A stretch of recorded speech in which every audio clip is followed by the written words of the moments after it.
やめてくれ。もう。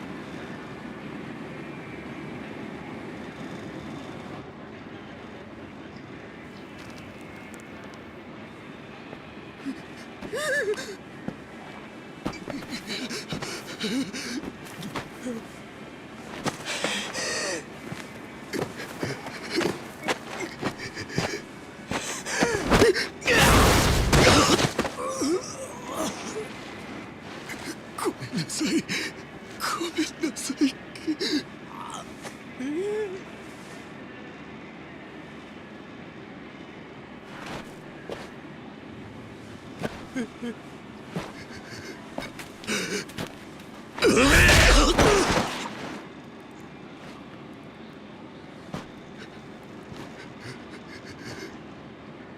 この町で喧嘩売んならちゃんと相手を選べ。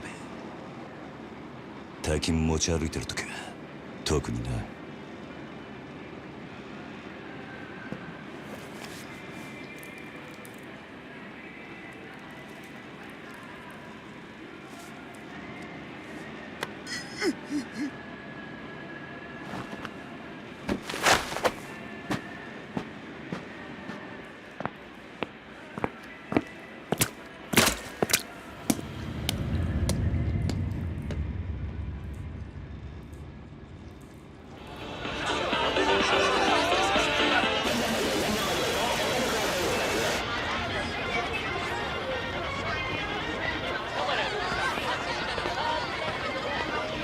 エミちゃん、まだいいじゃん。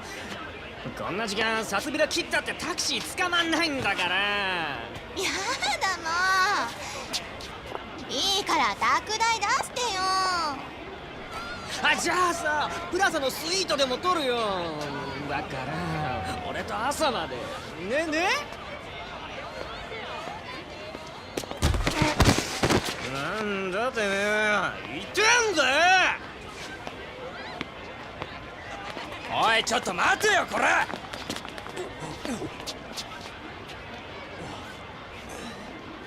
おいてめえ、ぶつかっといて何しかとこいてんだよ。ちゃんと謝れっつんだよ。土下座しろ土下座。おい、よしよ。よせ。あ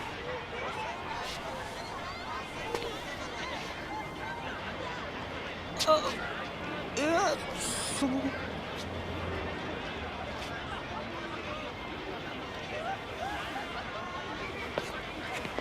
どうもすみませんでした。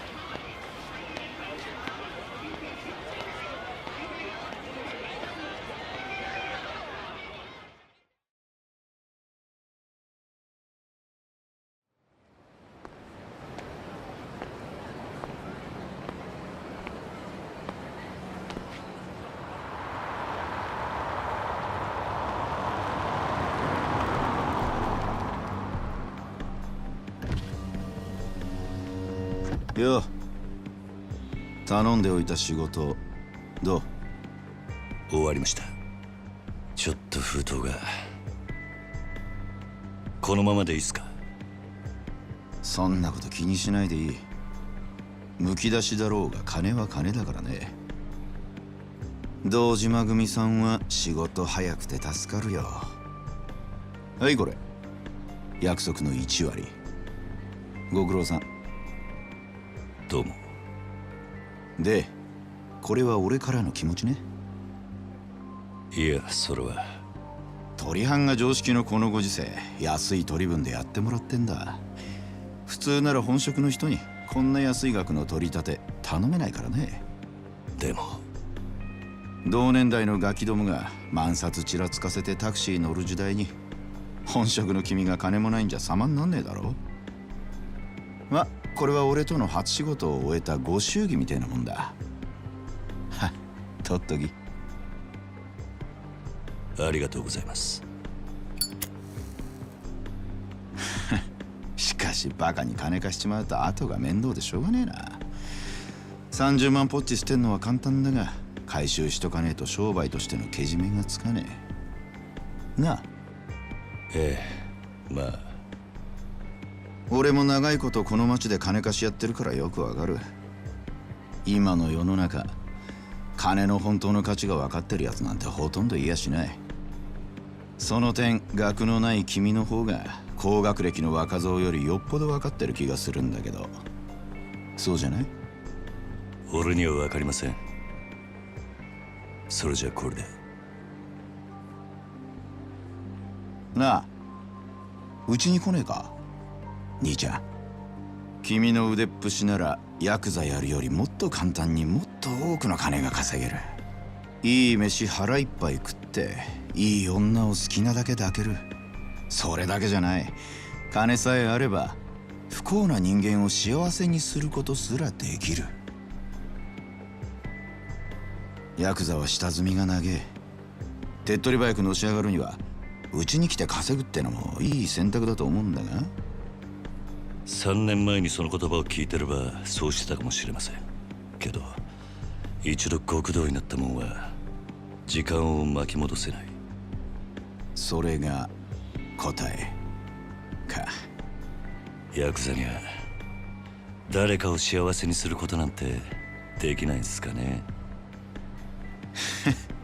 さあな、俺はヤクザになったことねえからわからねえ。ま、気が変わったらいつでも連絡してくれ。じゃ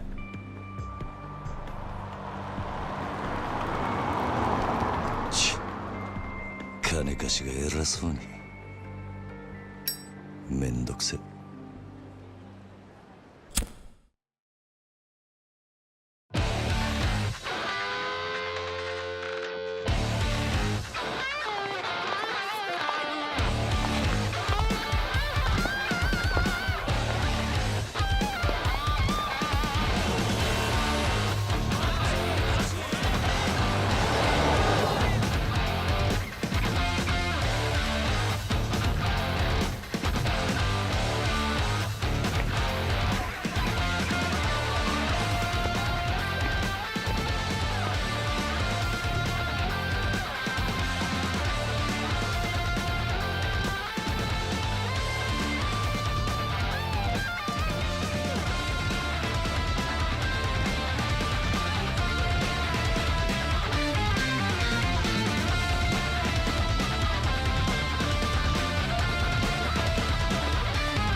早く金貸せって。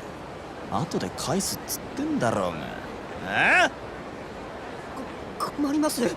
勘弁してください。ごちゃごちゃうるせえんだよ。いいからさっさと出せ。誰か助けて。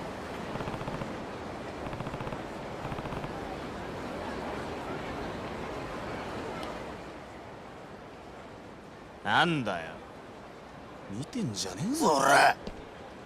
おい、ヤクザじゃねえのかそいつ。バカ、ヤクザったって年も大して俺らと変わんねえ。どうせ下っ端だろ。お前らこの町に来んのは初めてか？だったらなんだよ。ここらはうちの組の島なんだな。カムロ町を歩き慣れている連中ならこの辺りでバカはしねなんだと？ヤクザが偉そうに説教垂れてんじゃねえぞ。ほら！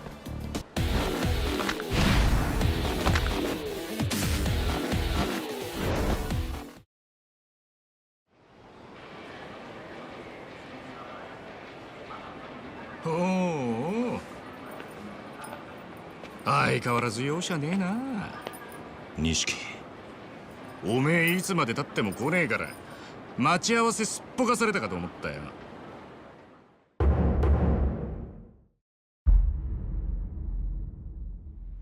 逆だ。おめえがなかなか来ねえからこうやって時間潰してたんじゃねえか。暇つぶしに喧嘩っておとなしくヘルスにでも行けっての。ガキじゃあるめえし。興味ね相変わらず硬いね。まあいいや、とりあえず飲みに行こうぜ。久々にオールで付き合えよな。え。ああ、ありがとうございました。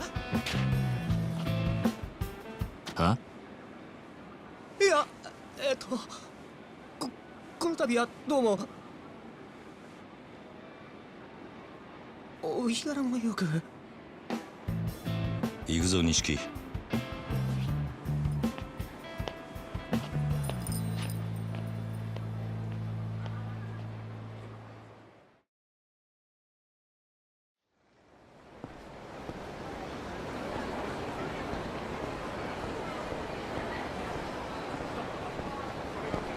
しかしよ、お前も様になってきたよな。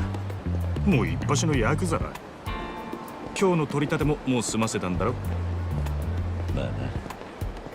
これで風間のおやっさんも少し安心するか。さあな。あいにく俺の取り柄は喧嘩の腕っぷしだけだ。お前みたいに器用じゃねえからな。何言ってんだ。こんなバカみてえな時代だぜ。楽しまなきゃ損だろ。少し頭使えや。風間のおやっさんが無所から出てくるのは年明けてからだ。それまでに俺も少しは器用になってくさ。へえ。ならまずそのみすぼらしいなりから変えてみな。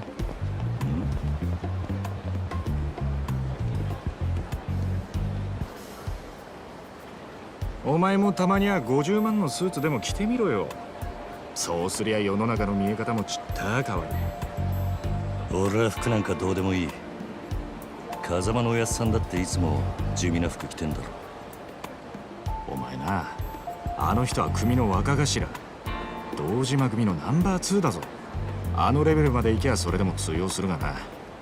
極道商売にある程度見栄が必要なんだよ。お前が最近車買ったのもその見栄のためか。このこじゃれたライターも俺んだ。そろそろ返せよ。見栄張りてんならケチケチすんな。お前も本当は分かってんだろ。人は車のエンブレムと着ている服のブランド、そしてこの堂島組の大門を見て素直に言うことを聞く。ヤクザは見栄張ってなんぼだぜ。そんなもんか。そんなもんさ。仇のくせしてアコギな商売するやつに借りた金で遊びまくるバカ。この町の連中に人の内面なんて見抜けやしねえ。奴らにとっちゃ外見が全てだ。分かった、もういい。それより飲みに行くんじゃなかったのか。おうおう、そうだったな。よし、たまにはピンク通りにでも行くか。あの辺りにいい店があるんだ。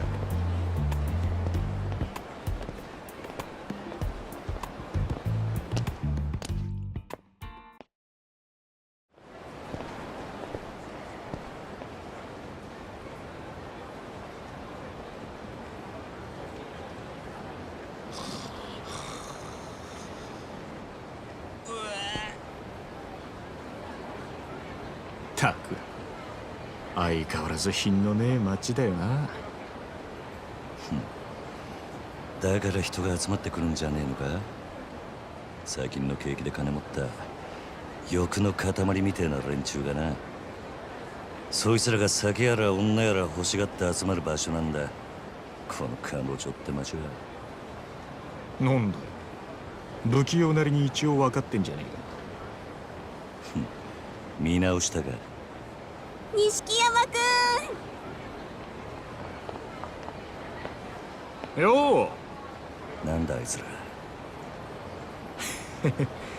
現役女子大生ホステスのまどかちゃんとゆいちゃんだ。あねえ、ポケベル鳴らしてるんだから電話してよ。今度いつお店来てくれるの？今日後で顔出すよ。本当に？なんだよ、俺の言うこと疑ってる？信じたいけどな。そんなこと言うなよ。ほら、お小遣いだ。や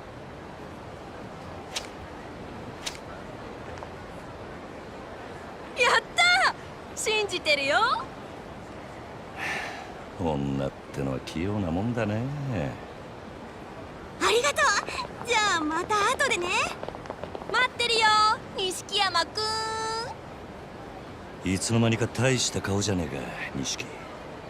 お前さ、俺があの女たちにまんまと小遣いせびられたと思ったろ。けどそうじゃねえ。女とつながっとくことが大事なんだ。いいか、組の上にいる兄貴たちは基本的に女にモテない。あの人たちは見るからにヤクザでございますって格好してるからな。それがなんだ。だから兄貴たちと飲むときいろんな女連れてくとそれだけで小遣いくれるし、俺の組での覚えもめでたくなる。どうせ極道やるならどんな手使ってものし上がらなきゃ意味がねえ。違うか？なるほど、そうかもしんねさあ、店はここだ。今夜はとことん付き合ってもらうからな。えな。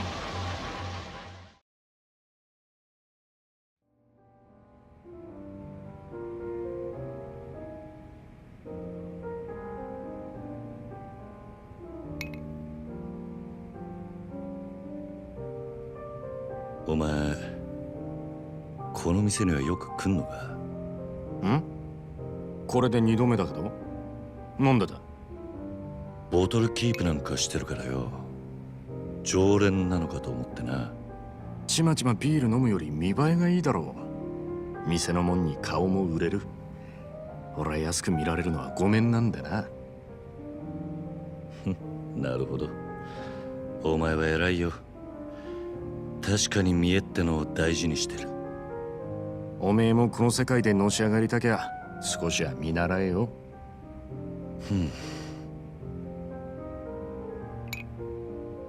つってもおめえはそういうタイプじゃねえってことか。俺はおやっさんの背中を追いかけてこの世界に入った。孤児だった俺ら拾ってくれたあの人のために。てめえの体張るくらいしか脳がね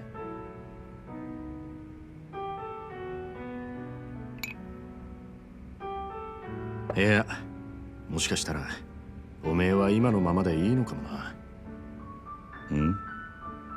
おめえが下で頑張って風間のおやっさんが出世すりゃ、おめえにも出世の芽が出てくるかもしれない。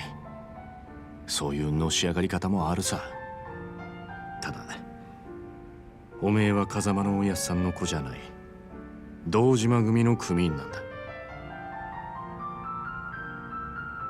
おやっさん、なんで俺らのこと風間組に入れてくれなかったんだろうな。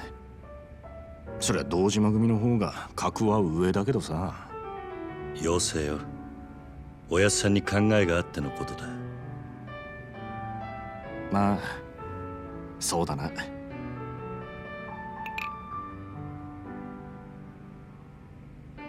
よし、真面目な話はもうやめだ。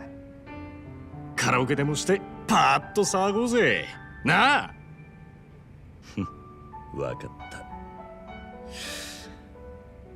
今日はとことん付き合うぜ。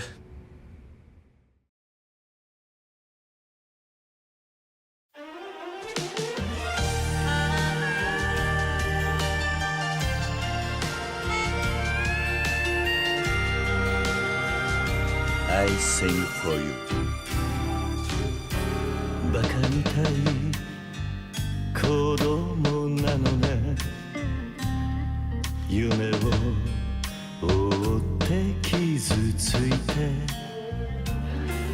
嘘が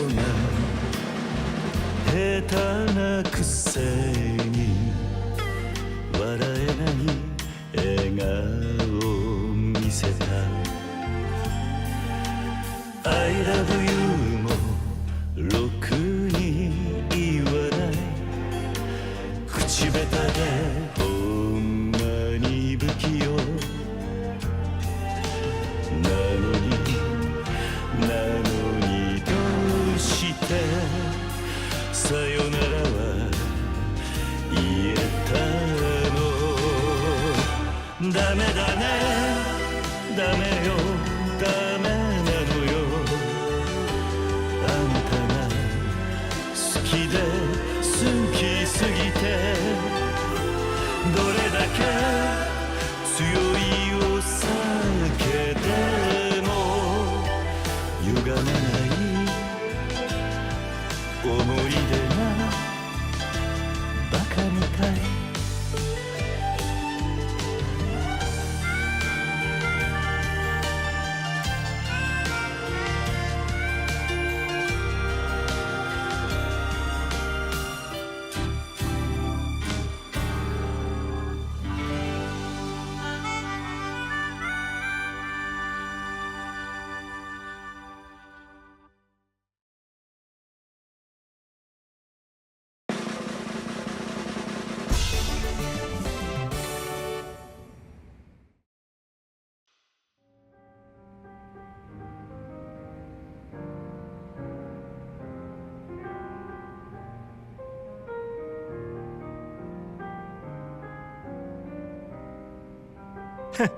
知らなかったぜ。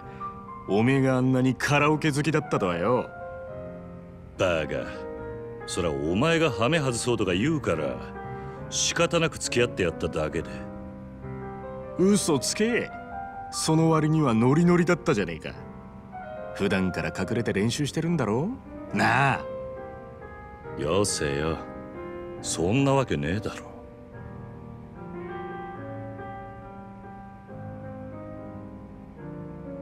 それにしても思いっきり歌ったら腹減ったな。締めにラーメンでも言っとくか。まだ食うつもりか。俺はそんなに腹減ってねえよ。まあいいじゃねえか。付き合えよ。天国圏でどうだ。しょうがねえな。わかったよ。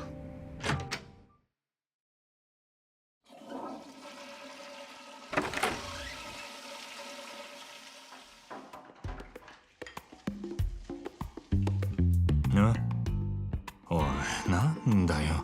全然食ってねえじゃんか。だからもう食えねえって言ったろ。大盛りなんか頼みやがって。情けねえこと言うなよ。それでも男が。昨夜11時頃、カムロ町の一角で発見された若い男性の変死体は激しい暴行を受けており、警視庁では殺人事件とみて付近を捜査中です。ただいま続報が入りました。若い男性の身元が判明したとのことです。死体で発見された男性は都内在住の会社員栗原太一さん32歳。警視庁の調べでは栗原さんは金融業者数社から借金を抱えていたとみられ、今後関係者から事情を聞く方針です。おい、桐生。ん？カムロ町で殺したと。よくある話だろうが。いや、お前昨べの取り立て相手のこと結構痛めつけたって言ってたよな。こちらが栗原さんの死体が発見された現場です。ここって俺が取り立てした場所だ。おいおい、お前マジか。いや、死ぬまで殴ったわけじゃねえはずだ。この場所はカムロ町で人がごった返すネオン街からわずかに裏道を入った先にあります。ビルとビルに囲まれて人目につきにくい、かなりいびつな空間という印象を受けますが、栗原さんの死体はこのわずかに残る更地に倒れていたとのことです。こいつやめてくれ。俺が取り立てたやつだ。お前本当に間違いねえのか。はあ、何やってんだよ。取り立てで相手殺しちまうなんてよ。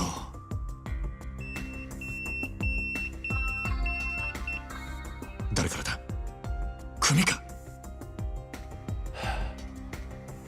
ああ、早速呼び出した。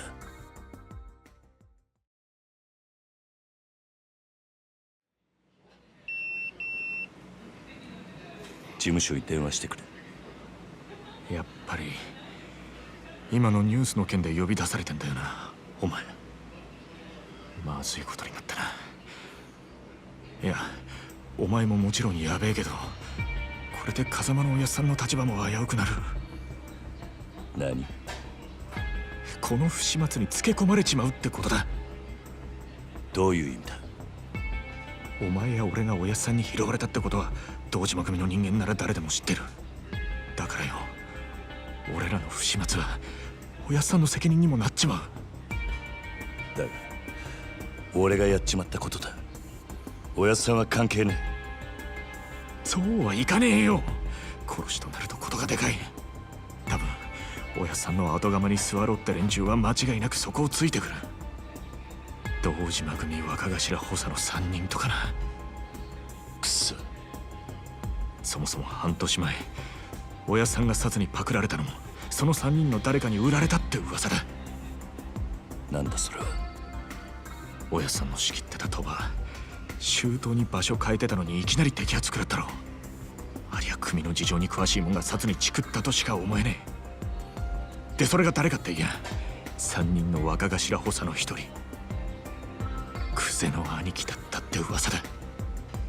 久世の兄貴がおやっさんを札に売ったってことか。もちろん証拠があるわけじゃない。でもよ、その件でおやっさんが無所に行ってから久世はえらい勢いついてる。火のないとこになんとやらだ。何しろ今は組に連絡するしかねえだろう。そっか、そうだな。分かった。俺はとりあえず知恵貸してくれる人を探してみる。すまねえ。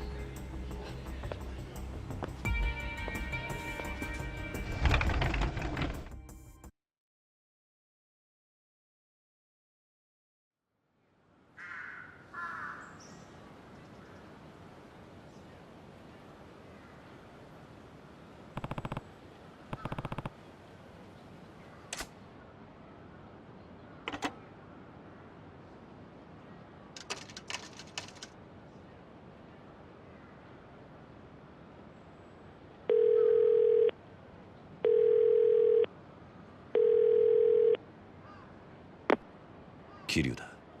そっちで誰か俺のポケベル鳴らしたか？あ、はい。久世の兄貴に言われまして。桐生さん、すぐ事務所までお越し願いやす。実は若頭補佐のお三方が桐生さんをお待ちで。そうか、分かった。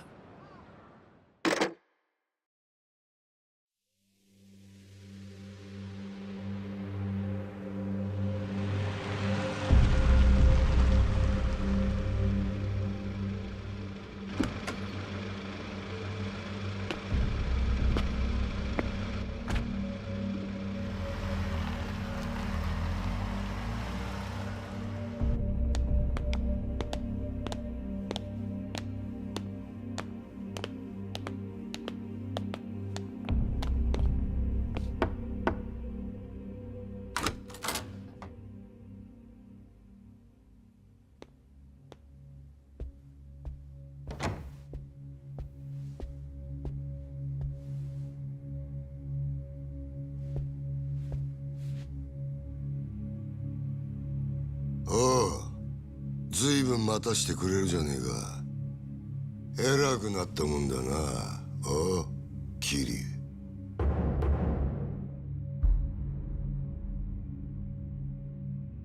申し訳ありません、クゼの兄貴。こんな昼間っから東島組の幹部がガン首揃えてお前を呼び出した理由わかるよな。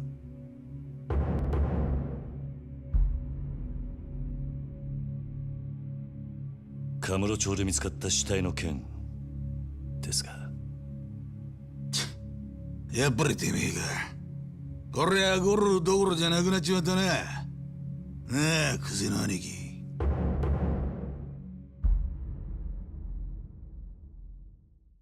お前に取り立てを頼んだ金貸しから組に連絡があってな。金貸し？東郷クレジットの社長だ。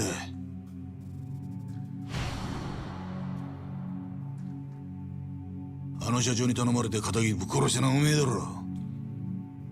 もっともあいつは自分のせいじゃねえって早速逃げ打ってやがったがな。たかが30万程度の小競りの取り立てで本性が下手打つとも思っていなかっただろうからな。はあ、ちんけな金貸しとはいえ同情するぜ。まあそんなことはどうでもいい。理由がどうあれ仇をやっちまったっつうことはどう幕を引くかだが。ちょっと待ってください。俺はジタバタすんじゃねえ。安心しろ。仇ったって相手も借金まみれのクズだ。臭い飯7、8年食えば事は収まる。俺に掴まれた。なあ、殺しの方はそれでお上と手打ちするとして、それより問題はあの場所からどう人目をそらすかだが。そうだな。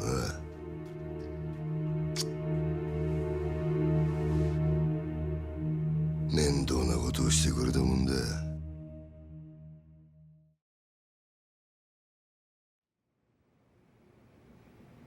あの場所ってどういう意味っすか？とぼけんじゃねえわ。おめえが死体を捨ててった場所だ。おいゲリア、おめえよりによってなんであの場所でやったんだ。え？まさか風間の頭の指示ってわけじゃねえよな。おやっさんの指示って、なんでおやっさんの名前が出てくるんすか？聞かれたことだけに答えろ。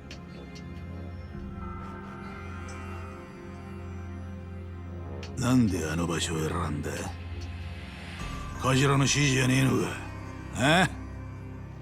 それにチャカはどこで手に入れた？それも頭から渡されたのか？チャカ、一体何の話をしてるんですか？俺は銃なんか持ってません。この後に及んで白を切るつもりってか。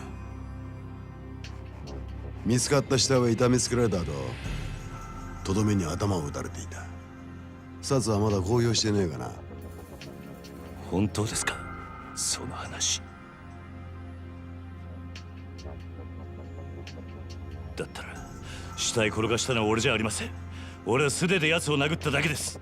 本当です。もしその話が本当だとしたら、お前は誰かにはめられたってことになる。そうだな。はい、間違っても俺は銃を撃ったりはしていません。と言ってるが、どうしますか？嘘に決まってんだろ。たくわらぎしやがって。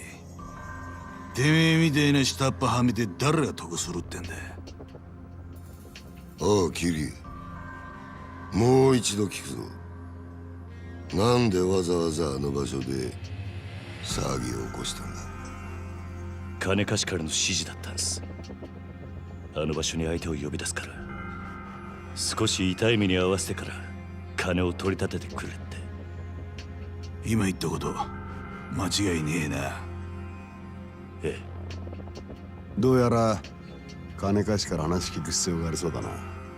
とはいえうちの組があの殺しに関係していたっつうのは事実だ。しかも場所が場所だ。このままじゃあっちの仕事に支障が出ちまう。どうするよ、クゼな兄貴。答えは一つだろう。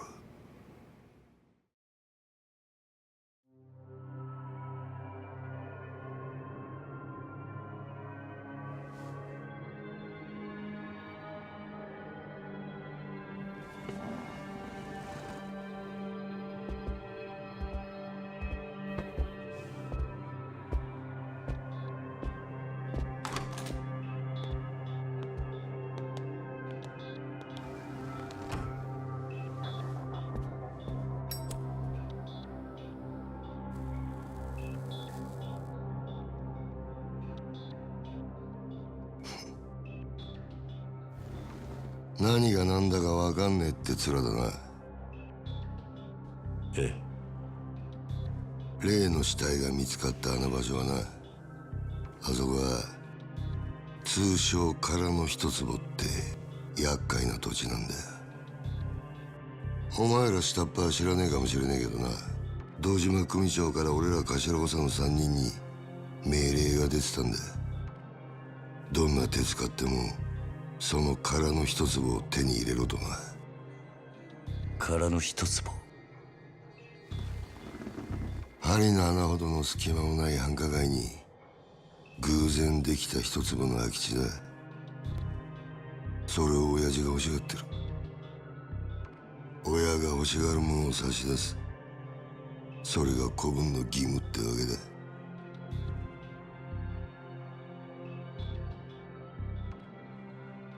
だがその場所で堅気の死体が見つかった。あの土地が世間の目を引いちゃ地上げしようにも手出しが難しくなっちまう。ほんと困った話さ。なあ。それがおやっさんとどんな関係が？あの一坪にはな、別の意味もあってな。堂島の親父に差し出したやつにはとっておきの褒美が用意されてる。褒美？おう。不在の風間の頭の後、堂島組次期若頭のポストだ。つまりあの土地は俺ら頭補佐にとってただの一坪じゃねえってことだ。まあ最初はてっきり風間の頭と繋がってるお前が俺らの邪魔するためにやったのかと思ってたが、その顔色じゃ何にも知りませんでしたって感じだな。ちょっと待ってください。それじゃ風間のおやっさんはどうなるんです？さあな。だが組の一大事に無所にいるようじゃ頭は務まんねえだろ。おまけにだ、ガキの頃から育ててきた可愛い子分が理由はどうあれ仇をぶち殺しちまったとあっちゃきっちりけじめつけねえとな。おやっさんは関係ない。それで俺も殺しはやっていません。そういうことは殺に言え。つってもヤクザの言い分聞くほど連中も暇じゃねえだろうな。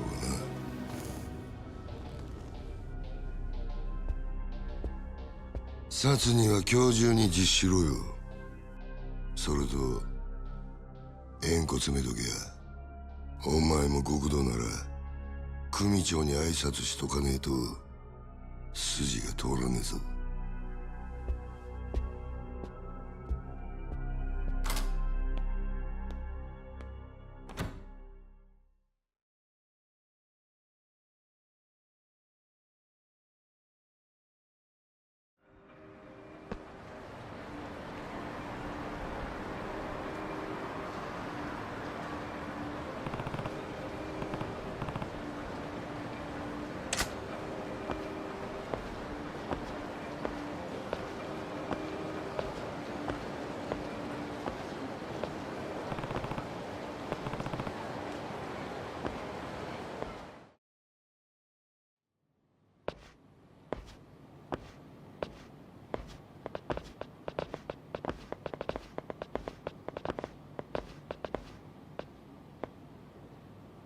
俺が来んのは宣告承知ってわけか。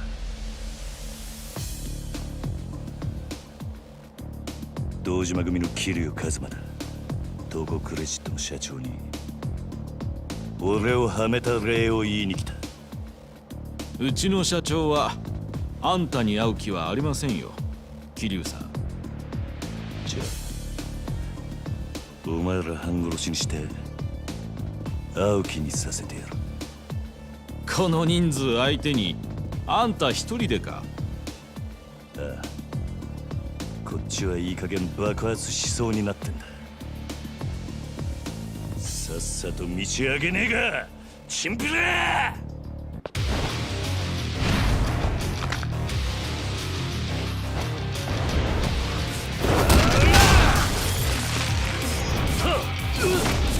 嘘だろ。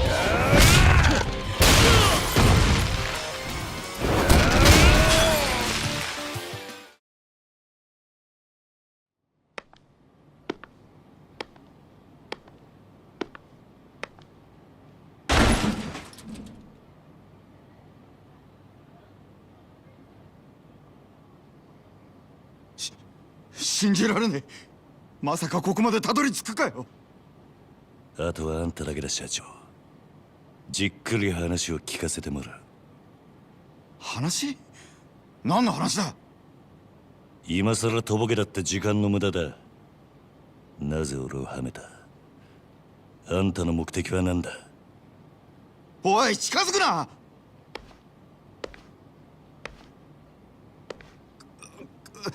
わかった。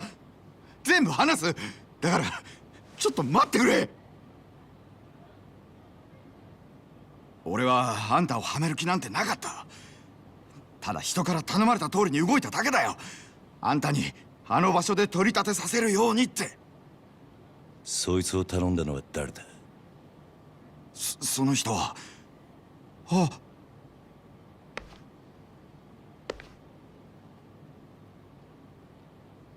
クゼの兄貴。まさかあんたが俺を。何の話だねえ、社長さん。ええ。桐生、お前何やってんだよ。あ？殺に実するように言ったはずだろう。寝ぼけたことやってんじゃねえぞ！あ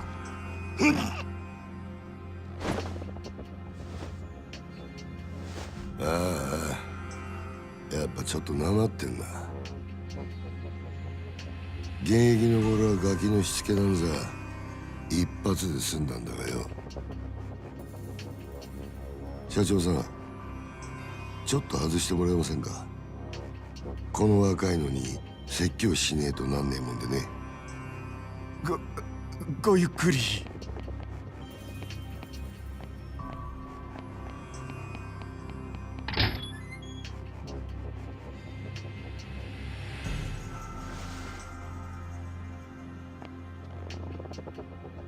俺、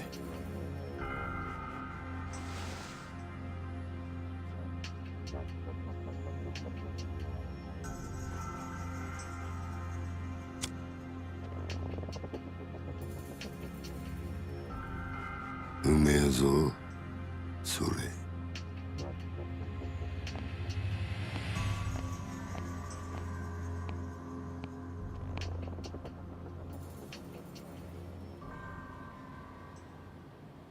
いい機会だ。お前とは一度腹割って話してえと思ってたからよ。おめえと錦山孤児なんだってな。風間の頭がやってる施設の出なんだろう。確かひまわりとかいう養護施設だ。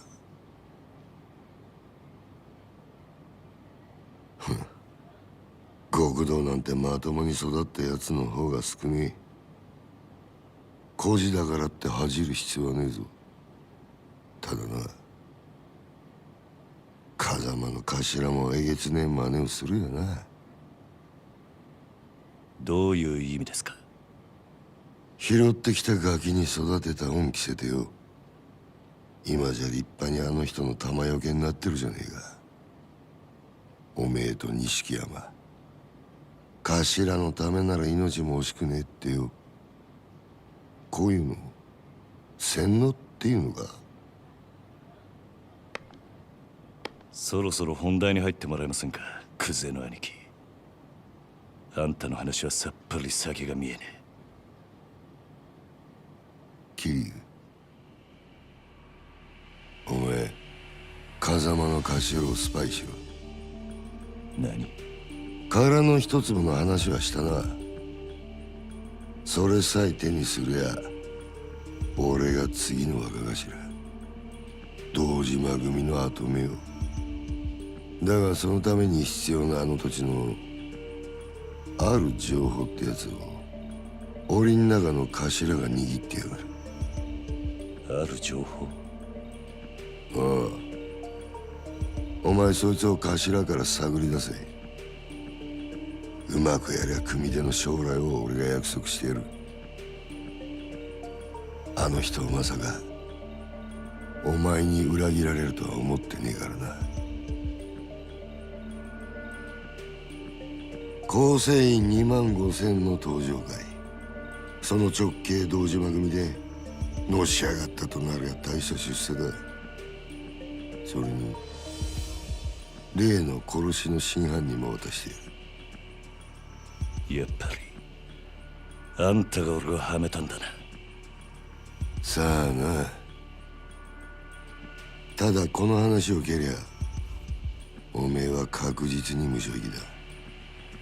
俺につくか、もう先のねえ風間につくか、好きな方選べ。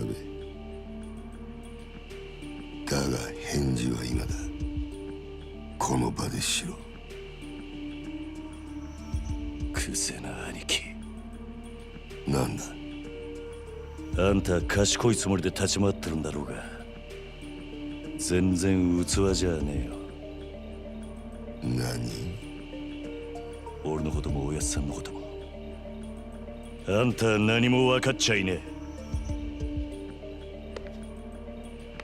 ガキがこの俺を敵に回すのか？本当にその覚悟があんだろうな。覚悟ならありますよ。それが極道ってもんでしょうが。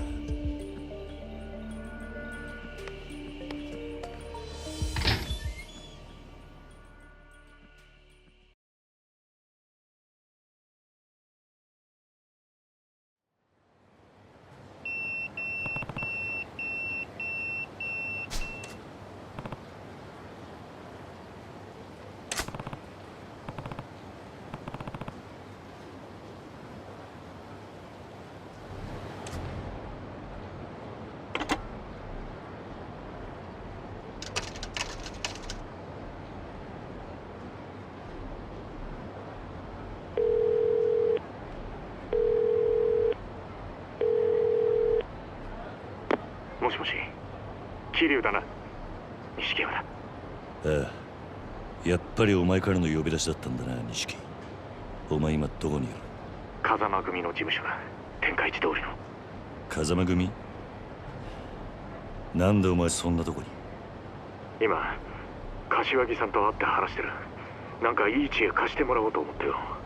なんせ柏木さんはあの風間のおやっさんの片腕だ。なるほどな。それよりお前の方はどうだったんだ？もう堂島組の事務所からはとっくに出てるんだろう。ああ、だがいろいろあった。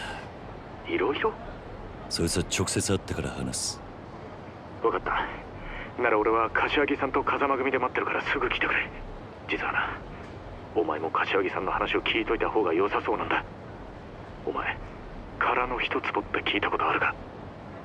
クゼの兄貴からさっき聞かされたばかりだ。どうやら柏木さんは何もかもお見通しらしいな。俺もすぐそっちに向かう。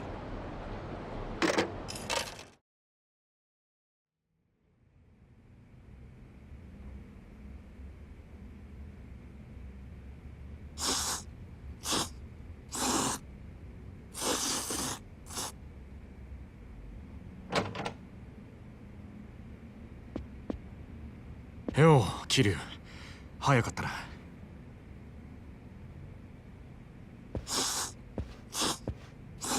すいません柏木さん、お手間かけさせるような真似しちまって。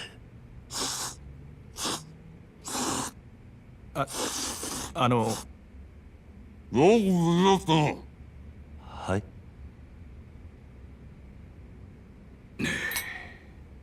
よく無事だったな。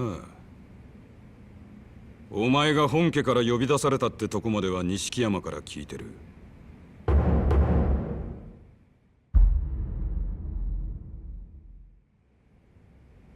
そっから先何があったかは大方予想がつく。久世のおじきあたりが風間を裏切れとでも言ってきたんじゃねえか。ええ、そうです。どういうことなんです？殻の一坪で桐生が死なせたっていう死体は銃で殺されていた。もちろんこいつがそんなことするわけがねえ。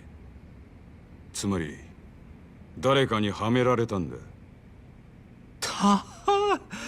それもっと早く言ってくださいよ。俺はもう本当に兄弟が人殺しになっちまったのかと。錦、面倒なことになったな桐生。とにかく久世と何があったか全部話せ。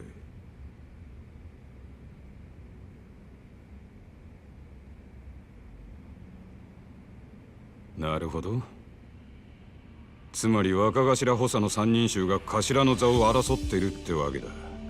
風間の親父がいないのをいいことにな。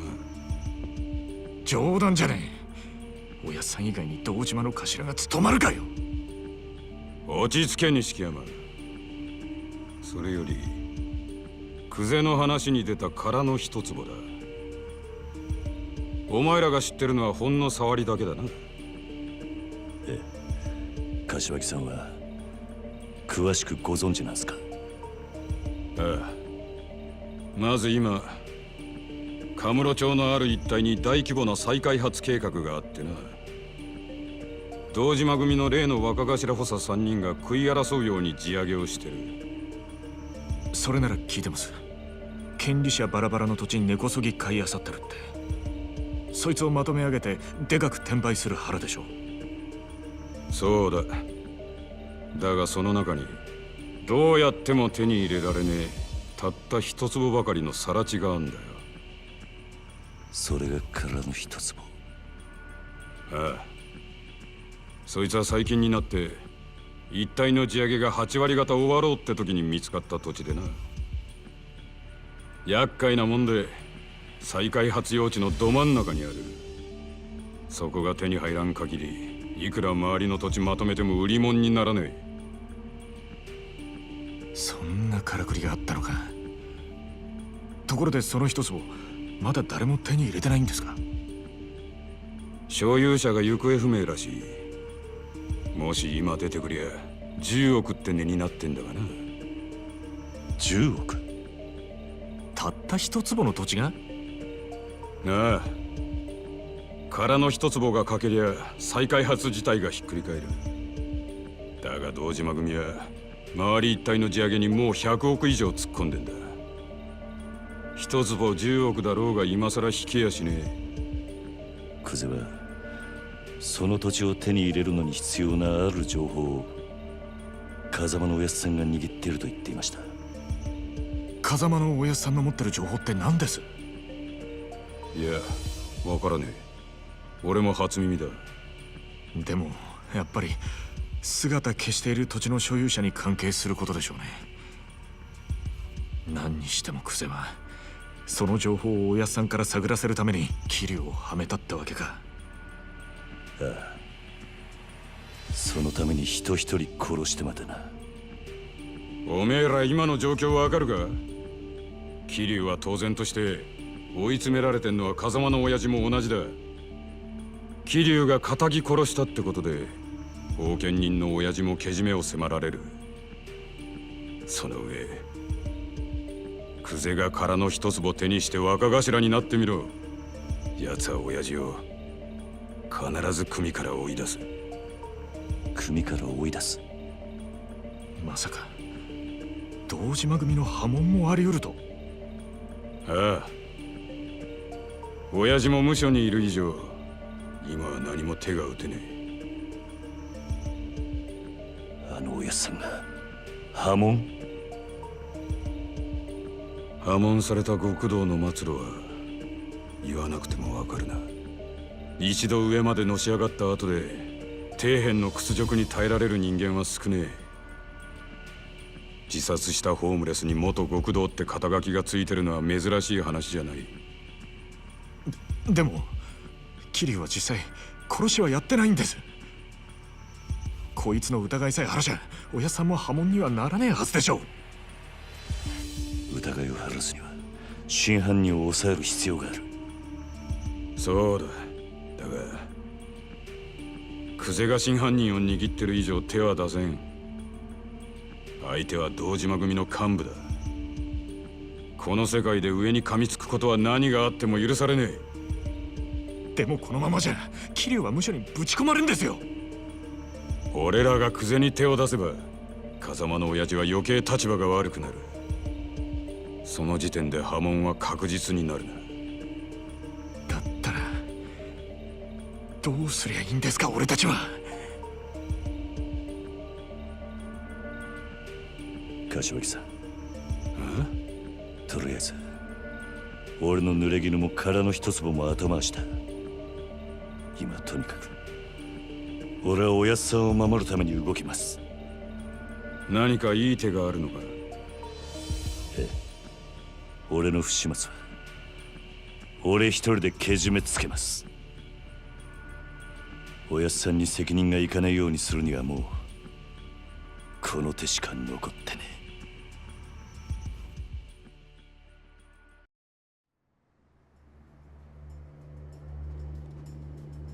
一人でけじめつけるって何する気だ桐生。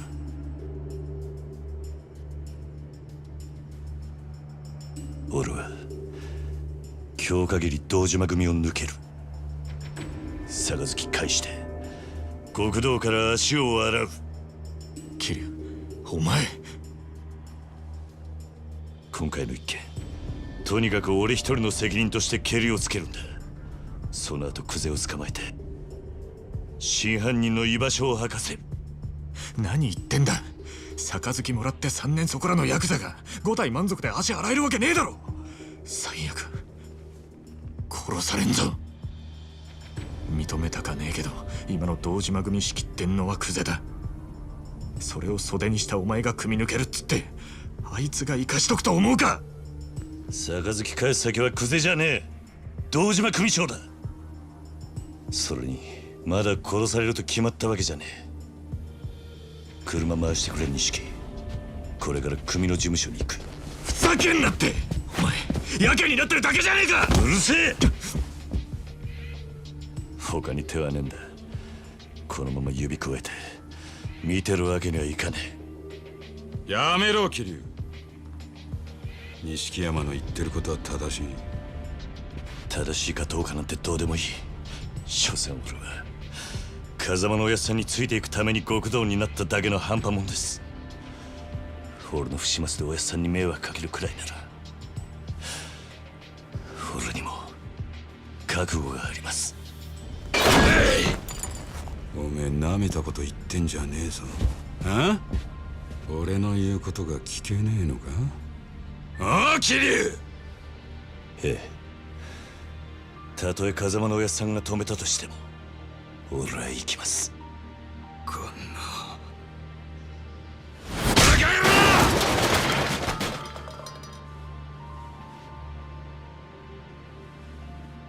許してください柏木さん。錦、車頼む。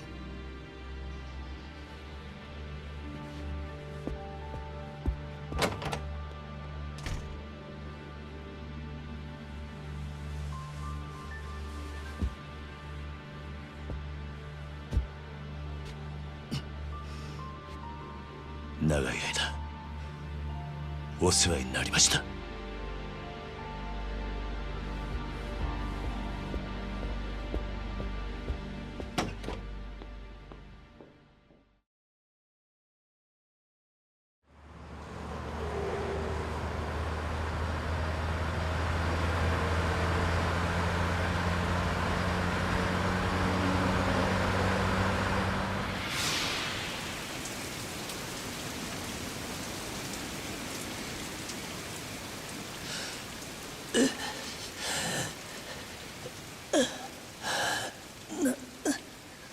なんでだよおやつ。俺らの道は俺らが自分で決める。今まで育ててもらった恩とは別の話だ。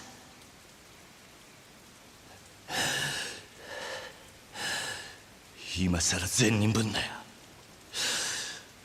あんたもヤクザなんだろ。だったら俺らがヤクザになるのを止める資格なんてねえじゃねえか。桐生、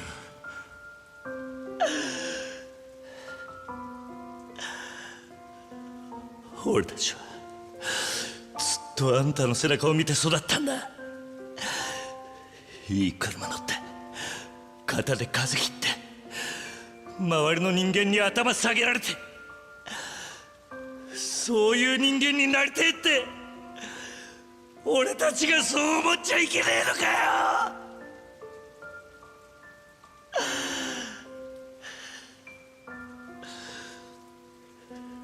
施設上がりの人間は夢を見ることも許されねえってのか。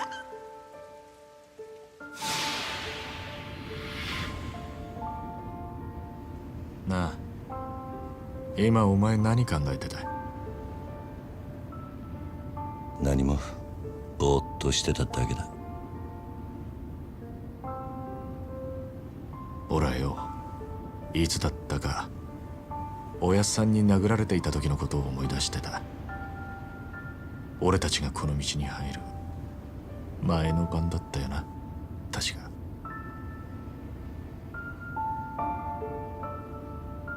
てっきりお前も同じこと思い出してるもんだと思ってたよ。やっぱりおめえにはかなわねえな、兄弟。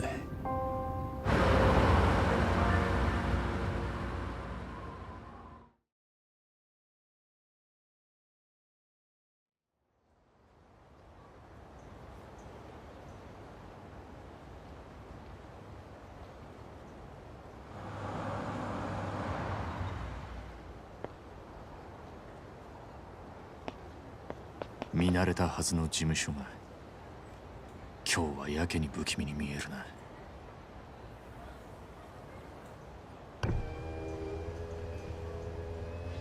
お疲れ様っす。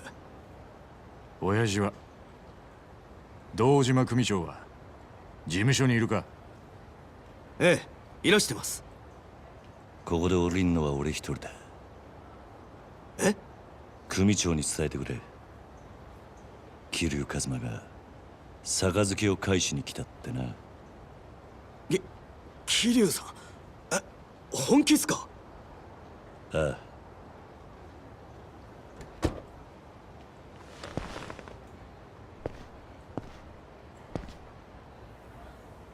すまなかったな、錦。お前はもう行ってくれ。本当にやるんだな、桐生。組長に話をつけろ。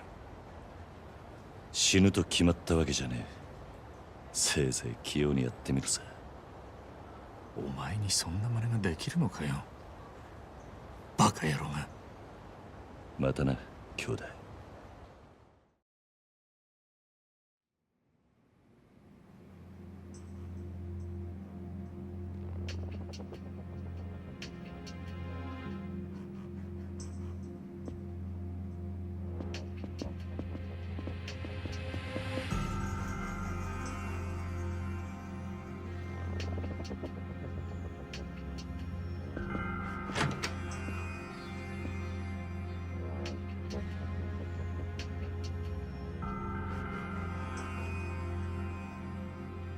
組を抜けてってことでいいんだな、キはい。組長に破門のお願いに上がりました。お取り次ぎ願います、クゼの兄貴。ああ、残念だったな。土曜の8時じゃダメだ。親父のお気に入りのテレビの時間なんでな。話だったら代わりに俺が聞いてやる。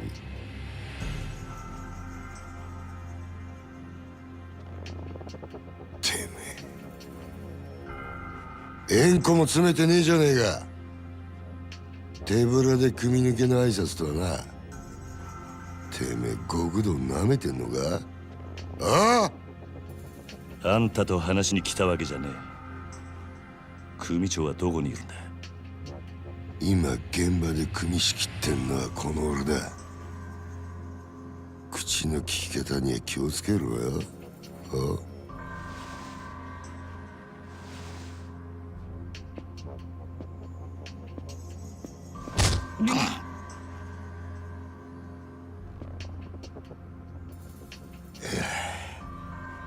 縁故は詰めねえわ。金も持ってこねえ。挨拶だけで組抜けさせてくださいってか？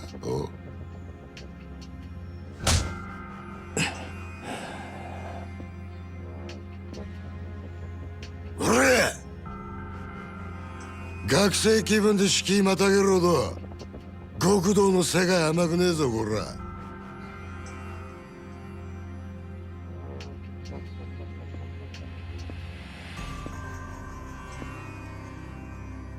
よ考え直せ。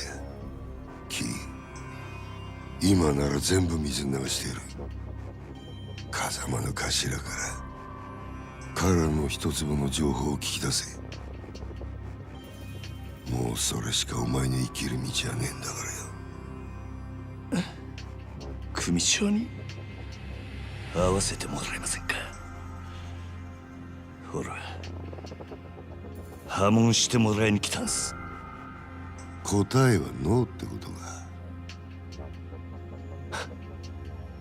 そうかい。じゃあもういいわ。てめえは使い物にならねえってことだな。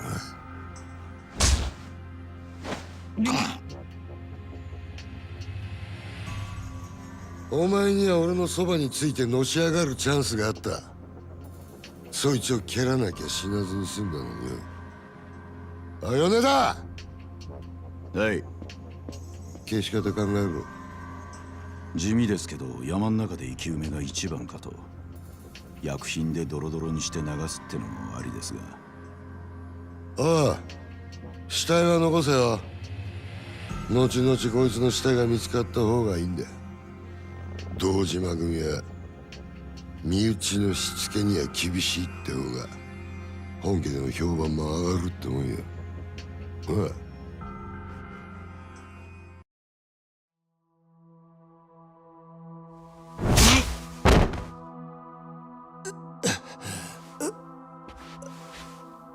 あんた、ああ、組を勝手に殺すのか？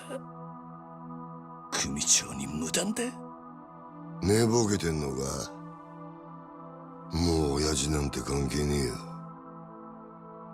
てめえは組み抜けたんだろうが。確かにそうだ。その言葉待ってたぜ。何？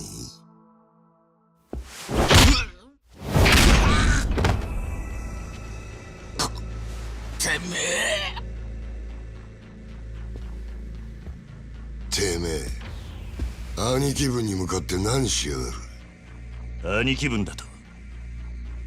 俺はもうこの組の人間じゃねえ。あんたさっきそう言ったはずだ。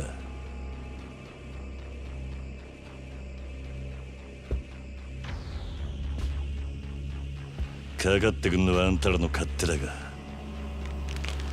こっちも遠慮なく手出させてもらう。クゼの兄貴、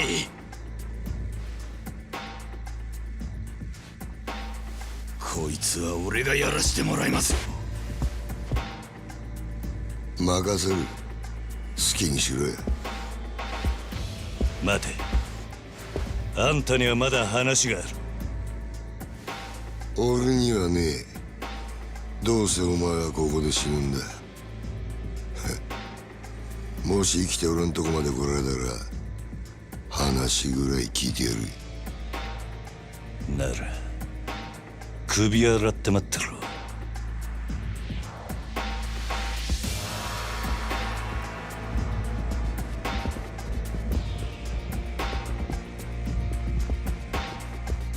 覚悟はいいな。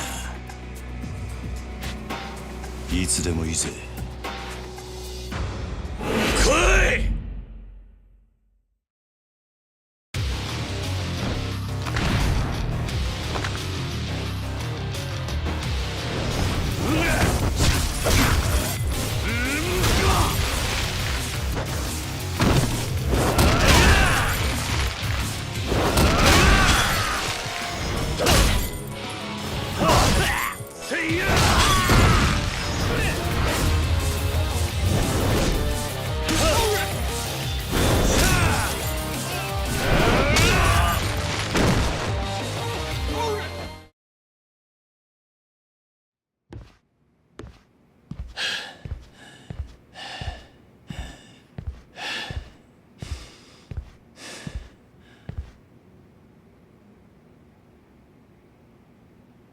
派手な短歌切るだけあってなかなかやるな、おめえさんも。風間の頭もいいガキをスカウトしたもんだ。俺がまだボクシングやってた頃におめえと会ってたらプロモーターになりたいぐらいだ。クゼ、口が聞けなくなる前に吐け。殻の一粒の真犯人は誰なんだ？どこに隠してる？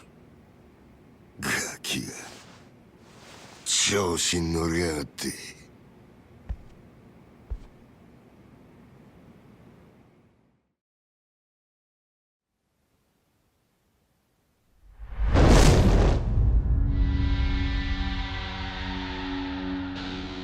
下にいた役立たずどものせいで勘違いさせてまったらしいが、堂島を甘く見るなよ、キリ。お前はもうこの手で直接やらねえと気が済まねいつまで能書きたるてんだ。さっさとかかってこい。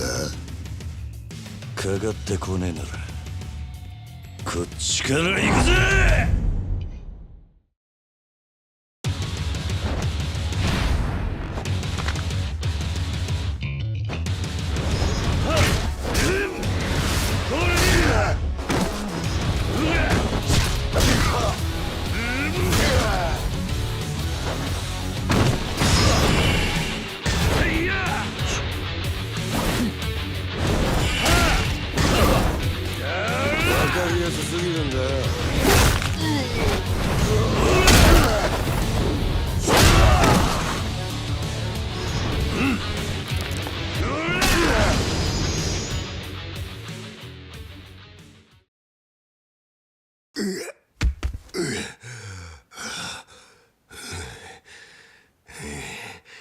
桐生、てめえは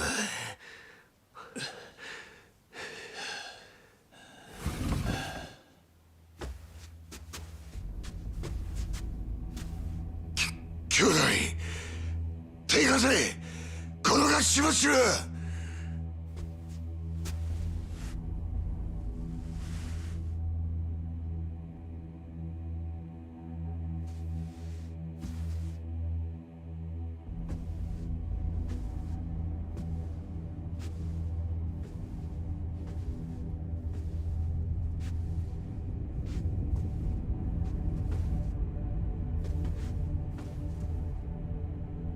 親父。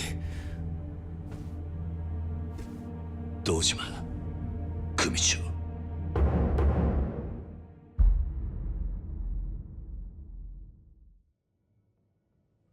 怠慢張ってたんじゃねえのか、クゼ。堂島の若頭補佐ともあろうもんがみっともねえ恥さらしやがる。風間の器には程遠いな。でも親父、その頭が拾ってきたガキがこいつです。桐生一馬です。お前取り立てで相手ぶっ殺しちまったそうだな。バカな真似しやがって。そのことで組長にお願いに上がりました。俺は誓って殺しはやってません。ですが疑いがかかってる以上組に迷惑をかけられません。だから俺を破門にしてください。虫のいいこと言ってんじゃねえぞバカ野郎。親父、こいつは俺がきっちりけじめつけます。これ以上親父に迷惑かけませんから。お前仇に手かけんのか？桐生はお前の裁量で組抜けさせたんじゃなかったのか？そんなこといや俺はしてません。親父に向かって嘘はよくねえな兄弟。阿野俺もはっきり聞きました。桐生はもう組を抜けた人間だ。それを殺すのに親父の許しはいらない。そう言ってましたよね、クゼの兄貴。てめえらクゼ、これ以上無様さらす気か？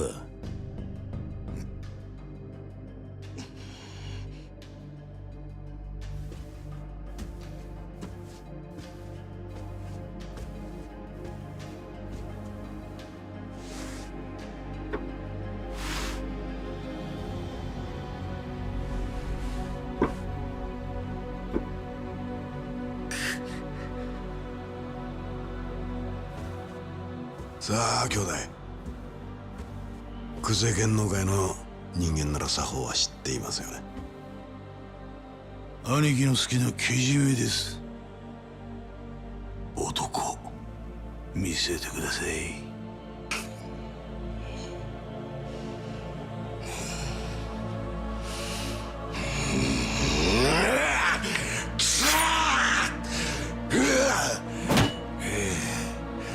よく見とけよ。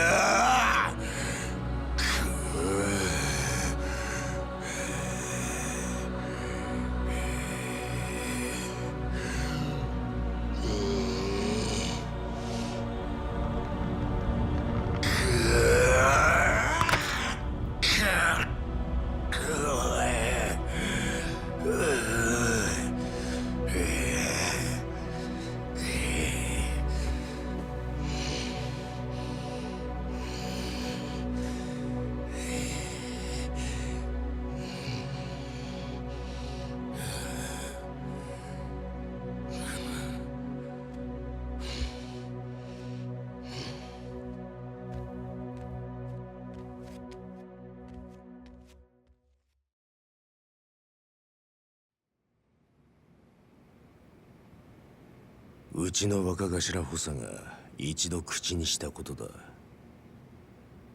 桐生一馬、今日限り堂島組を破門とする。堂島組長、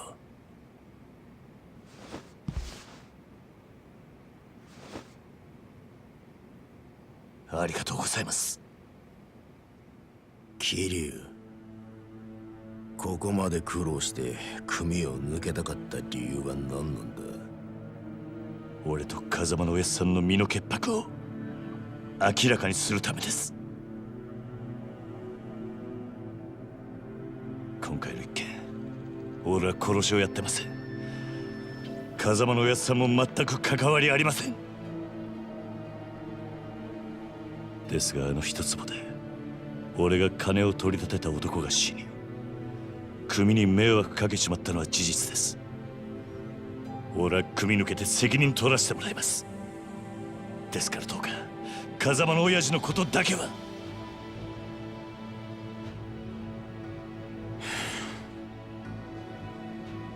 さあ飯でも食うか？堂島組長、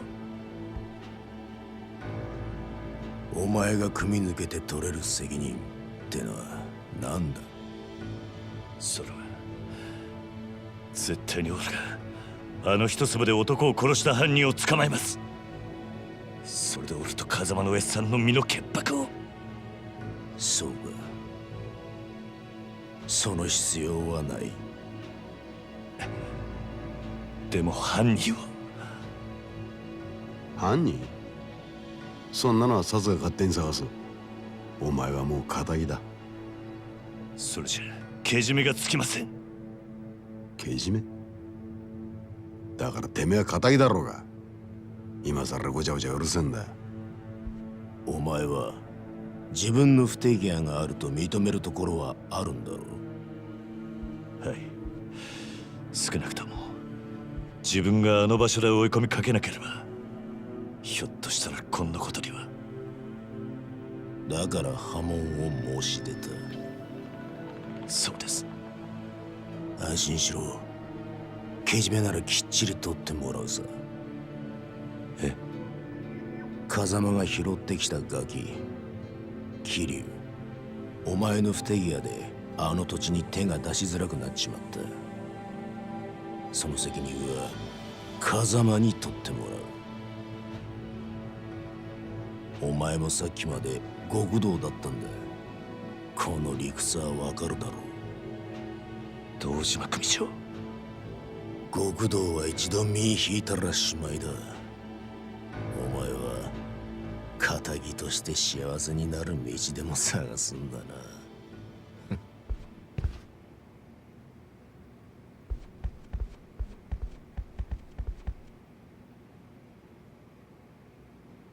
どうすればいいんだ。じゃあ俺はどうすればいいんだ。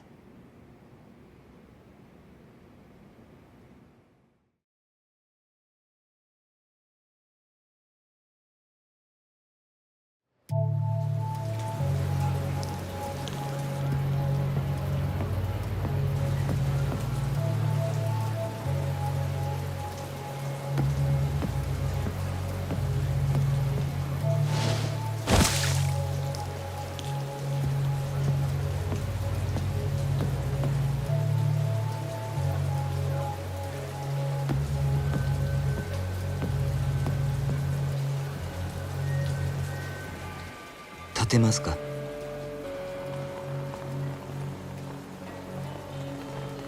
このままだと風邪をひいてしまいますよ。私は立花と申します。立花？あなたが今置かれている状況は全て承知しています。私はあなたと会うこの時をずっと前から待っていたんです。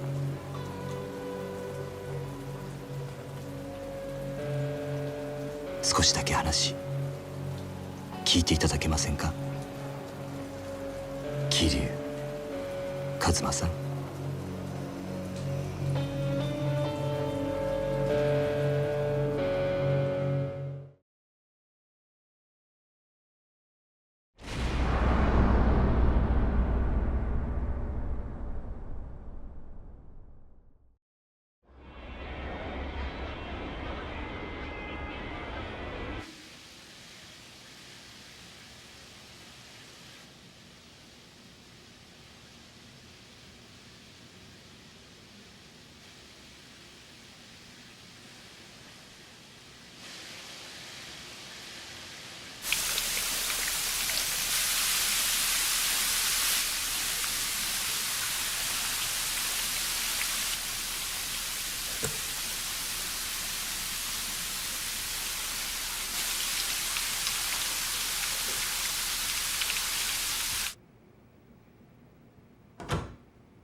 食事まだ済んでませんよね。よかったらいかがです？悪いが空気にはなれねえ。あんたが誰かを聞くまではな。私に危険はありませんよ、桐生さん。くつろいでください。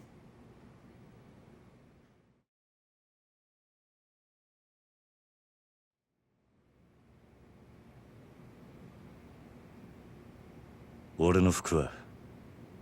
だいぶ汚れていましたのでクリーニングさせています。すぐにお返ししますよ。立花さんだったな。ええ。ご安心ください。私は堅気の人間です。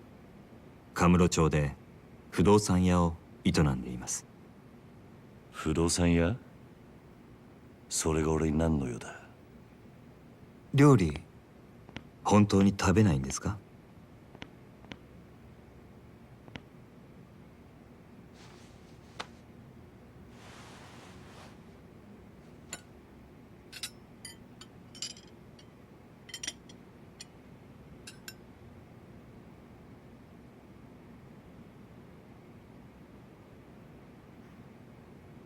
右手は義手です。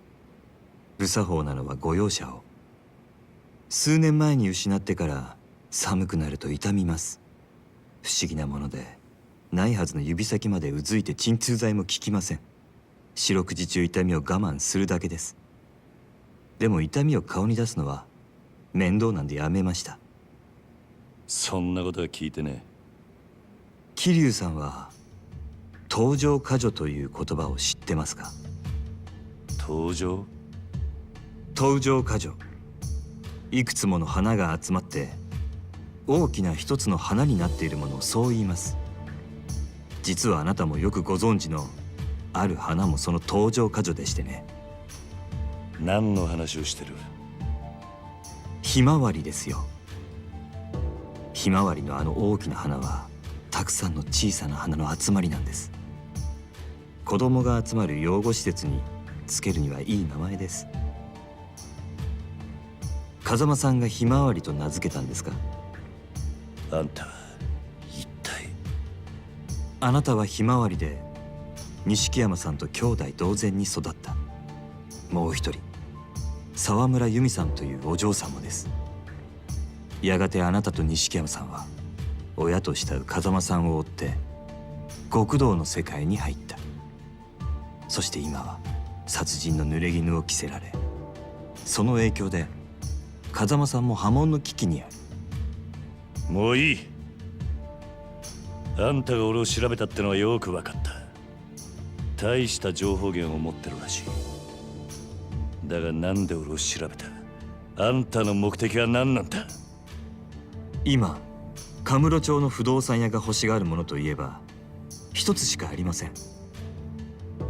殻の一粒に決まっているじゃないですか。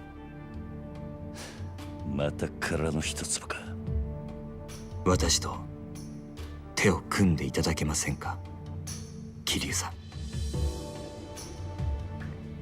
堂島組の若頭補佐たちが殻の一粒を手にすれば風間さんは破門を免れません。ですが私があの土地を手に入れれば風間さんを守ることができます。それにあなたの濡れ衣も晴らさなければ神室町における我が社の情報網はちょっとしたものです。私と手を組めばきっと真犯人を追えます。なんでそこまでして俺を引き入れようとする？あんたの本当の目的は何なんだ？俺の服を返してくれ、立花さん。私の申し入れを拒むと？あんたの話は俺にとって都合が良すぎる。この町じゃそういう時ほど用心しなきゃなんねえ。生き残るためにはな。なるほど。少し甘く見ていたようですね。でもいつか考え直してくださると信じています。せめてこの名刺だけはお持ちいただけますか？ああ、分かった。服はすぐに持ってこさせます。では私はこれで。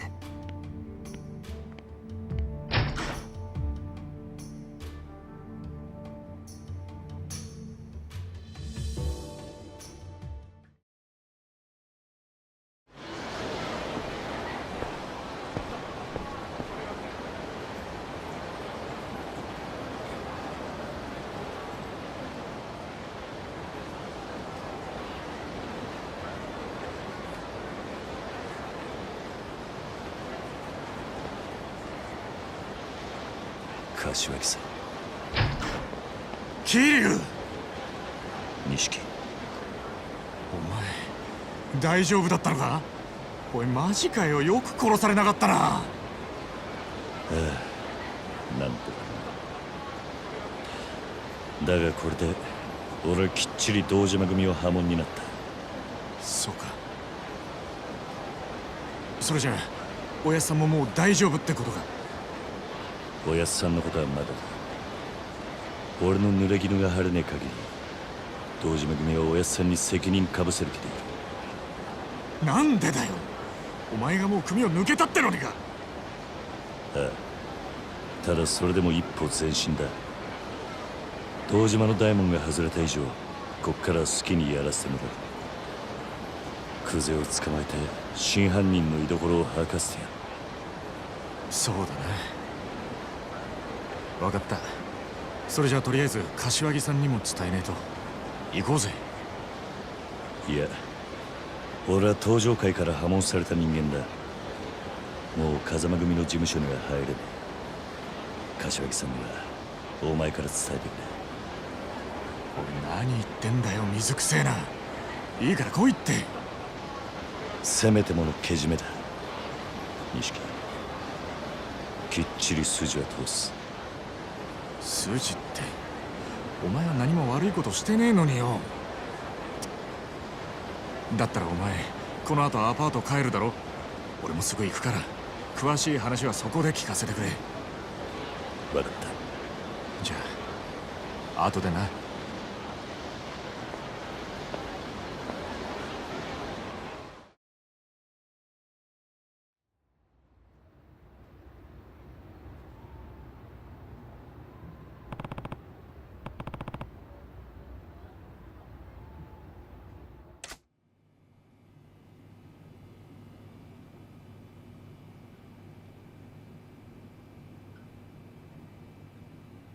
俺だ、桐生。入るぞ。ビールしかねえぞ。分かってるって。他に期待しちゃいねえ。錦、あれから柏木さん何か言ってたか？いや、何も。そうか。でもお前が生きて戻ってきたの見てからまたすげえ勢いで冷麺食ってたよ。それまではむっつり黙って何にも喋らなかったんだけどな。あの人らしい。だろ。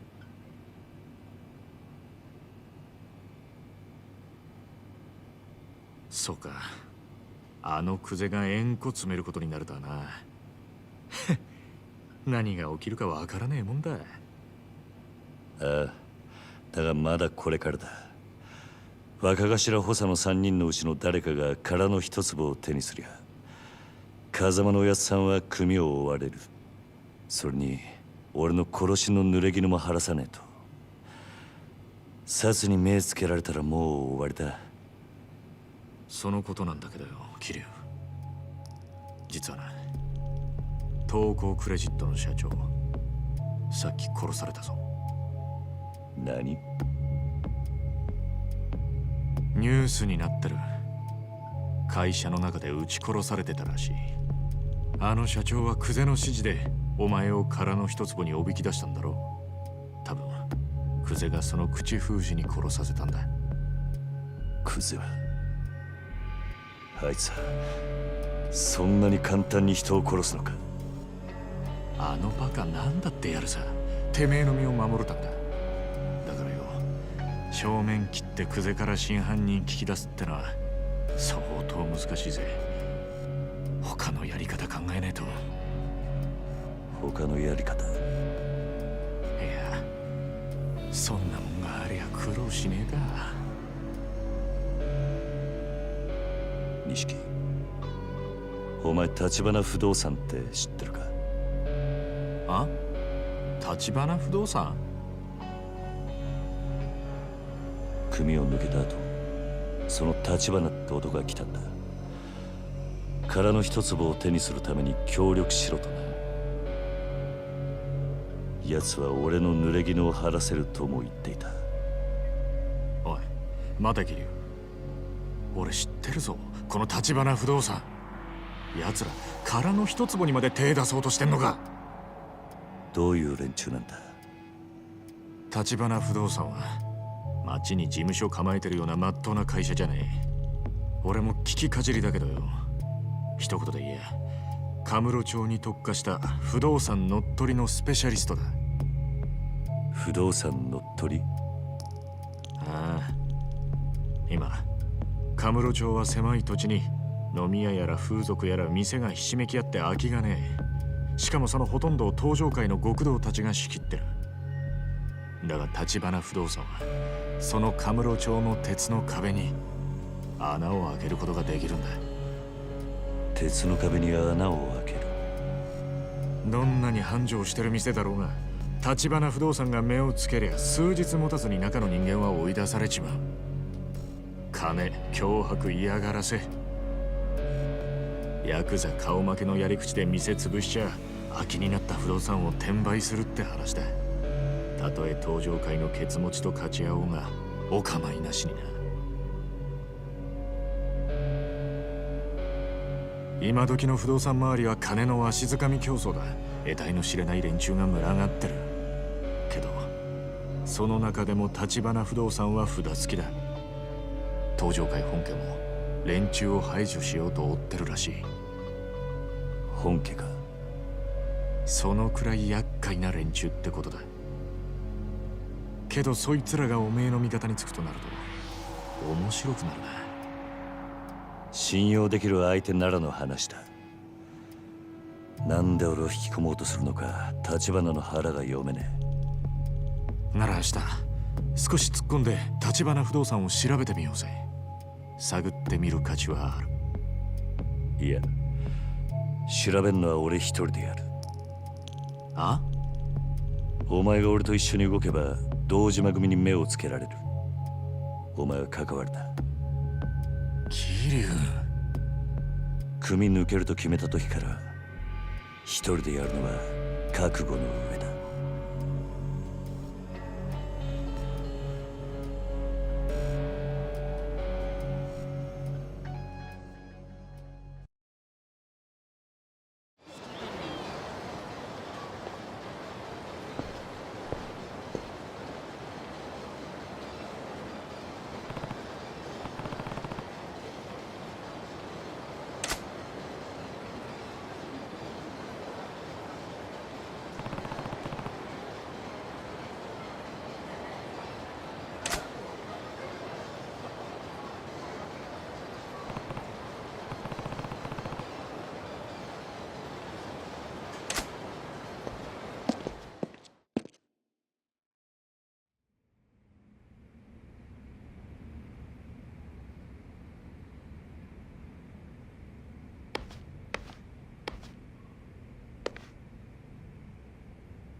この店は何時から開くんだ？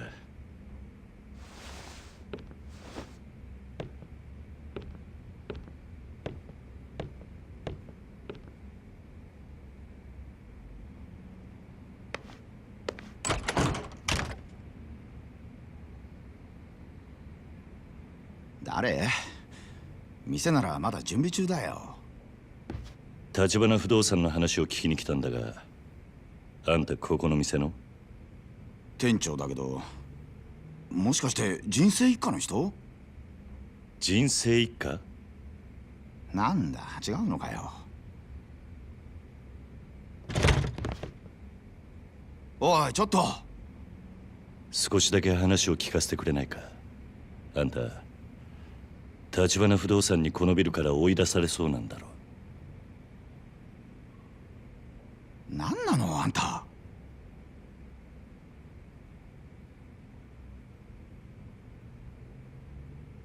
さっき言ってた人生一家ってのは？東上界の4次団体でこの店のケツ持ちしてたヤクザ。毎月きっちりみかじめ料取ってたくせによ、橘不動産に追い払われちまって。極道が仇相手に退いた？ああ、呆れたもんだよ。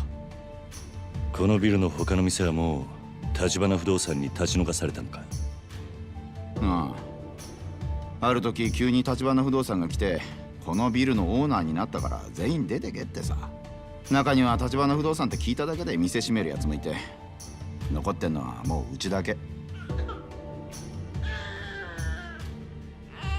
あんた家族で店に住んでるのか？住む場所を別にする余裕なんてないからね。かみさんはビルに住み着いてるホームレスが怖いって奥から出てこなくなったよ。連中よこしたのも橘不動産の嫌がらせ。ホームレスにビルの中で小便させたり、大声をあめかせたり、不審火まで出しやがる。橘不動産の人間も毎日来るのか？最近来るのは無言電話だけ。夜通し何百回ってかかってくるよ。誰だ？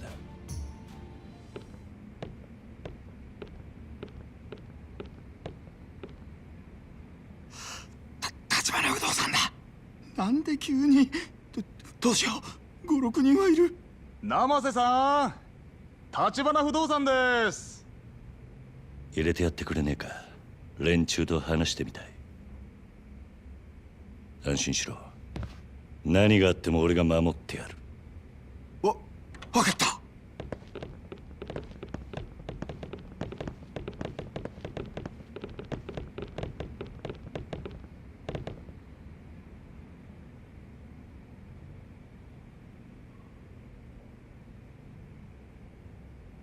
小田さん。どうも生瀬さん。どうすか、立ち退きの件考えてくれました？うちは出て行きませんよ。そうは言ってもこのビルはもううちがオーナーになってるわけだし、勝手な都合を並べて居座られちゃ困っちゃうんだよな。だからって毎日嫌がらせしやがって。うちには赤ん坊だっているんだぞ。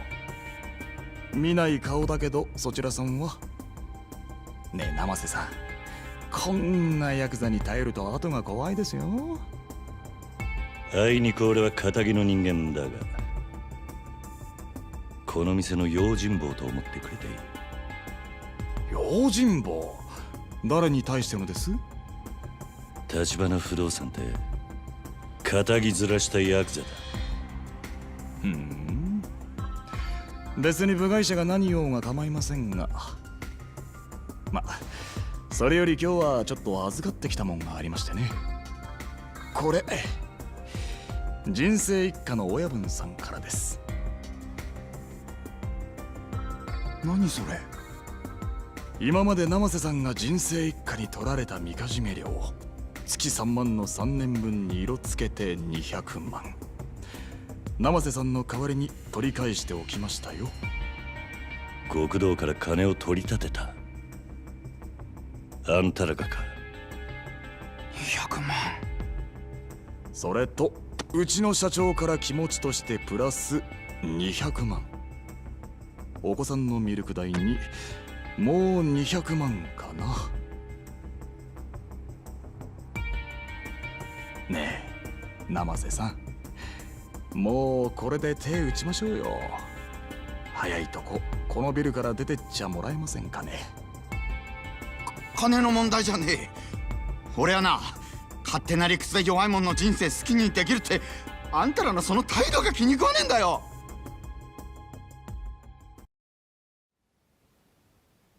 綺麗事はよしましょうや生瀬さん。もうこれ以上ごねてもあんたのもらいは増えませんから。あ？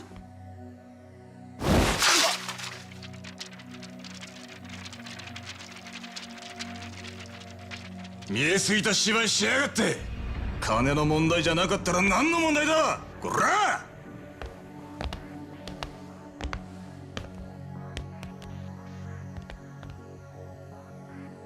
何か？あんたにはあの鳴き声が聞こえねえのか？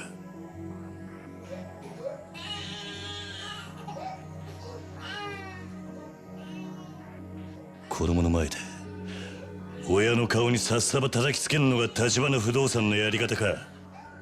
そちらさんも人様に説教垂れるほど真っ当な人間には見えませんがね。まあいいでしょう。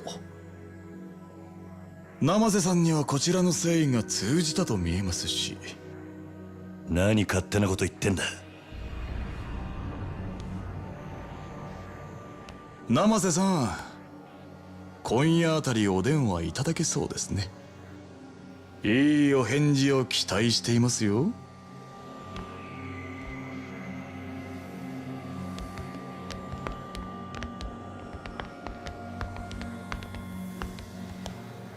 今時こんな街で妙な正義感匂わせちゃ命が危ないよ、お兄さん。おわさびはほどほどにしないとね。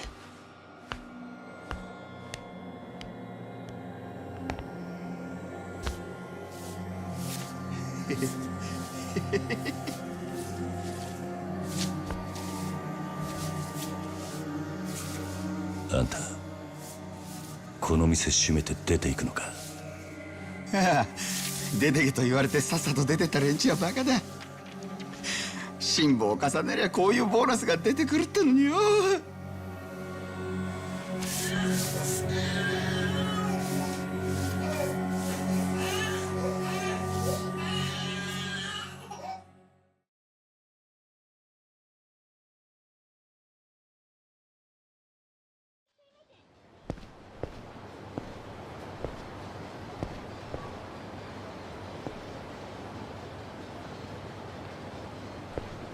あんた、さっきまでいた他のホームレス仲間はどうしたんだ？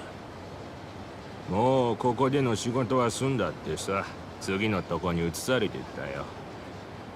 次のとこ？どこだ？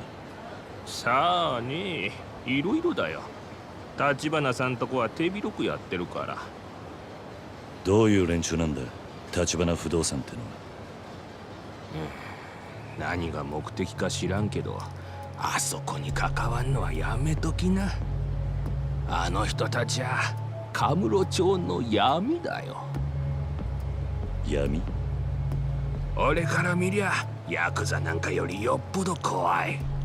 カムロ町中に目と耳を張り巡らせてるから、相手がヤクザだろうが弱み見つけ出してすぐに金玉握っちまう。人生一家もその手で追い払われたってわけか。聞いた話じゃ、人生一家の組長、この間東条会本家から指詰めさせられたらしいよ。何？本家への上納金ちょろまかしてんのが匿名で作られてね。もっとも作られたのはそのほんの一部。全部ぶちまけられたら組長絶対殺されるってよ。なるほど。橘が小出しにチクって脅しをかけたってことか。別に俺は橘さんとこがやったなんて一言も言ってないよ。ただヤクザのそんな弱み探り出せるのあそこ以外にはまずないだろうけどね。俺があとあんたに言ってやれるのは、橘からは手引けって忠告くらいだね。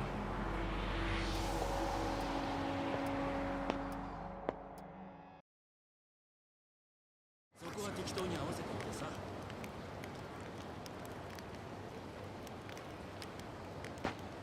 いやあ、橘不動産のおかげで思いがけねえボーナスが入った。こりゃ酒盛りでもしねえとダメだよな。ああ、今日くらい嫌なこと忘れてパーッと飲みてえよな。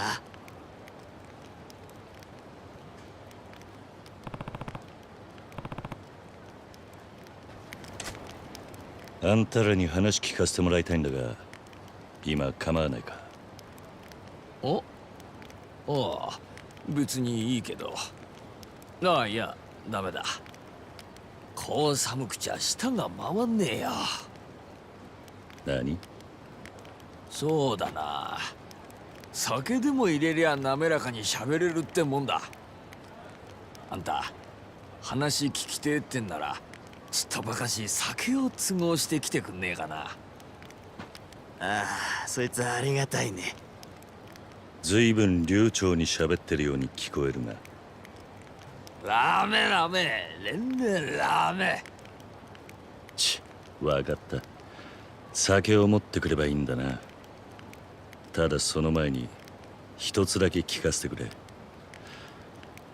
あんたらの中で橘不動産と仕事をしたことがあるってやつは？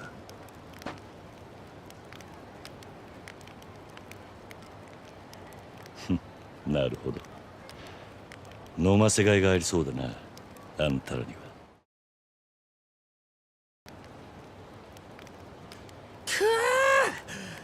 やっぱり酒は命の水だな。これで話をしやすくなったな。おおとも、酒のおかげで口も滑らかよ。大丈夫なんだろうな。大丈夫大丈夫。つっても俺らが知ってることなんて大したことないと思うけど。橘不動産の仕事をしたことがあるって話だが。ああ、言われた場所に一日中居座っているだけ。地上げの嫌がらせにさ。簡単なバイトだよ。さっきも一件終わって日当もらったとこでさ、明日からまた違う場所で居座り。さっきまでやってたのってハークアビルだろ。俺も見てきたから知ってる。なんだ、それ知ってんだったら他に何が聞きたいの？そのバイトってのは橘不動産の方から声をかけてくんのか？ああ、今のあんたみたいに俺らに近づいてきてね。そうだ、登場界のヤクザの方でも俺たちに同じバイト頼んでくることがあるよ。その連中も地上げ屋だ。今時はホームレスも使いようなんだね。俺たちは橘さんとこだろうがヤクザだろうが、金さえもらえりゃどっちでも構わねえけどさ。なるほどな。もう一つ聞かせてくれ。橘不動産の連中がよくいる場所ってのはあるか？ああ、それならチャンピオン街だね。よく出入りしてんの見かけるよ。あの辺りは今地上げのメッカだ。なんせ小さな飲み屋ばっかだから、そこの連中を追い出して一手にまとめ上げれば高く土地が売れるんだろうよ。橘不動産がチャンピオン街を地上げしているってことか？多分ね。ただあそこは橘不動産だけじゃなくて登場界の連中も狙っているから、あんたみたいなヤクザが行ったらあそこの住人たちに煙たがられるよ。そうか、参考になったよ。ありがとう。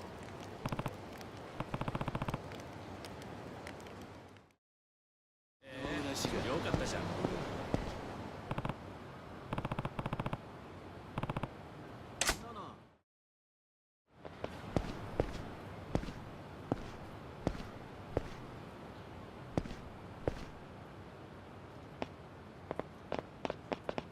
おい、そこのあんた、何しに来た？この辺で筋もんに飲ませる店はないよ。橘不動産の人間がここに出入りしているって聞いてきたんだが、今もいるか？あんた、また登場界の若い衆か？いや、そうじゃない。あんたらの店を地上げしに来たわけでもない。よく言うな。だったら橘不動産に何の用だ？あの連中のことを知りたいだけだ。あんたらに迷惑はかけない。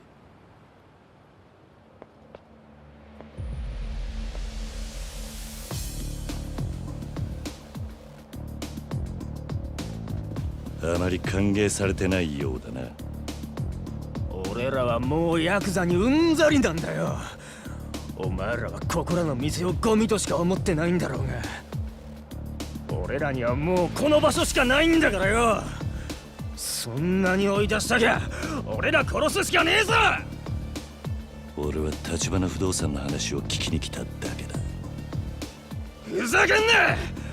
お前ら聞く耳持ったことなんかねえだろ！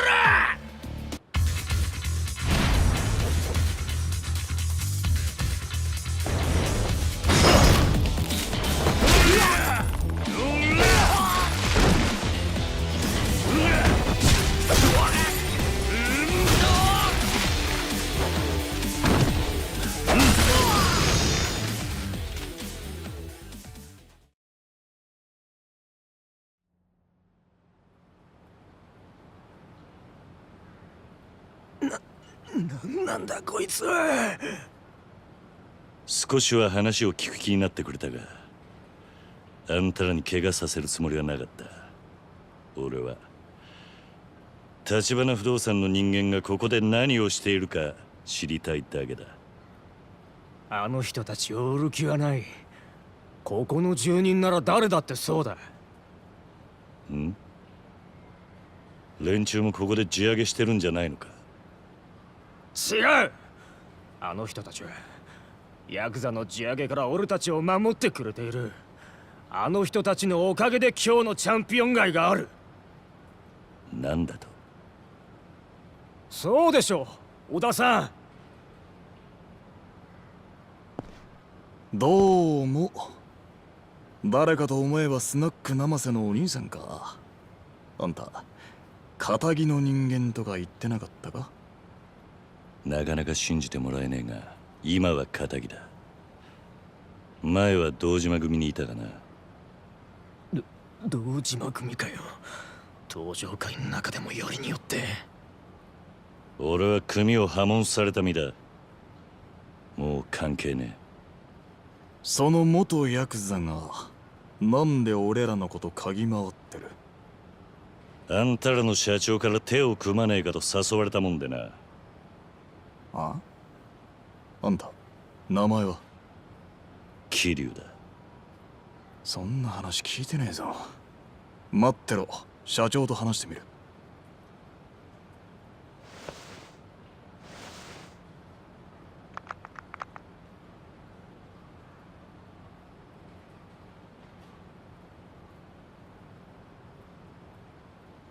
わかりました。じゃあそのように。それじゃ。社長は何つってた？うちのことを深く知りたいなら、昨夜社長と会った部屋に来いとおっしゃってる。直接会うそうだ。そうか、わかった。もうここには来んなよ。ここの人たちはヤクザが嫌いだ。そういや、あんたらがヤクザからチャンピオン街守ってるってのは本当か？ま、一応ね。社長の方針があるからさ。方針？この辺の土地はカムロ町が戦争で焼ける前からいるような人たちのもんらしい。うちの社長が言うには、ここらはカムロ町の根っこだ。俺たちみてえな新参者に好き勝手する資格はないってさ。さっきのビルの時とは随分態度が違うんだな。白亜ビル？あそこの連中は所詮流れ者の寄せ集めだ。あんたもスナック生瀬の店長見たろ。さも仇の被害者ですって面してたがよ。あいつらだってよそから流れてきた時、元いた住人追い出してんだから。因果応報ってやつだよ。ま、俺は社長のポリシーに従ってるだけでね。偉そうに言うつもりはないけど。それでもあんたらにはあんたらなりのルールがあるってわけだ。俺は織田ってもんだ。橘社長とは古くてな。大抵の現場は俺が仕切ってる。で、あんた結局どうするんだ？うちの社長に会いに行くのか？ああ、会ってもう一度話を聞かせてもらう。どうやら橘不動産ってのは思っていた以上に腹の底が見えねえ会社なんでな。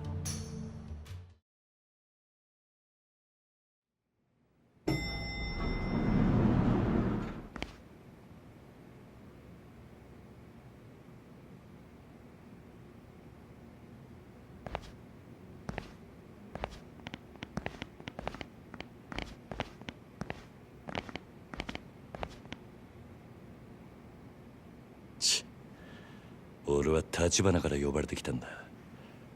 お前ら橘不動産の人間じゃないのか？ここに社長はいませんよ。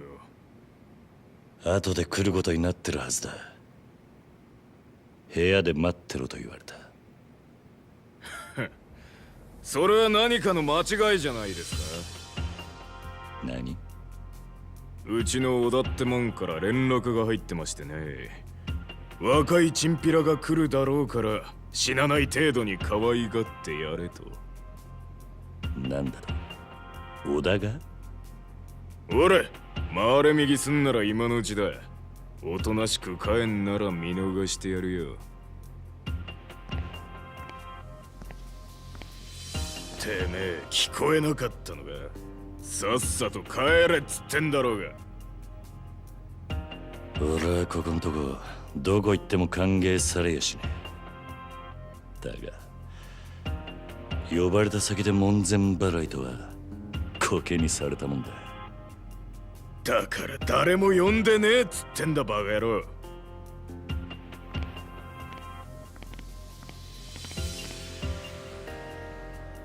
どけ、お前らじゃ話になんねえ。ガキが土地狂いやがって、どうなっても知らねえぞ。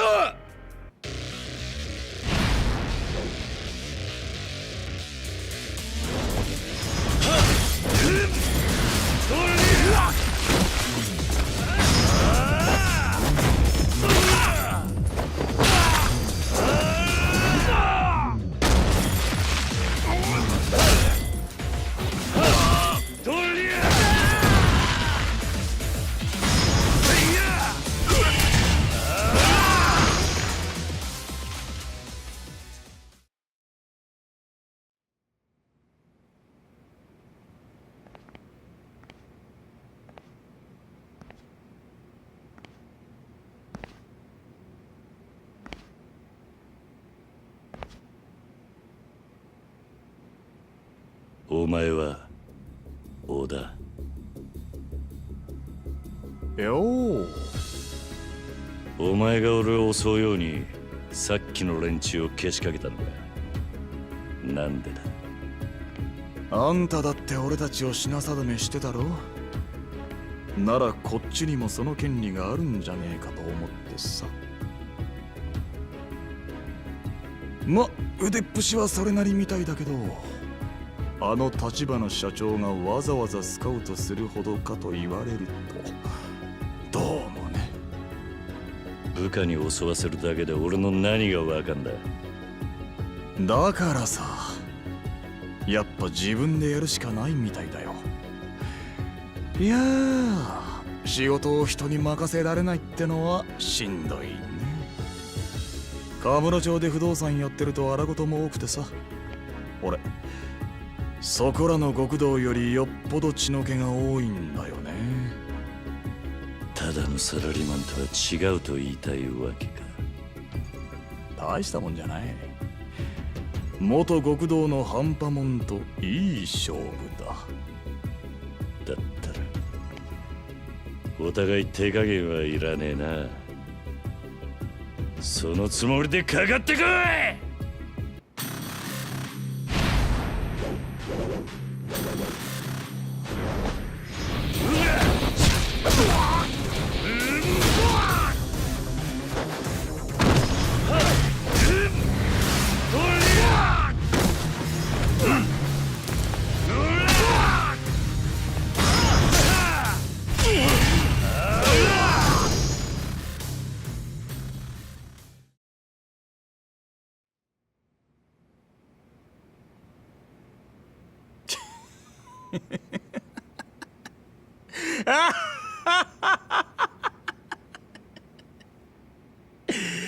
嘘だろ。この俺にこんな若造が怠慢で勝つかよ。信じらんねえ。小田、納得しましたか、小田さん。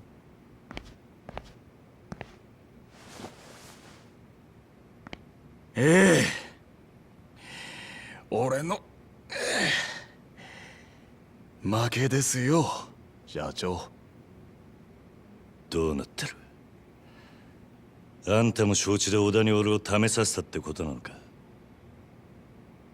ええ、小田さんは私にとってかけがえのない片腕です。だから我々の中にあなたを迎え入れるには彼の了解を取る必要がありました。そうかよ。俺はつくづく自分がバカに思えてきたぜ。さっきまであんたらは信用してもいいって気になりかけていた。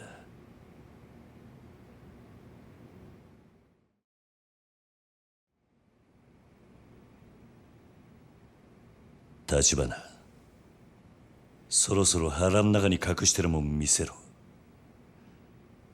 あんたはなぜこの俺に近づいてきた？その理由は何なんだ？いいでしょう。ですがその前に、あなたはこのカムロ町という町を何と見ますか？カムロ町？さあな、質問の意味がわかんねえ。私はね、桐生さん、この町は堂島組をはじめとする東上界の餌場であると見ています。一晩中ネオンに彩られたこの町に集まる人や金、そこから溢れる甘い汁は全て東上界の極道たちに吸い上げられる。何が言ってんだ？東上界が力で光り輝かせるこの町に、私は風穴を開ける人間です。こんな風にね。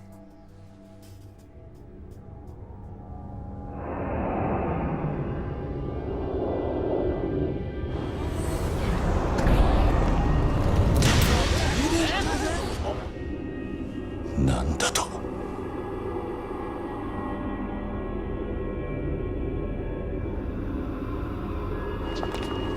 嘘だろ。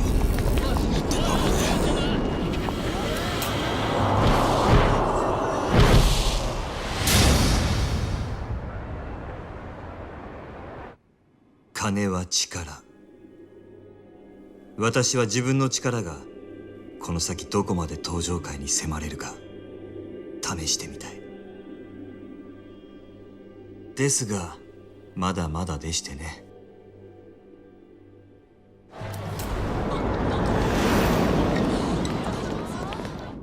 今の私ではせいぜい10秒というところが限界ですが、いずれは殻の一粒を手に入れてカムロ町の支配者層に食い込むつもりです。あの土地はそれだけの価値を生みます。あんたは一体？桐生さんがご存知かどうか、東上界という組織は決して一枚岩ではありません。その証拠に東上界にはこの私に協力するある一人の人物がいます。そして私があなたに近づいた理由は、その人物から強力な推薦を受けたからなんですよ。東上界の内通者ってことか。誰なんだそいつは？あなたと私が手を結ぶことを望んだその人物は、東上界直系堂島組若頭風間慎太郎です。なんだと？おやっさんが？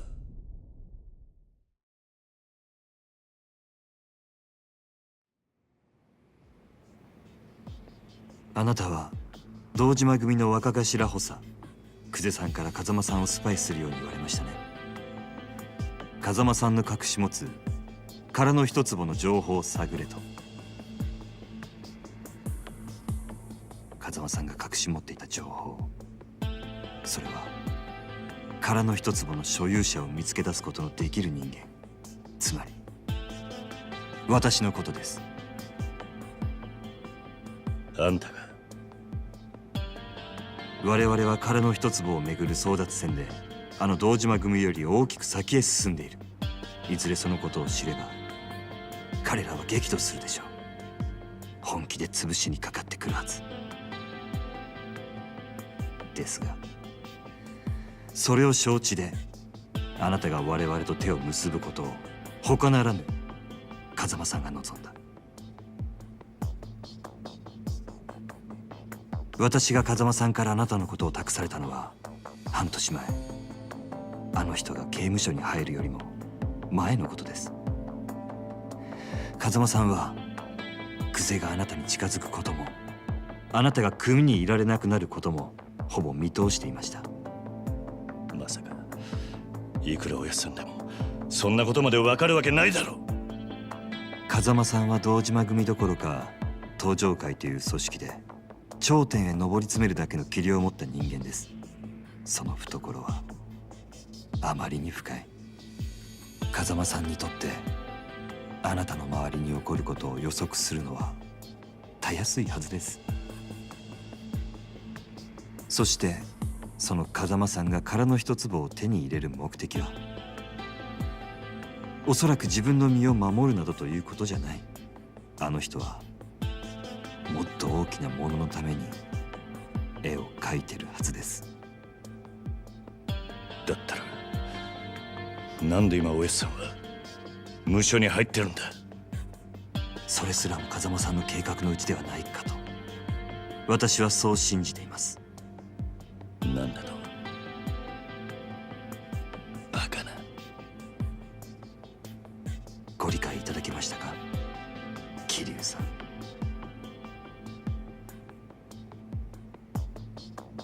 立花、あんたがおやっさんの意志を託された人間だって証拠はあるのか。風間さんがおっしゃるにはこれがその証拠になると。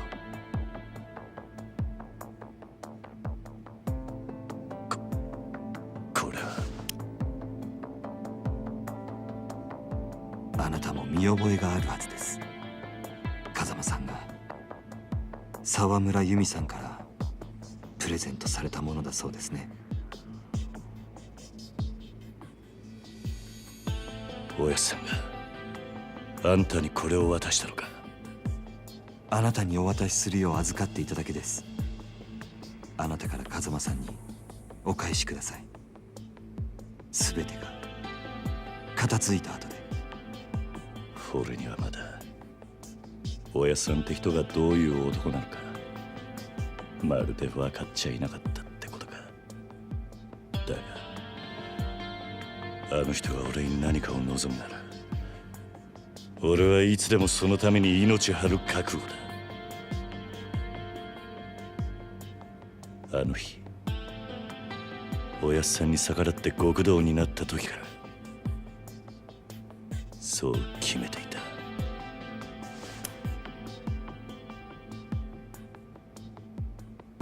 ではこれからどうぞよろしくお願いします、桐生さん。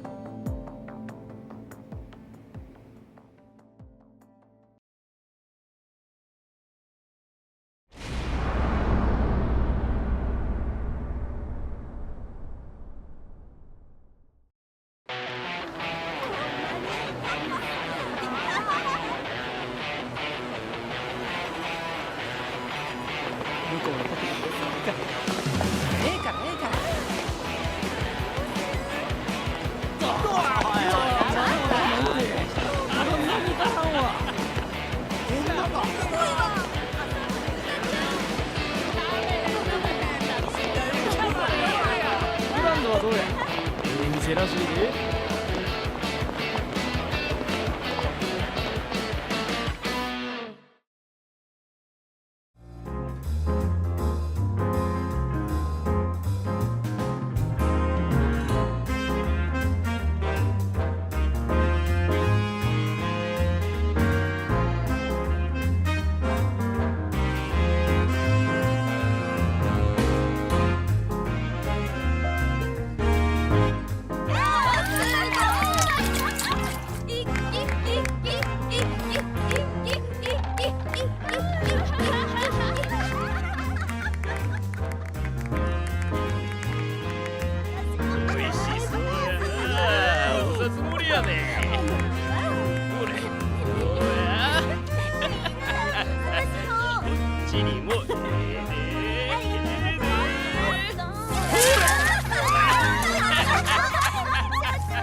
そりゃすごいね。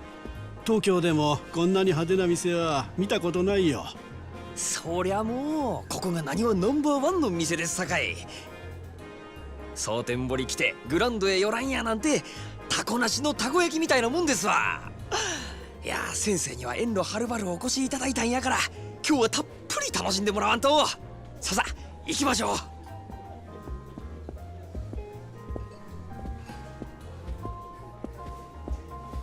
でもさ、本当に大丈夫なの？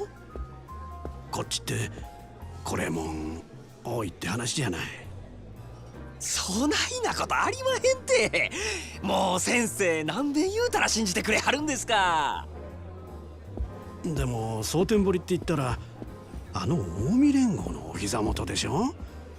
町ごとヤクザの巣窟みたいなもんだろまあましてやこの手の店なんてもう、あそこの席、あれ絶対ヤクザだよ。やっぱり私帰るよ。大丈夫ですってほんまに。物騒な店も確かにありますけどこの店に限っては絶対安心。折り紙付きです。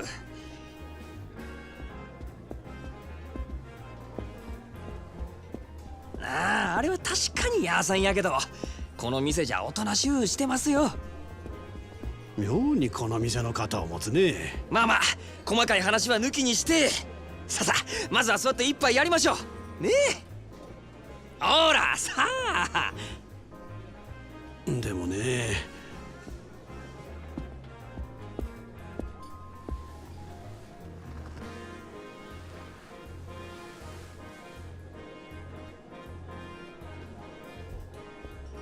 こんばんは。失礼します。失礼します。いや、こんばんは。どうです？女の子も粒揃いですやろ。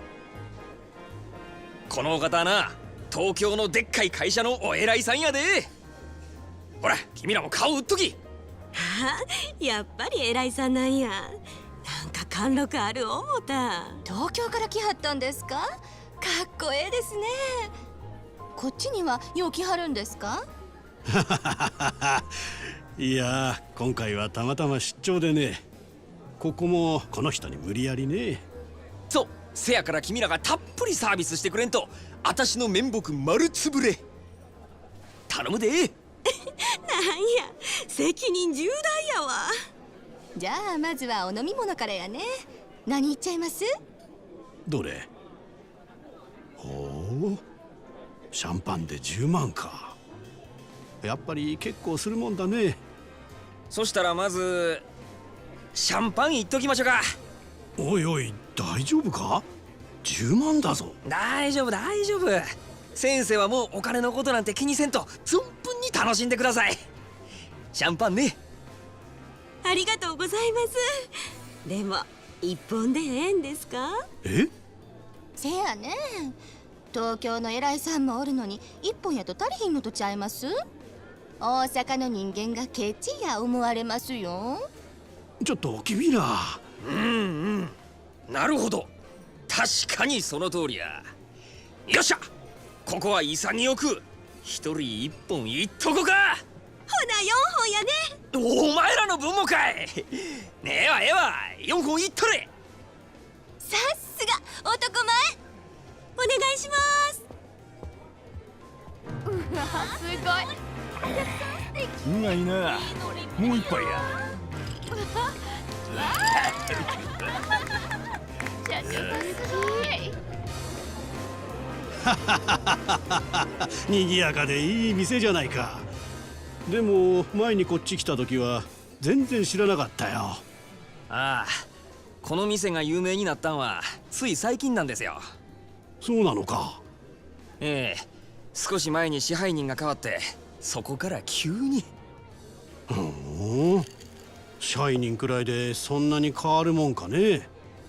それが引き抜きから何からちょっと大声では言えんようなことまで随分派手にやったみたいで、箱のでかさだけが取り柄やったこの店をあっちゅう間にトップにのし上げてもうたんです。ほう、随分なやり手みたいだね。うちの支配人、夜の世界では知らん人がおらんちゅうくらいの有名人なんですよ。そうなのかい。そりゃいっぺんお目にかかってみたいもんだね。ちょっともうええ加減にして。こっちは金払っとんねやぞ。ちょっと触るくらいいいやろが。お前もまんざらはないんやろ。なわけあるか。もうほらここやここ。お客様、当店はお触り禁止です。どうかその辺で。かわいやっちゃなもう。お客はん大概にせんと。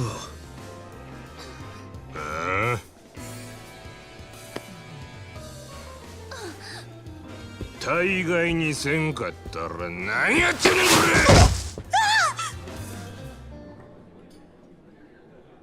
こっちは金払っとんのやぞ。ガタガタ抜かすね。このボケ。おいおい、全然大丈夫じゃないじゃないか。逃げよう。ああ、この店で暴れるやなんて。まあ大丈夫、すぐ収まりますよ。だからなんでそんなこと言い切れるんだ。出てくるからですよ、彼が。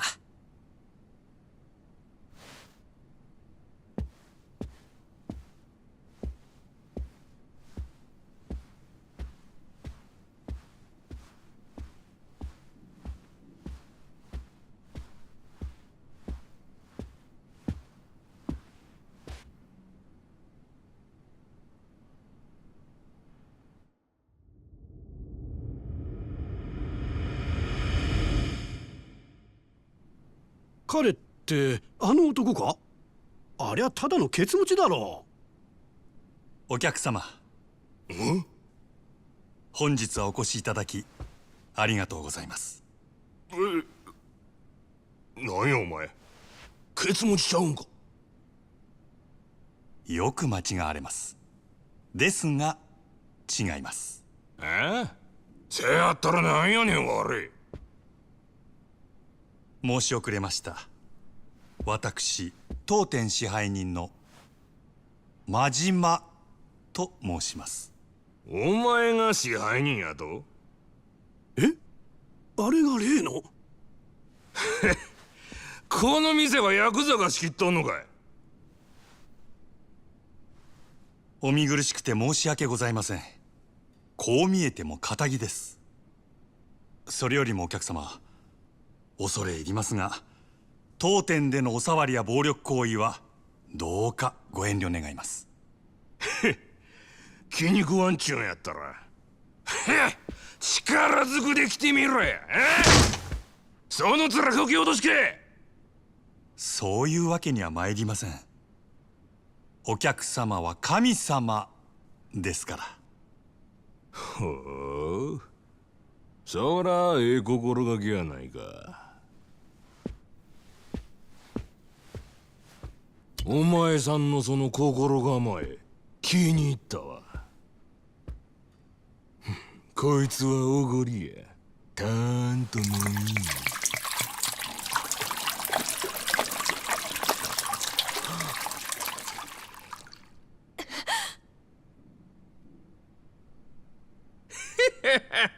どうや、神様からのお恵みは。ありがとうございます。私はこの酒を一度浴びるように飲んでみたかったのですが、おかげさまで夢が叶いました。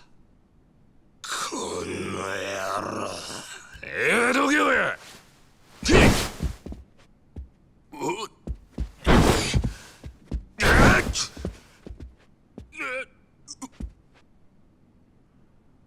お客様、重ねてお願い申し上げます。そろそろお引き取り願えませんでしょうか。もしこれ以上営業妨害されますと。したら何やっちゃねえ。しゃあないのう。ああ、一丁景気のやれや。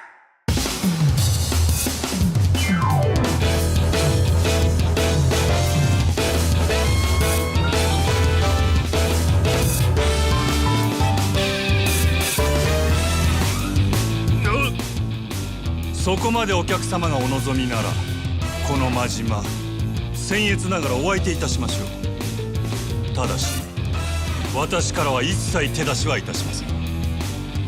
何しろお客様は神様ですから。まだそんなこと抜かすか。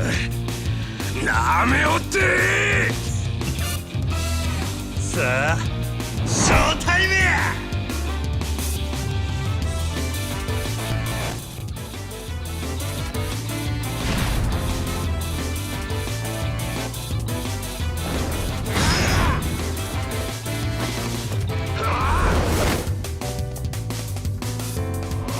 後ろでございます。お客様は神様やろうが。そろそろよろしい。おしぼりはいかがですか。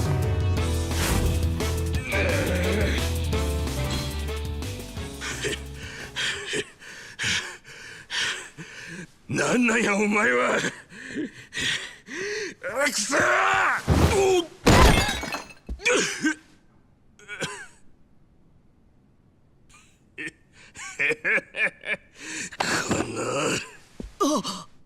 危ない。なめんなよ。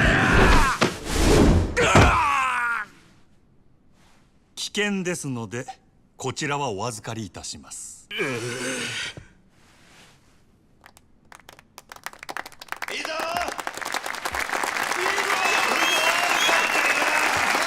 りがとうございます支配人。さてこの野郎、警察に突き出してやる。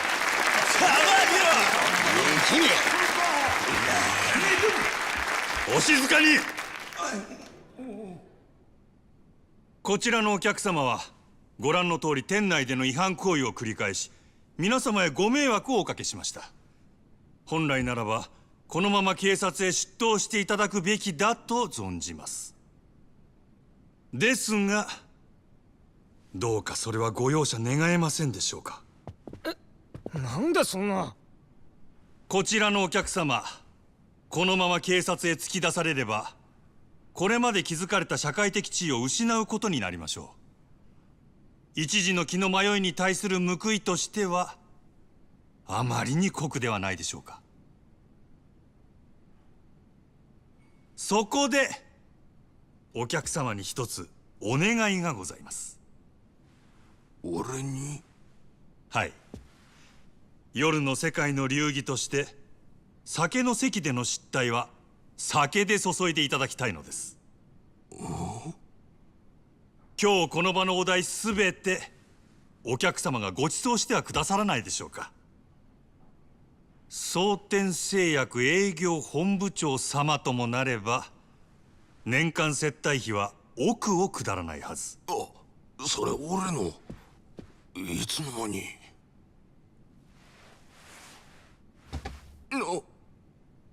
お客様を犯罪者にしたくない。ですが他の皆様にも変わらずこの場を楽しんでいただきたい。すべてはこの私のわがままです。どうか私のわがままを聞き入れてはくださいませんでしょうか。わかった。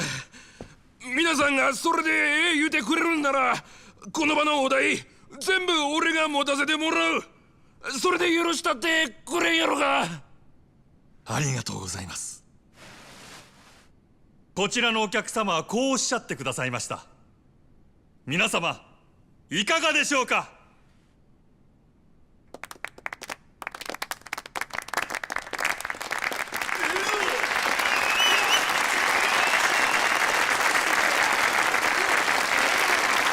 ありがとうございます。皆様の寛大なお心遣いありがたく頂戴いたします。勇気あるご判断をなされたこちらのお客様にも拍手を。では引き続きどうぞお楽しみください。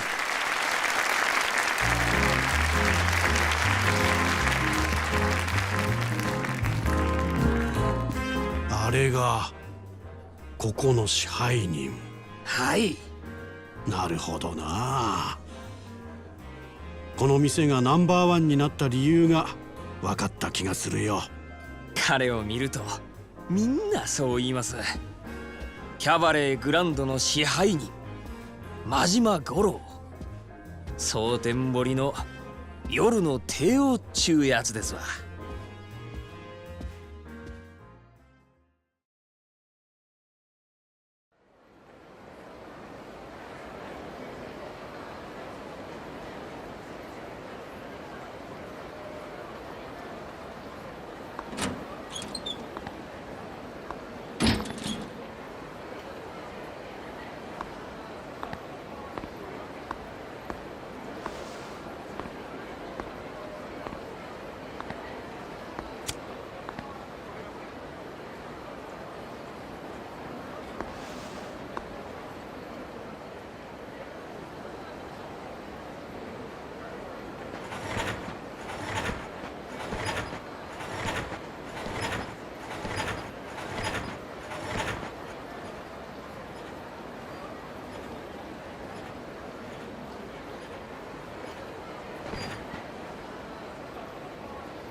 おい、まだ頼んだの来ねえのかよ。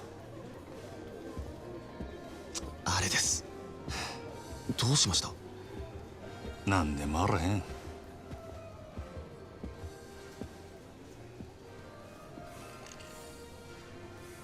お楽しみのところ失礼いたします。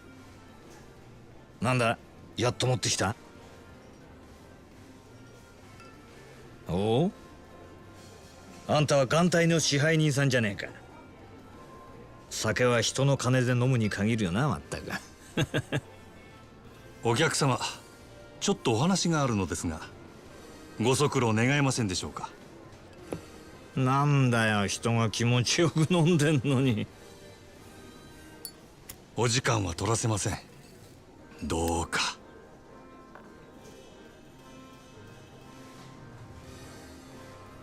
しょうがねえな。他ならぬ支配人さんのお願いだ。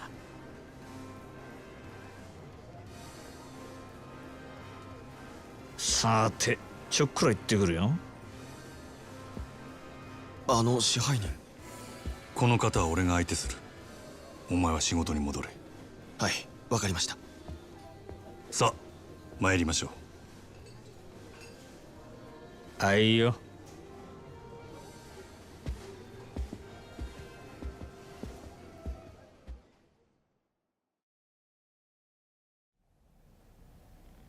繁盛してるじゃねえか。ついこの前まで閑古鳥が鳴いてたってのにな。変われば変わるもんだ。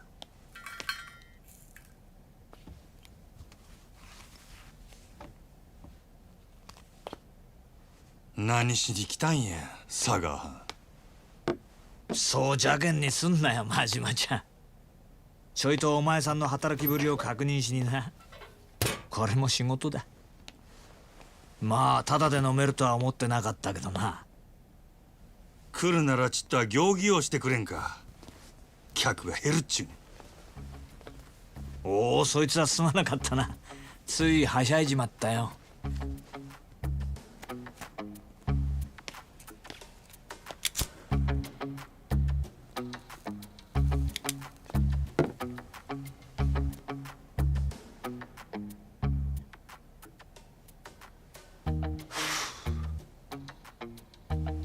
聞いたよ。さっきもご活躍だったらしいじゃない。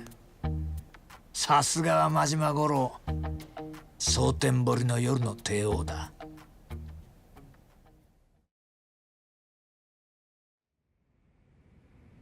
客との喧嘩を見せ物に仕立ててついでに飲み代まで取り上げちまうなんてよ、なかなか気が利いてるな。やっぱりお前仇が向いてるって自分でそうは思わねえの？アホ抜かせ。誰がこんなこと好きでやるかっちゅうね。そりゃお前今の立場のありがたみってのが分かってねえよ。金も地位も名誉もある。ところや女だって随分寄ってくるだろ。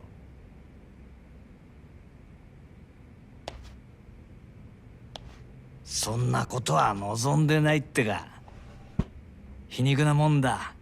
そんな誰もが羨む立場を得たお前だけがただ一人この町で別の何かを求めてる。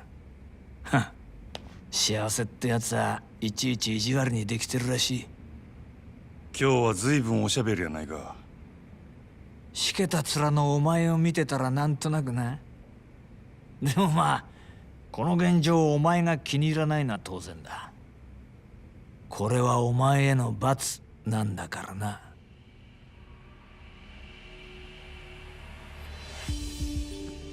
楽しまれちゃ俺も島野の兄弟もちっと困る。そろそろ本題に入ってくれまへんか。俺はいつになったら極道に戻れるんや。オーナー。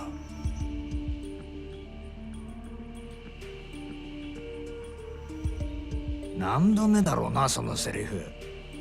どうしてそんなに極道に戻りたいのかね、俺には分からないよ。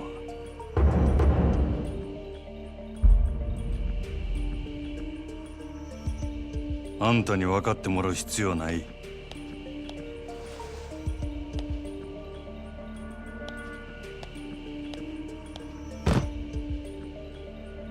今月の売り上げや。この調子なら来月にはノルマの1億達成するで。おお、そりゃすごい。とぼけんな。達成したら島野の親父に俺が極道に戻れるよう口利きする。約束忘れてへんやろな。さあそんな約束したっけかな。この件で冗談は通じひんぞ。ダメだ。あと5億稼げ。そうしたら口聞いてやるよ。おのれ。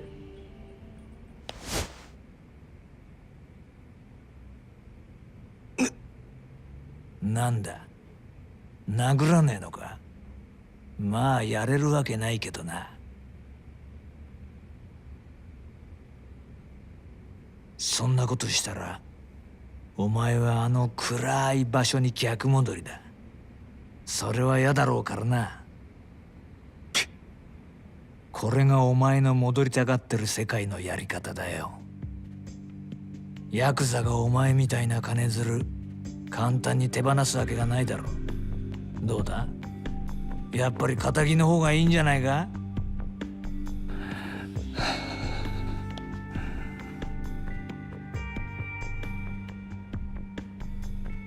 上等や。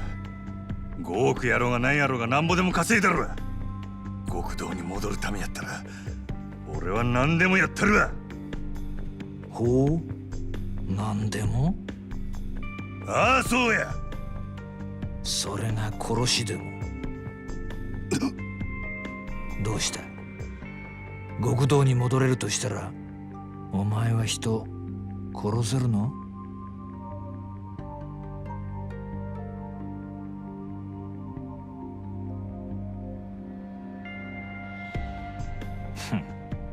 冗談だよ。いや、意地悪言ってすまなかったな。極道ならいずれそういう山を踏むこともある。お前にそれが分かってるのかちょっと聞いてみたかっただけだから、引き続きよろしく頼むよ、支配人。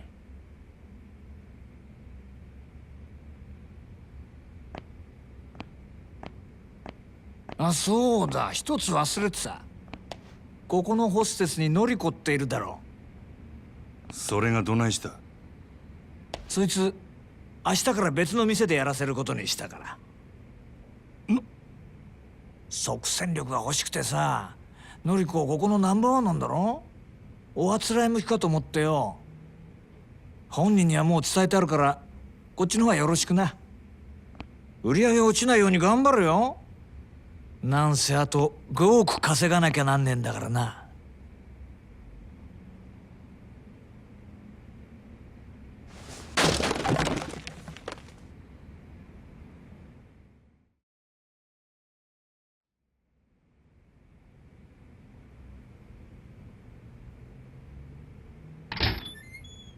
失礼します。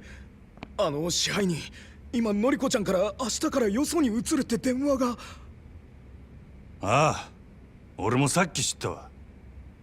ご存知でしたか。なんだってこんな急に。のりこちゃんがいなくなったら売り上げに相当響きますよ。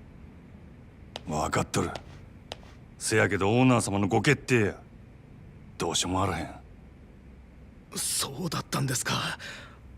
でもこれからどうすれば。ったく、落ち込んどる暇もあらへんな。最近よそでイケとるホステス言うたら誰や？よそですか。よその子でしたらそうですね。オデッセイののぞみちゃんがダントツでしょうね。オデッセイ自体がうちのライバルみたいなものですし。そうか。じゃあ一丁行ってくるかの。支配人、どちらへ？決まっとるやろ。望みをうちに引き抜く。ライバル店のナンバーワンを引き抜くってさすがにまずくないですか？そもそもそんなことはどうやって。夜の世界は弱肉強食。ここでこけたらうちはあっちゅう間に崩れるで。やらなしゃあないんや。店の方は任せたで。わかりました。どうかお気をつけて。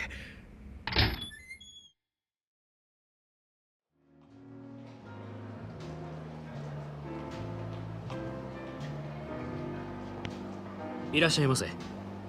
お一人様ですか？ああ。すんません。ただいま満席でして、少々待っていただいても構いませんでしょうか？構へん、待つ。ほんますみません。そしたらこちらでお待ちください。よろしければお飲み物もお持ちしますが。ああ、そない気ぃつかんでええねん。のんびり待ちますわ。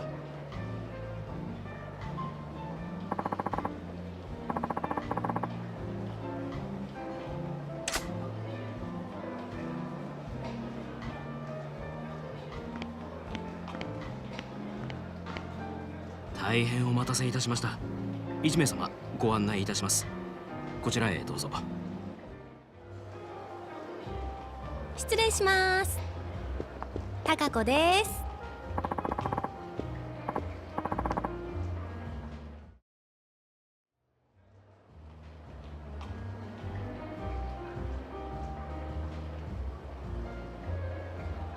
店ん中くらいサングラス外したらどうでっか。グランドの支配人はん。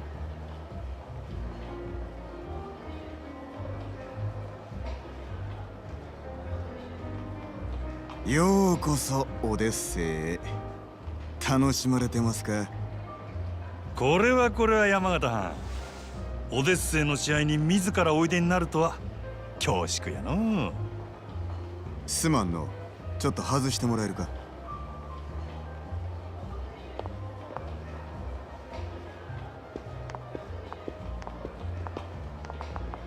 お目当ては望みやな。さすがはうちとためはる店の支配人や。話が早くて助かるわ。あんたの方は随分と回りくどいやないか。こそこそ忍び込んで敵情視察。それがあんたのやり方か？そないなことせんでも望みに会いたきゃ呼びますせ。説得でも交渉でもしたらええ。そないなことしてもトップのあんたがうんと言わなことは動かん。俺が説得しに来たんは望みやのうてあんたや、山形。私を？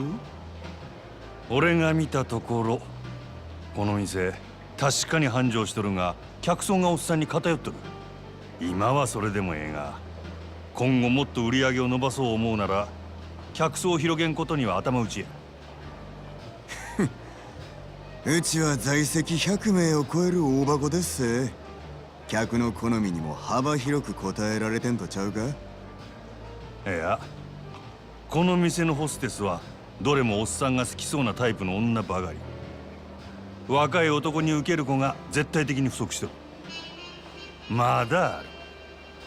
実は今オデッセイは深刻な女不足や。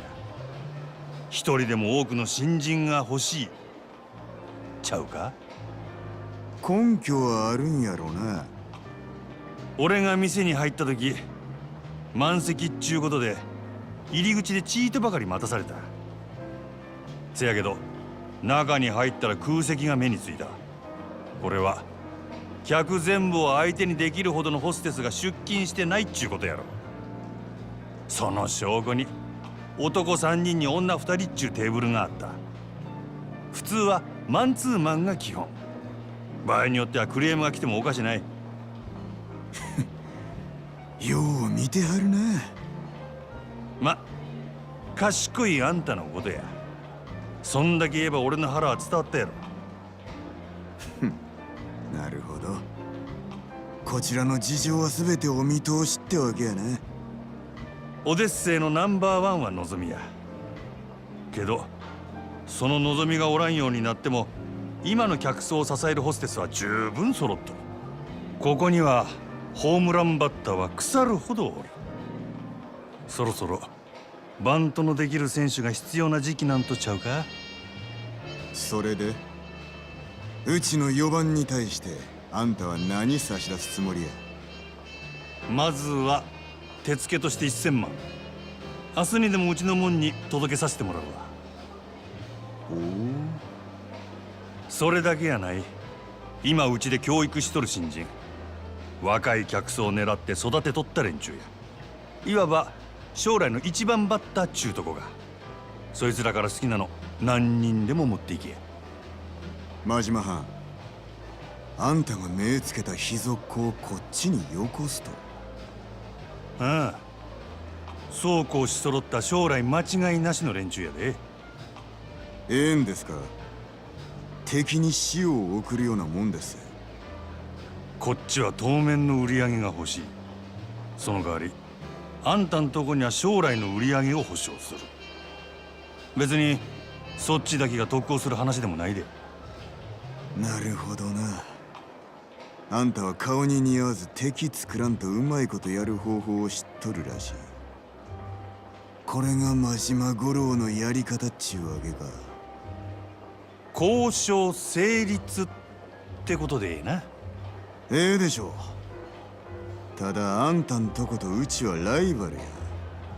今日みたいなんはこれ限りにしてもらいましょうか。これからはうちも全力で勝ちに行かせてもらいますわ。覚悟はええな。好きにせえや。さてと、ええ酒飲ませてもろうた。お勘定頼むわ。勉強させてもらいましたからね。今日は私の大ごりっちゅうことで。空ごちそうさん。ほな。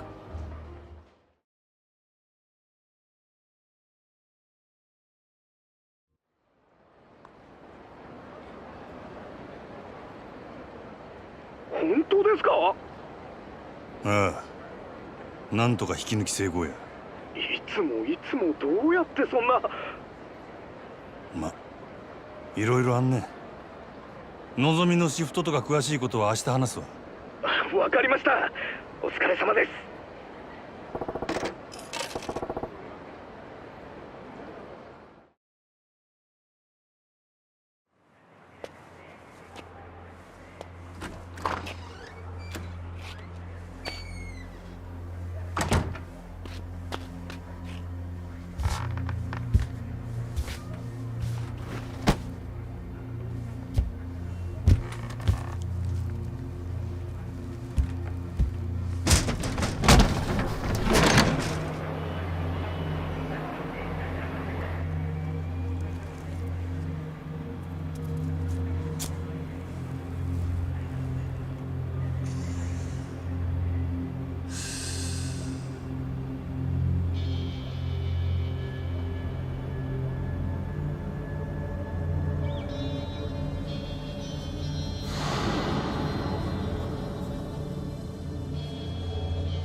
この町は牢獄や。俺が塀の外に出られんのはいつなんやろな、兄弟。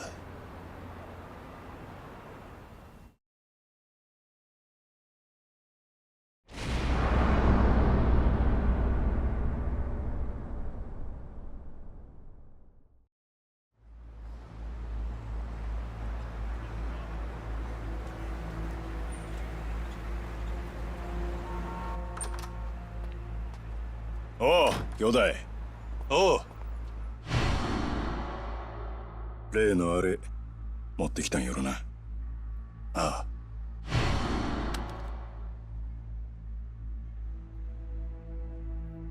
まがいもんは一切なし。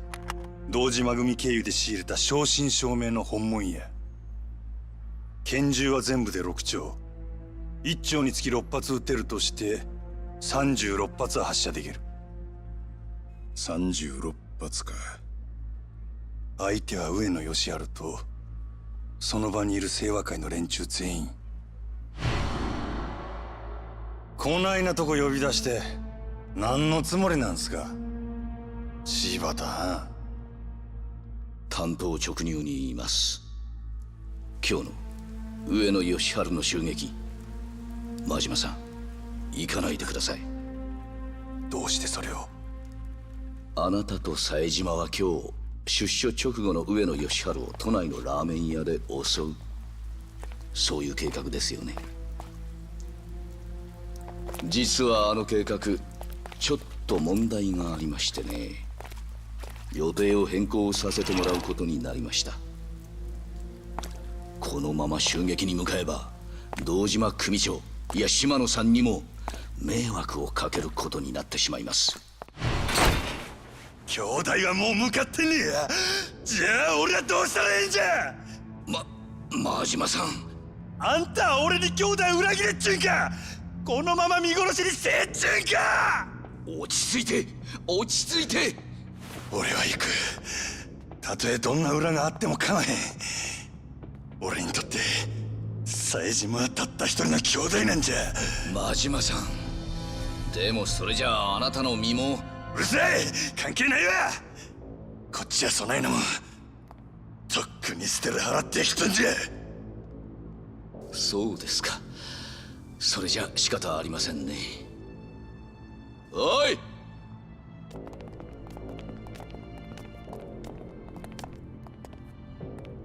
柴田。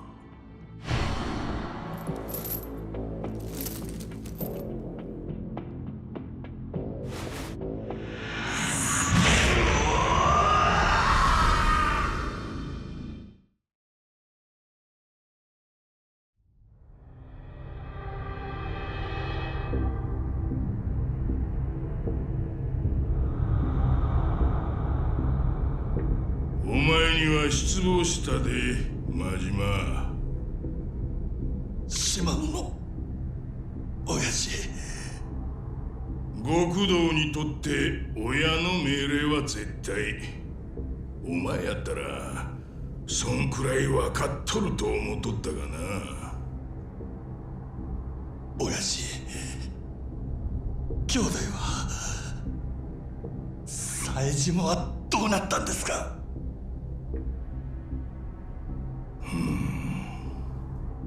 教えてください、親父。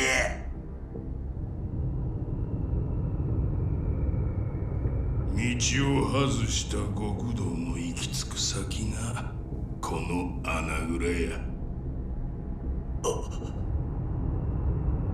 親父、安心せえ。別に殺しはせん。せやけどここにぶち込まれた奴はみんな殺してくれって泣いて頼むわ。なんでやろな。親父、兄弟は教えてください、親父。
支配人お電話です。オーナーだって言ってるんですけど。分かった。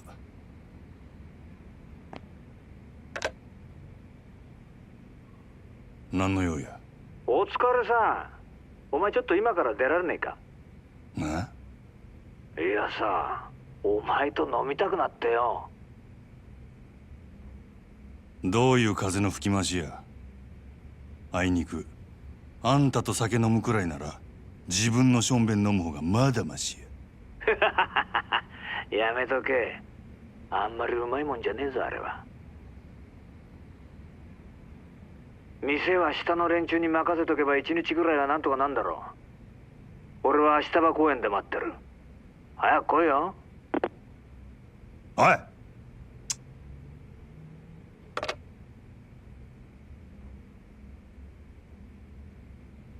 オーナーからの呼び出しや。いつ戻れるかわからんからあと頼んだで。わかりました。主任にも伝えておきます。すまんの。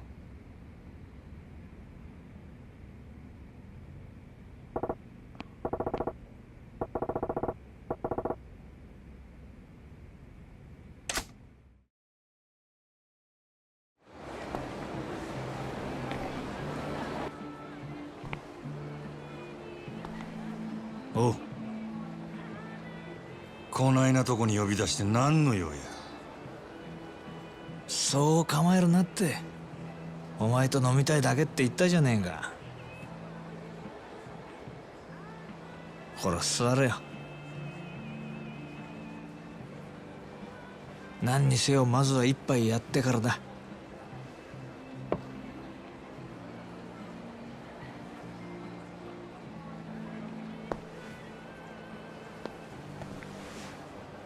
大将、こいつにも適当に見繕ってやって。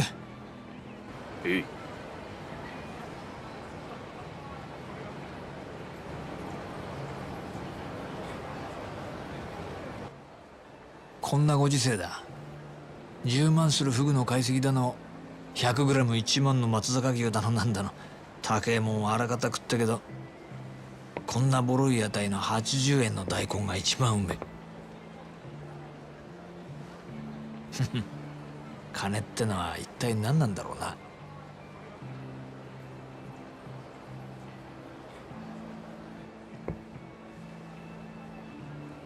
おっ。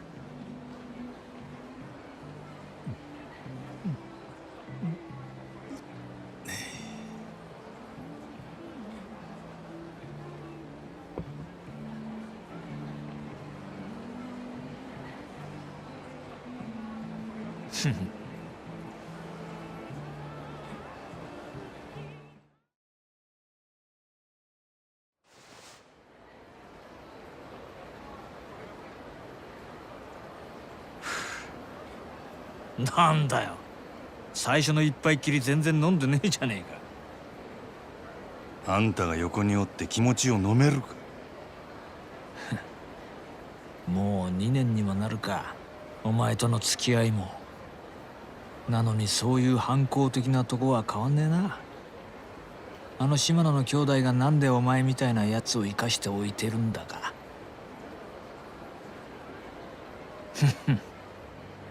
まあわけわかんねえよな。極道の世界で親に逆らったやつは必ず相応の報いを受けるもんだ。破門、絶縁、その辺ならまだいいが、ひでえ時には人知れずなぶり殺しにされることもある。お前は穴ぐらい切っていうその最悪のケースを踏んじまったはずなんだ。だが穴蔵での拷問に1年間も耐え抜いたお前を島野はあそこから出した。耐えたお前のタフさも信じられねえけど、何より一度穴蔵に落としたやつをあの島野が救うとはな。だが島野がお前を許したかといえばそうでもない。穴蔵から出たお前は破門も絶縁もされずに極道の世界から追放された。そして大門違いの兄弟分である俺にお前を預け、仇として飼うように指示をした。武闘派と呼ばれる島野がなんでそんなに回りくどいことをしているのか。奴の目的は一体何だろうな。さあ、俺が聞きたいくらいや。案外理由は単純で、ただ単にお前のケツの味が忘れられないだけなのかもしれねえな。なんだよ、つまんねえやつだな。そうだ、一つお前に聞いてみたかったんだ。なんでお前そんなに登場界に戻りてんだ。お前みてえな跳ねっ返りがこんな罰に耐え続けてまで。冴島大河だっけか。お前が登場界にいた時の兄弟分だっけ。そいつのためって言ってたよな。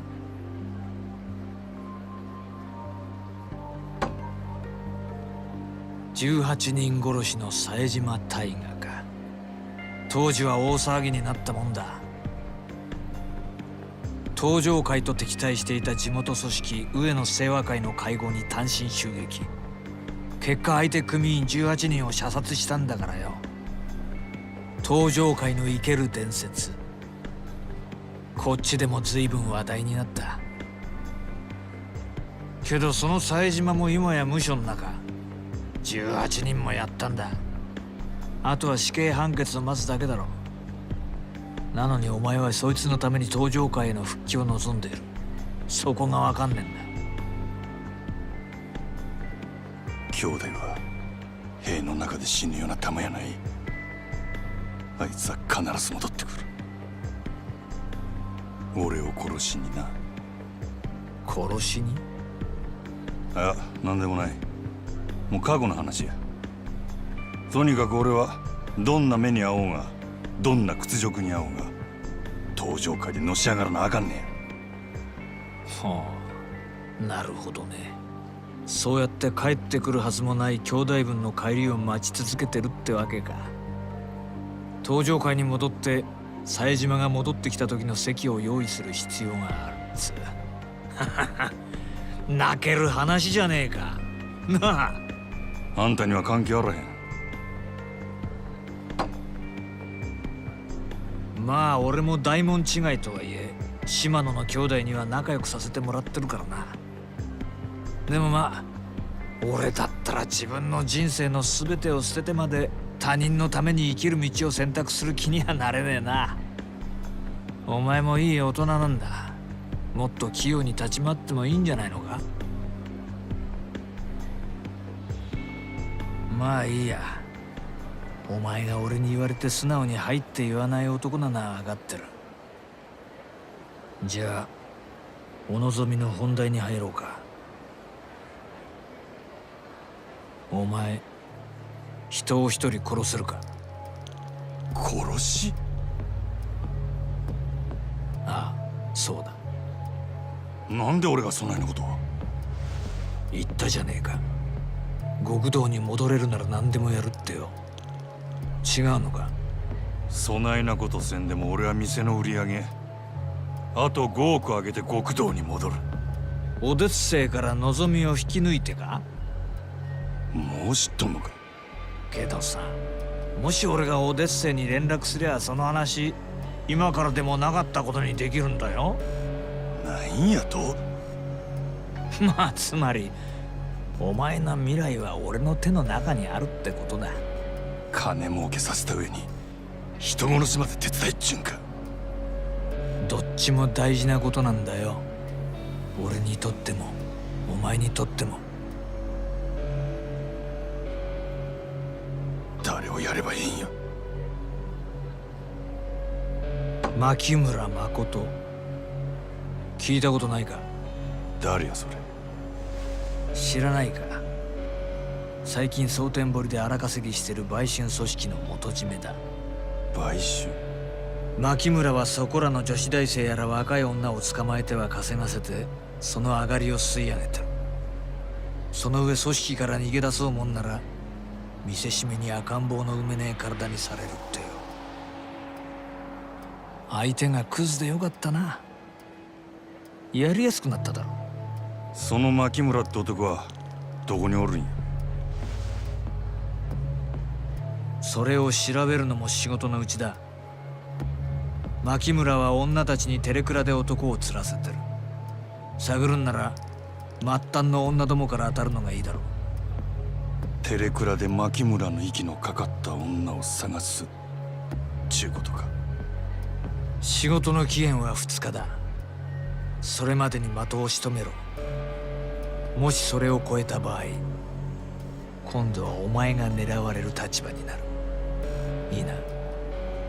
そら楽しみやな。殺しの方法はお前に任せる。仕事を終えたらこの番号へかけろ。分かった。真島ちゃん、最後に確認しとくぞ。殺しに人数や相手は関係ねえ。1人殺そうが18人殺そうが成人を殺そうがクズを殺そうが人殺しは人殺し。やった瞬間まっとうな人生には二度と戻れなくなる。街を歩こうが家にいようが人を殺したっていう記憶が頭から離れなくなる。極道の先輩として忠告しておくけど、殺しなんてやらないで済むならその方がいい。当たり前だよな。でもお前はてめえの目的のために見ず知らずの誰かを殺せるか？うるさいわ。どっちみち人の一人殺せんやつは極道として半人前や。やったるわ。そうか。ごちそうさん。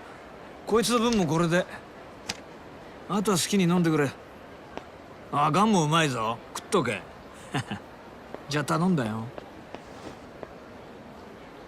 牧村誠。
もしもし。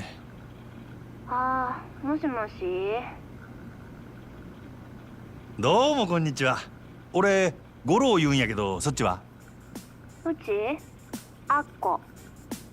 あっこちゃんか。何や元気なさそうやん。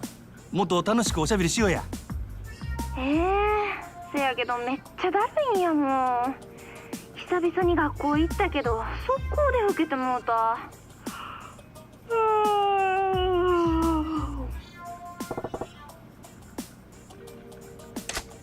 なんや自分、ひょっとして女子大生？うん、そうやけど。はあ。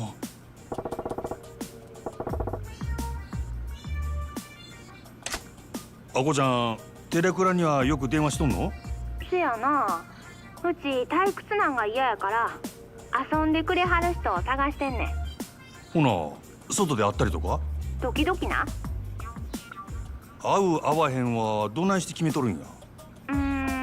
まあお腹空いてる時とか。現金やな。飯おごってくれたら相手は誰でもええんや。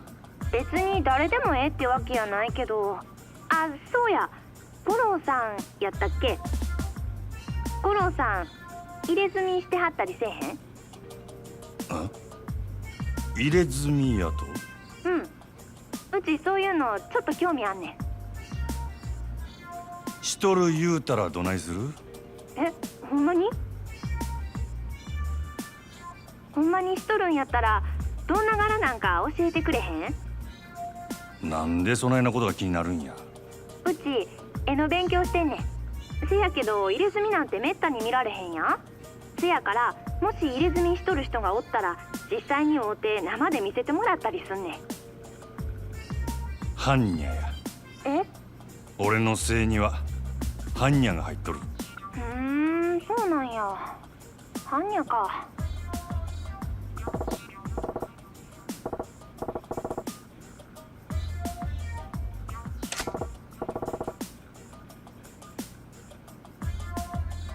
ところであっこちゃん、俺からもちょっと聞きたいんやが。何？牧村誠って知っとるか？ごめん、切るわ。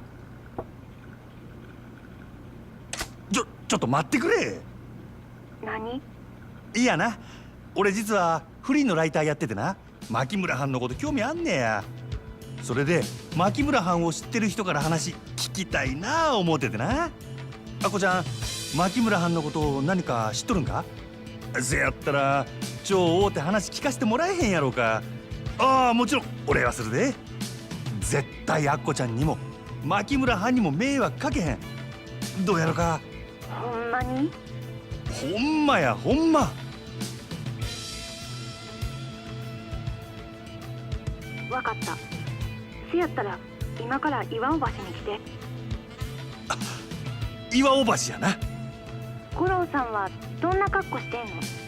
グラサンに黒のジャケット、髪は長髪を後ろで結んどる。目立つからすぐわかると思うで。わかった。ほな、今から岩尾橋で待っとるで。絶対来てや。そしたら後で。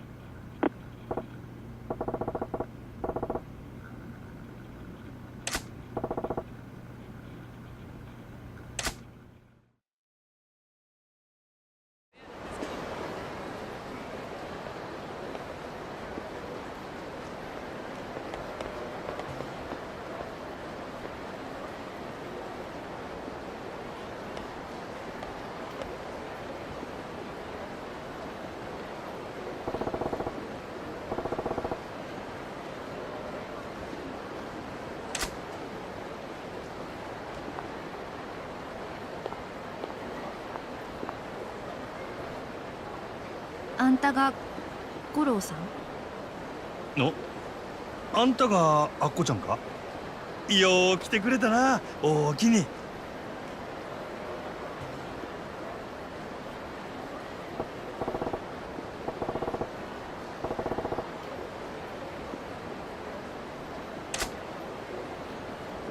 ひょっとして芸能人やってことバレた？え？しもた。やっぱりこない変装しても分かる子には分かってしまうか。自分のハンサム顔が憎いわ。ああ、ええてサインやったらなんぼでも書いてあるから、みんなには内緒にしといてな。うちの考えすぎか。こないアホな人が例の人なわけちゃうもんね。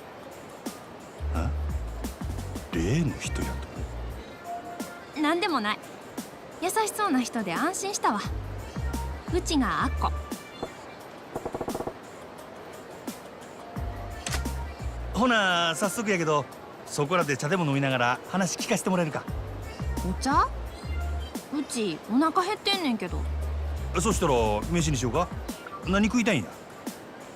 うちお寿司食べたい。寿司か。やっぱり女子大生ともなるとええもん食うてるんやな。そらそうやん。今時女の子とデートするんなら予算5万くらいないと話にならんわ。五郎さん、社会人ならそれくらい持っとるやろ。当たり前やないか。学生が見たこともないような豪勢な飯食わせたるわい。ほんまに？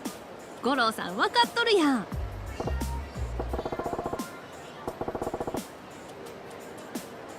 っしゃ、ほな寿司屋に行こうか。はよ行こう。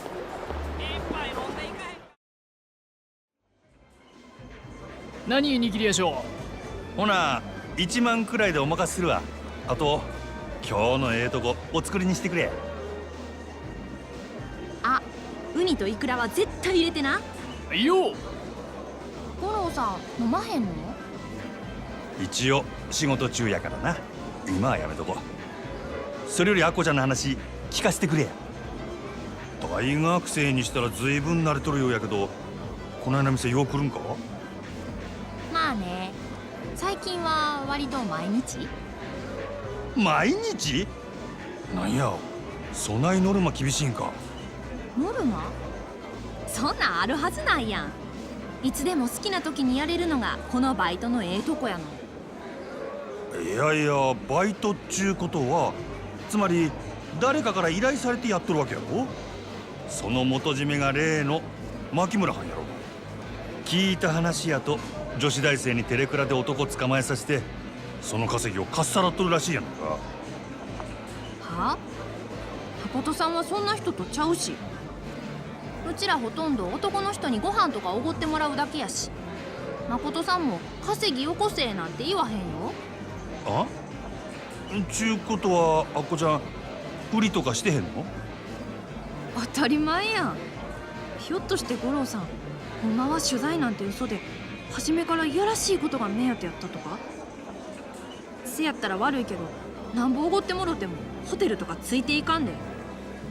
ああ、ちゃうって、そういうつもりとちゃうねん。ただ俺はそういう噂を耳にしたもんやったから。ほんまに？まあそれが賢明やね。うちに何かあったら無事で済まへんから。あ？それは一体どういう？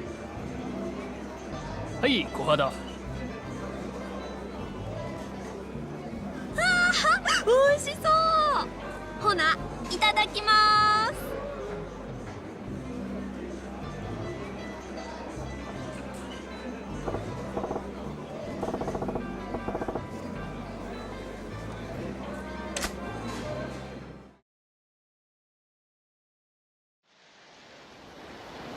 ほな、次はディスコや。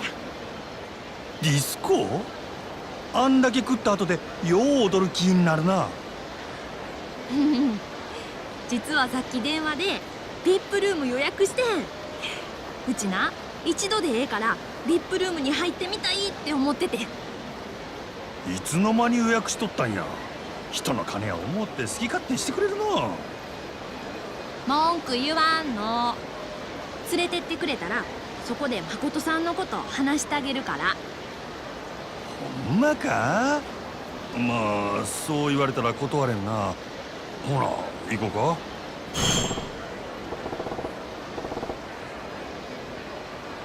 はよ行こう。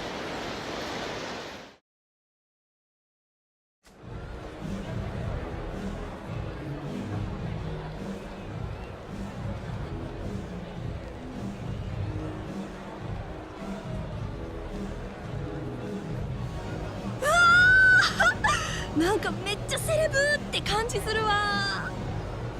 言うても2人で来たってしゃあないやろうが。こないなとこはもっと大人数でシャンパン開けてパーッと楽しむもんやで。そんな友達おらんもん。そうなんか？そら意外やな。親と喧嘩して家出するような不良娘と仲良して止めてくれる子はめったにおらんし、おってもその子の親に追い返されるし。今のバイトで知り合うた子とかもおるけど、普段から連絡取って遊ぶような友達とちゃうし。せやからみんな仕方なく街で男捕まえてホテル泊まったりするけど、やっぱり危ないことの方が多いし。牧村誠っちゅうやつはそないな行き場のない子が夜の街で妙なやつに悪さされんように仕切ってるっちゅうことか。せやけど中には危ない客もおるやろが。せやからそないな人に会うた時はすぐに誠さんのポケベルに連絡入れんねん。そしたらすぐに飛んできてくれはるから。ああ、そういえばさっきもそないなことを言うとったな。牧村っちゅうんはそない喧嘩が強いんか。強いなんてもんやないって。筋肉もりもりで背もめっちゃ高いし、大抵の人はカッコ見ただけで謝って逃げるわ。ほう、そらごっついの。あ、うち踊ってくる。なんや、ビップルームはもうええんか。ディスコに来たらやっぱり踊らな損やろ。うちお酒飲めへんし。そういうとこはまだまだやな。ちょっと話してえな。やっと見つけたで。自分の出入りしそうなとこ片っ端から張ってたらいつか会えると思ってたわ。何？うちに一体何の用や？とぼけても無駄やで。この前の礼させてもらおう思てな。俺に散々怒らせた挙句、そろそろホテルに行く頃やっちゅう時にごっつい男呼んで俺をボコボコにしてくれたやんな。あんたが悪いんやろ。うち見たんやで。あんたが飲み物に睡眠薬混ぜてたの。そんな男についてくはずないやん。なんや、今日はこの前の男はおらんのか。おらんのやったら読んでもかまへんで。そん代わりこっちも人連れてきとるからな。あんた最低やな。なんとでも言えや。待ちや。ああ、なんやわれ。自分もこの天のおもりなんか。何勘違いしとるんや。俺はそない女のことなんて全然知らへんで。ただお前らが邪魔やから言うとるんや。なんやと？ディスコ言うたら踊る場所やろが。女ナンパしたいんやったらダンスでええとこ見せたらええやないか。今から俺が手本見せてやるさかい。そこどいて場所あげや。アホ抜かすのも大概にしとけや、このボケ。そない踊りたいんやったら踊らしたるわ。ただし俺らのサンドバッグとしてな。おう、表出ろや。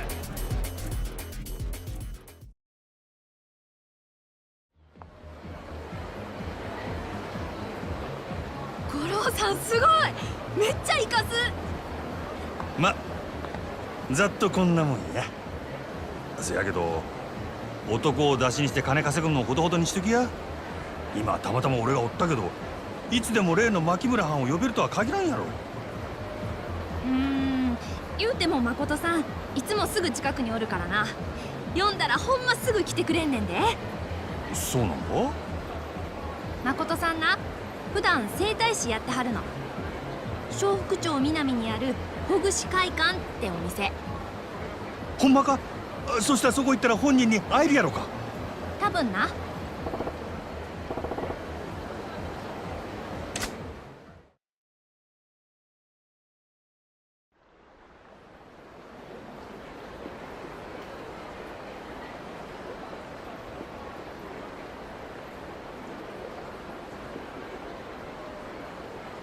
あこちゃん、今日は大きにな。ほんまに助かったわ。ほな、こっから先は本人に取材してみるわ。あ、うちが言うたってこと内緒にしてな。五郎さんええ人やから特別に教えたけど、ほんまは誠さんのこと内緒なんやから。分かってる分かってる。せやけどほんま信頼しとるんやな、牧村藩のことを。そらそうやん。あの人おらんかったらうちも今頃どうなってたか分からへんもん。そらさすがに褒めすぎとちゃうか。女に優しゅうするのも案外下心あってのことかもしれへんやないか。そんなん絶対ないって。蒼天堀には誠さんに救われたって子めっちゃ多いんやから。男に騙されてひどい目合わされて自殺寸前のところを救ってもらったって子もおったし。うちらにとってほんま神様みたいな人やね。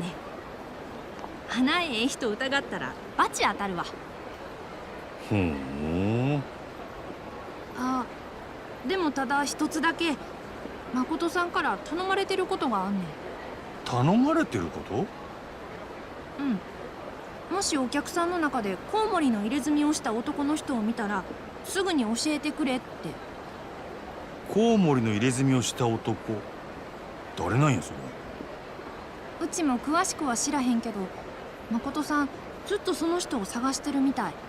誠さんから何か頼まれることなんてそれくらいしかないから、バイトしてる子はみんな協力して探してるんやわ。なるほどの。それで最初俺が入れ墨しとる言うたら食いついてきたんか。そういうこと。女を使って男を探してるか。あかん。そろそろ次の人と待ち合わせの時間や。次やと？まだ遊ぶんか。ほなうちはこれでバイバーイ。たまにはうちに帰れや。気が向いたらな。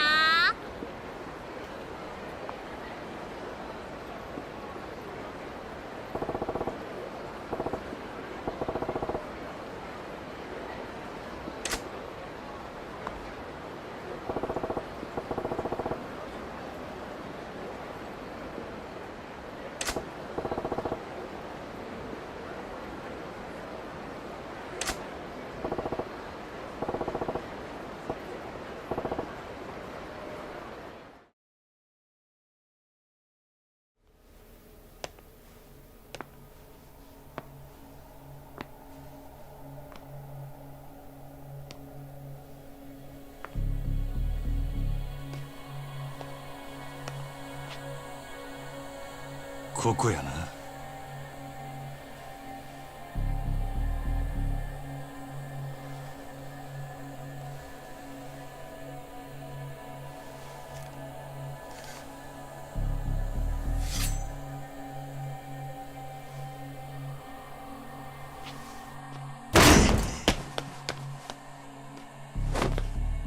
牧村！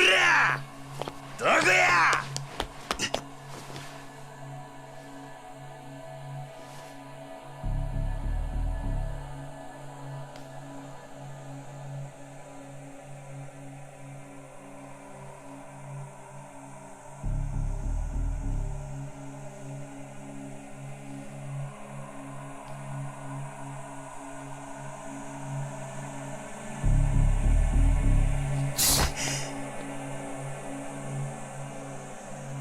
なんや、誰もおらんのかい。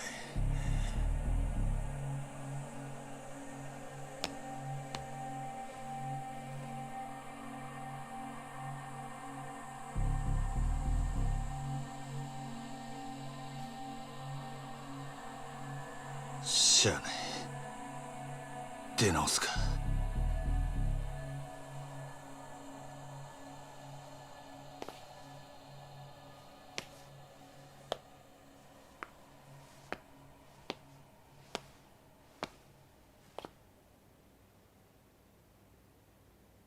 こいつが牧村か。何がこったんで。どなたですか？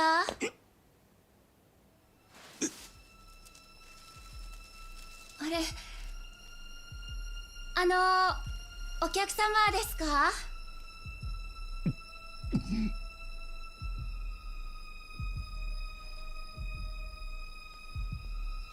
おかしいな。すみません、誰かいらっしゃってますか？なんやこいつ、目が。もうドア開けっぱなしで出かけちゃったのかしら。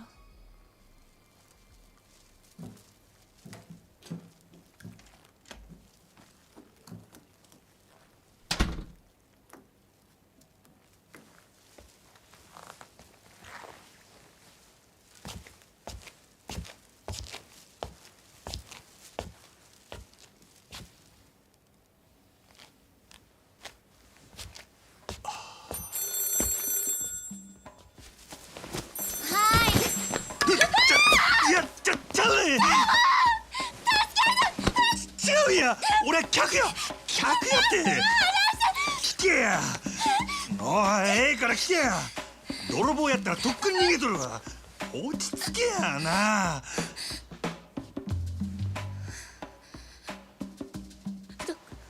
どこにいたんですか？俺は今店に入ってきたとこや。いきなりあんたがすごい勢いで突進してきたもんやから避けきれんかったんや。ビビったのは俺の方やで。でも今日の予約はもう入っていないはずです。そうなんか？いや、実はもう体がバラバラになりそうなくらい辛くてな。そしたら知り合いにこの店の店長の話聞いてな。なんやゴッドハンドっちゅう噂らしいやんか。せやから飛んできたっちゅうわけなんやけど。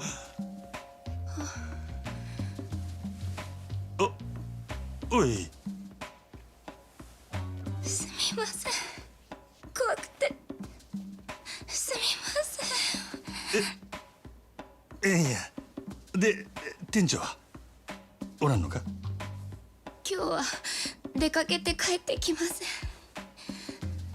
すみません。なんで謝るんや。わかった。とにかく出直すわ。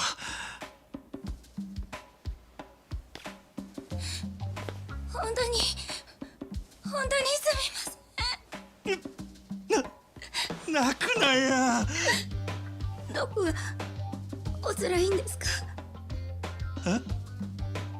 さっき体がバラバラになりそうって治療されるなら早く予約をされた方が。ああ、それはもうええんや。ほなまだな。やっぱり。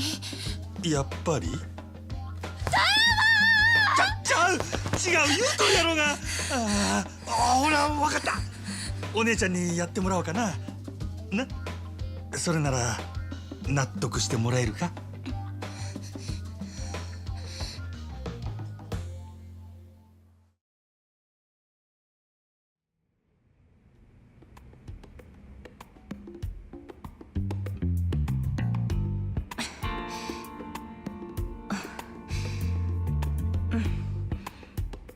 お客さん本当に凝ってますね。相当辛かったんじゃないですか？ああ。こんなに体を酷使されてるなんて。失礼ですがお仕事は何をされてるんですか？仕事？俺はキャバレーのボーイや。そうなんですか。同業の方たくさんいらっしゃいますよ。やっぱり大変なお仕事みたいですね。この前もグランドって有名なお店の人が来て、支配人がむちゃくちゃバカりするから毎日すごい大変だってぼやいてました。ほう、誰や一体。よく貧乏暇なしって言いますけど、私は忙しい方がいろんなお客さんと知り合えるから全然苦にならないんですよね。私お客さんから仕事のこととか街のこととか聞くのが好きなんです。お客さんが普段どんな仕事をしてて、それで体がこんな風に凝ってるんだなって施術をしながら頭の中で想像したりするんです。ほう。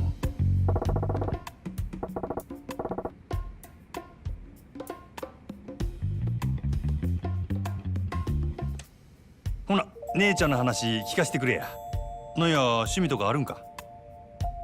そうですね。展示の本を読んだりもしますけど、ラジオを聞く方が好きかな。ラジオか。最近はテレビの方がええって思ってたけど、目見えへん人でも楽しめるっちゅうんはラジオのええところやな。ええ。でも一方的に話を聞くより、こうしてお客さんと直接お話をする方が好きなんです。だから仕事が趣味みたいなものかもしれません。人と話すのが好き言うんやったらあんたホステスなんか向いとるんとちゃうか？私がですか？さすがにそれは。いやいや、ああいう店に来る男っちゅうのは誰かに自分の話がしたいんや。せやからホステスっちゅうのは何よりもまず聞き上手でなきゃあかん。そういうものなんですか？そんなもんや。その点姉ちゃんはいい線いっとると思うで。しかし仕事が好きか、そら羨ましいの。お仕事好きじゃないんですか？うん、まあ上司がちょっとな。そうなんですか。じゃあきっと私は上司に恵まれてるんですね。店長に出会えて私本当に助かったんです。店長のお店だったから今までやってこれたけど、他のお店だったらとても。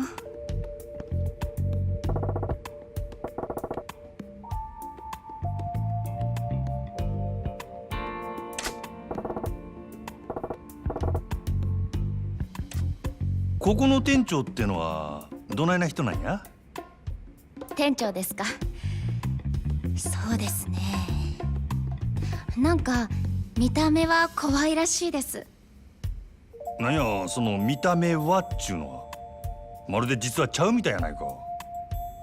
だってあんなに優しい人他にいませんよ。そりゃ怒鳴ると怖いかもしれませんけど。そのなんや暴力を振るうタイプとちゃうんか？暴力？確かに店長力は強いみたいですね。店長の指圧を受けてるお客さんはいっつも悲鳴を上げてますよ。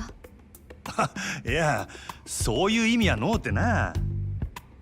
でもあんなに強く指圧してるのに揉み返しが起こることが全然ないってすっごく評判なんですよ。ゴッドハンドっちゅうやつか。どうしてもお店に来られないって人のために出張訪問まですることもありますし、いつもお客さんの健康を第一に考えてるんです。整体師としてもそうですけど、人間としてとっても尊敬できる人ですよ。はあ。それに以前私も店長に救われたし。救われた？とにかく店長は全然怖くないですよ。人は見た目によらないってことで。私見たことないですけど。おいおい、さすがに笑えんで。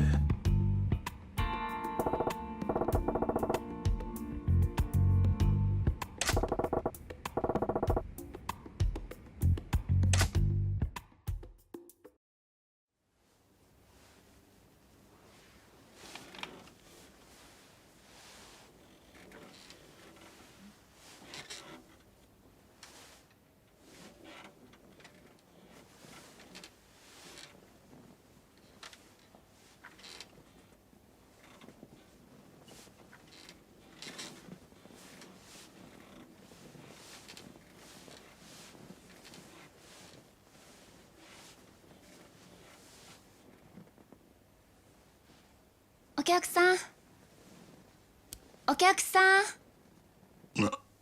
なんや寝てもうたんか。相当お疲れだったみたいですね。リンパも全然流れてなかったみたいですし、睡眠不足が続いていたんじゃないですか？ああ、そうかもしれんな。じゃあ今度は仰向けになってもらえますか？ちょっと枕の準備しますね。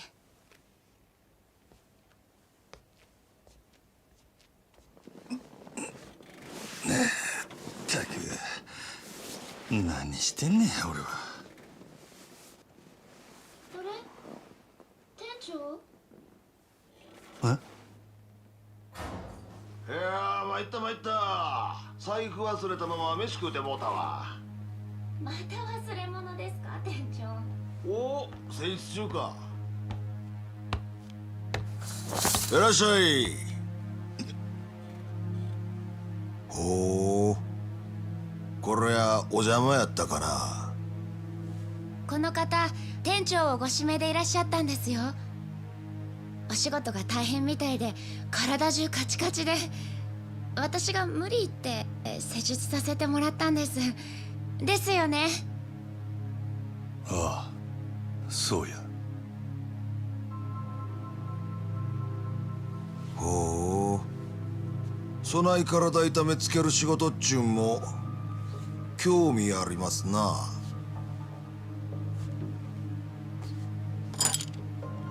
あれ、店長ハリーですかそれ。ああ、弟子に任せっきりやったら新規のお客さんに失礼やしな。オプションでハリー行っとこか思ってな。本当ですか？お客さんラッキーですよ。店長、常連さん以外針治療やってくれないんです。店長の針灸だったらお客さんのこりも良くなるかもしれない。あれ、何の音だろう。ああ、あかん。大事なもん忘れたわ。お前タバコ買うてこいや。私？春やるときわしがタバコで急に火つけるんは知っとるやろ。はよ買うてきて。でも私だと時間かかりますよ。大丈夫や。それまでゆっくりこのお客はんのツボチェックせなあかんからな。じゃあ行ってきます。おう、気ぃつけてな。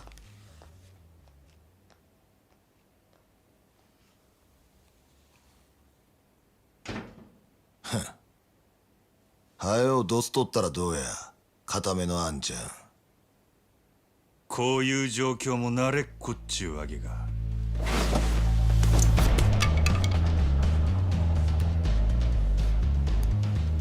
牧村誠さんよ。そんな前どこで聞いたんや。どこもかしこもあるかい。テレクラで引っ掛けた女使うて派手なリサーチかましとりゃ名も売れるわ。ほう、いろいろ調べてきたようやな。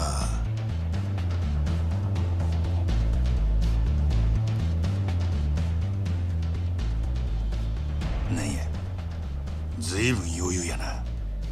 近江の鉄砲玉がなんか知らんが、的の店で気抜いとるような年郎の殺し屋相手ならなおさらや。悪いことは言わん。このままおとなしゅう帰れば見逃してるで。引く気はないか。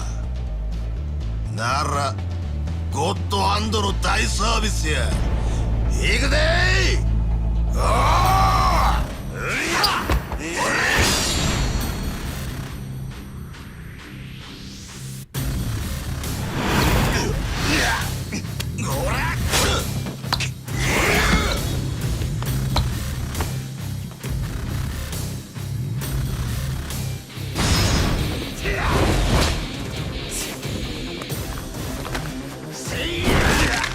ゴッドハンド、とくと味わえや。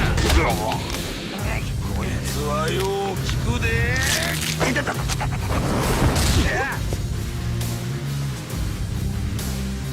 やるやんき。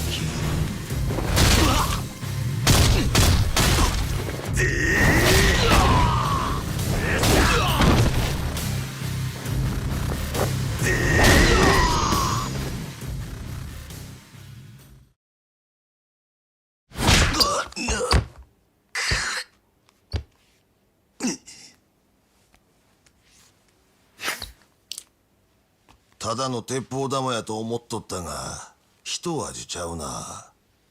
何もんやお前。こっちのセリフや。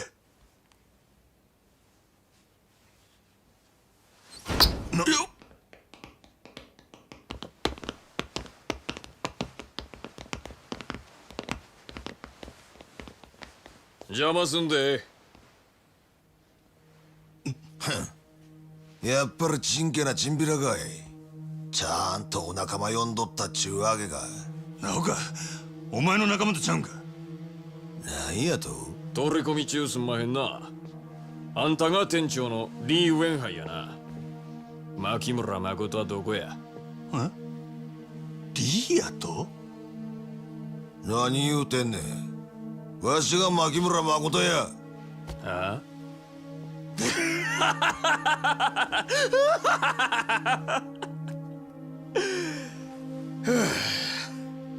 なんしょうもない嘘ついとんねん。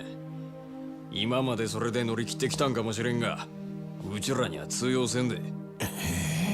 なんやと？せやったら。はい店長、買ってきましたよ。あれ、店長？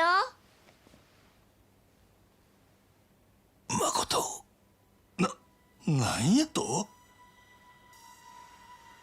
おお、ええタイミングや。おかえり、牧村誠ちゃん。お客さんですか？おい、さっさと連れてけや。逃げろ、誠！店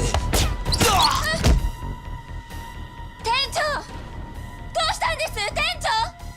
誠、ええから逃げろ。なんな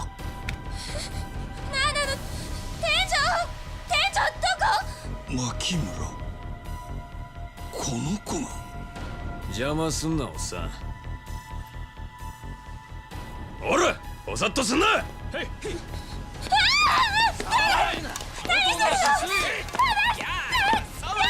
おれ、さっさと連れてけ。くせえ、なんやこりゃ。おっと兄ちゃん、どこ行く気や。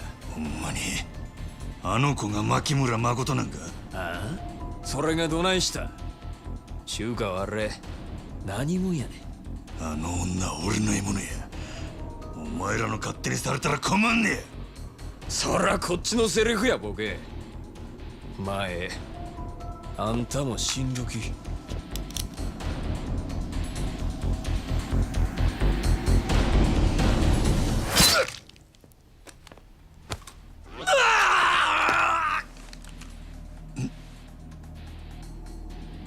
あいつを逃がしたってくれ。なんやと？あんたしか頼れんのや。あよいかんかい。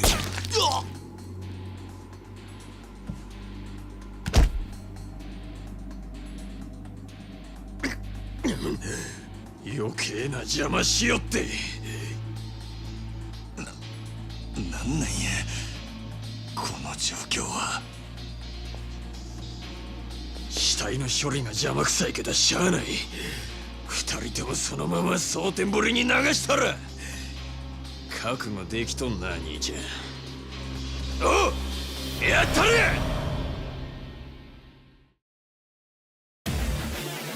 逃がさへんで。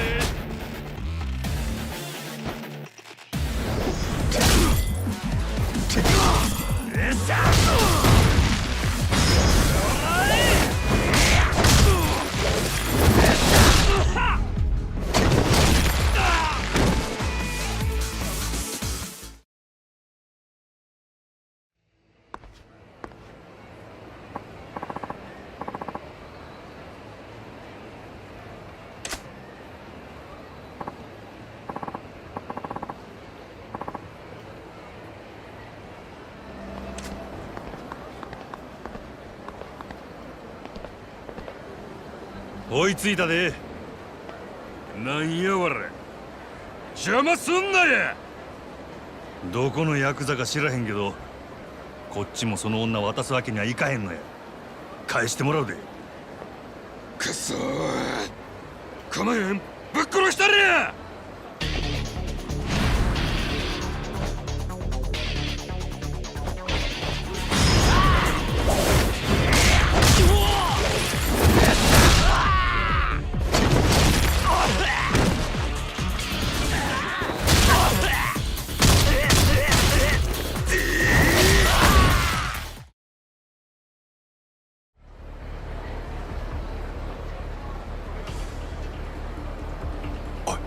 立てるか。その声、さっきのお客さんですか？一体何がどうなって。クソが、その女は渡さへんで。すぐに仲間が駆けつけるさかい。しつこいの。説明後や。とにかくここを離れるで。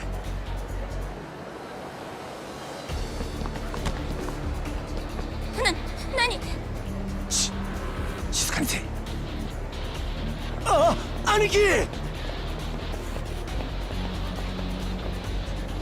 くそ、どないなっとんねん。兄貴、大丈夫でっか？おい、女はまだ近くにおるはずや。すぐに探すで。応援呼ばんかい。おい。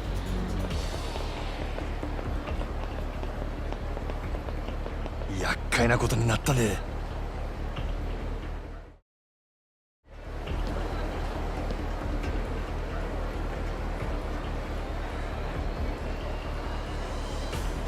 くそー、こっちあかん。こっちや。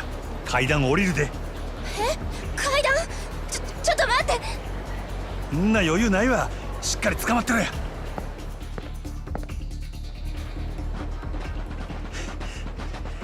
あとはここを突っ切れば奴らを振り切れるはずや。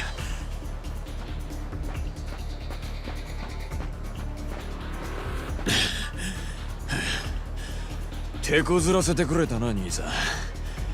誠ちゃん、渡してもらおうか。くそ、しつこいやっちゃの。お前はここでじっとしとけ。はい。誠ちゃん、先逃がしてもええで。どうせ一人やったら遠くまで行かれへん。すぐに追いつけるんやからな。その代わりここでお前を確実にぶっ殺す。それからゆっくりと誠ちゃん捕まえて連れて行かせてもらう。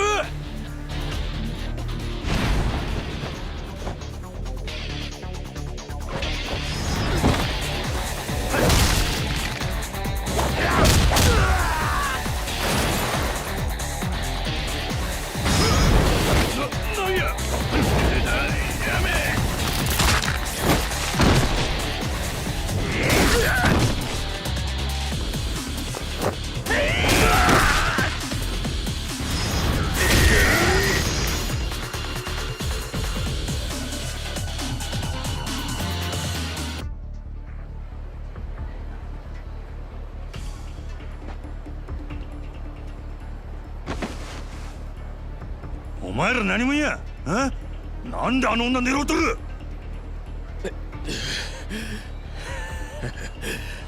お前、そんなことも知らんと。あの女をどうこうしようとしてたんか。なんやと。お前は何も分かっとらん。あの女の価値を。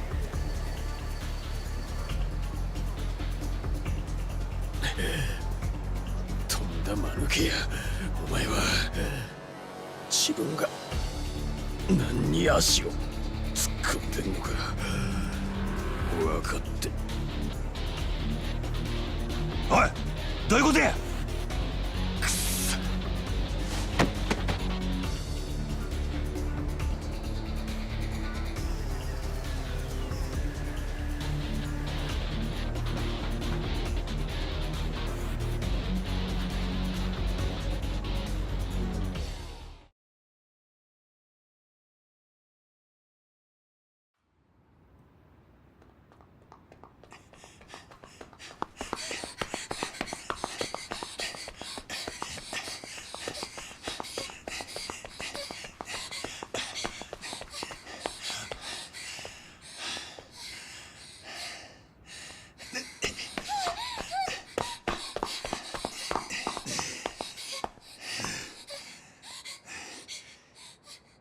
ここまで来たら大丈夫や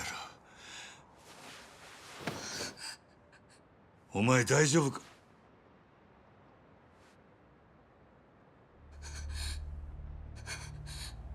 おい、何を？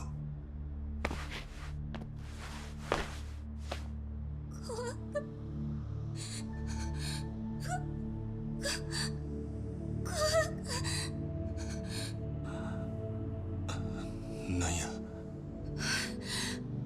怖か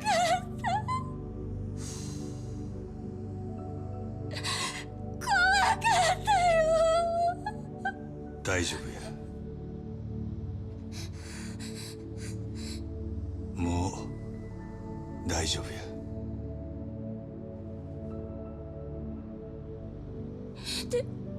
店長は心配すんな。奴も逃げた。すぐに会えるはずや。本当に？ああ。どうしてこんなことに。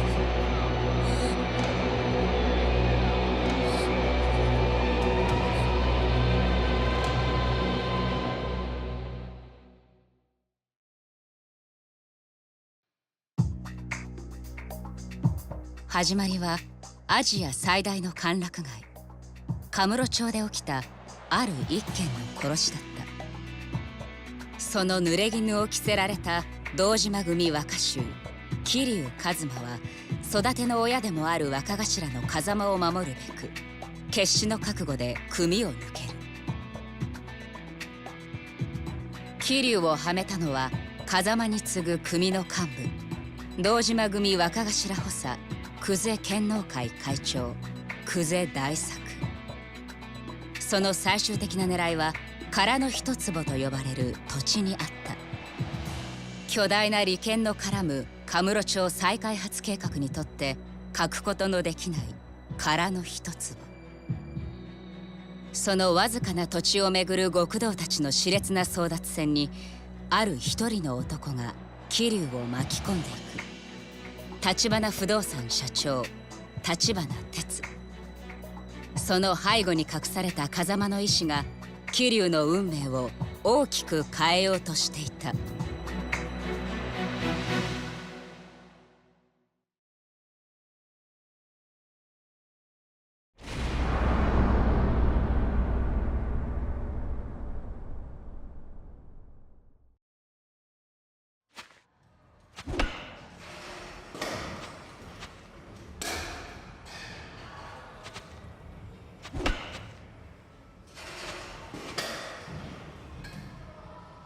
それで結局橘不動産と手を組んだってことか。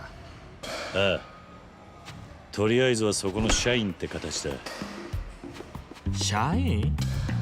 へえ、そんじゃ極道からの華麗なる転身ってとこか。まあそこも堅気には思えねえけどな。そうだな。となるとお前の殺しの濡れ衣晴らす件は橘不動産が手貸してくれるのか。ああ、橘はもう方々から情報を集め出してる。橘不動産の情報網を使ってな。期待できそうか。多分な。ただ橘が掴んだ話じゃ薩の方でももう俺のこと嗅ぎつけてるらしい。殻の一粒の死体から俺の指紋が出てる。おい、それじゃお前すぐ薩に手配されちまうんじゃねえか。いや、それについちゃ橘が薩に鼻薬効かせてる。完全に捜査止めるのは無理としてもいくらか遅らせることはできるって話だ。それでも真犯人を見つけない限りはいずれ殺に追われる。俺が街を自由に動き回れんのはもってあと3日ってとこだ。なるほど。でもやっぱり立花ってのは結構な力持ってんな。札にも太いコネがあるってわけだ。そうらしいな。その件についちゃとりあえず連中に任せるしかねえか。で、お前は今何してんだよ。だから不動産屋の仕事だ。はあ？殻の一粒の持ち主がはっきり見つかるまでの間だけどな。もう一息ってとこまで来てるらしいが、それまでは不動産屋の普段の仕事を手伝えって言われてんだ。仕方ね。お前が堅の仕事するって？ああ。小田っていう橘不動産の幹部が俺の教育係にいてな。そいつとこの後喫茶アルプスって店で待ち合わせてる。だがその前に俺のこの服を何とかしなくちゃならなくてよ。服？極道丸出しじゃ仕事になんねんだと。まっとうな堅気に見える服を仕立ててこいとさ。ああ、お前もしかしてそれで俺のことを呼び出したのか？服についちゃお前に聞くのが一番だ。お前ならまっとうな堅気の服見立ててくれるかと思ってな。人を見る目があるぜお前。わかった、任せとけ。安心しろ、そんなに期待しちゃいない。ただ俺が選ぶよりはいくらかマシだろ。お前なあ、それが人に物頼む態度か。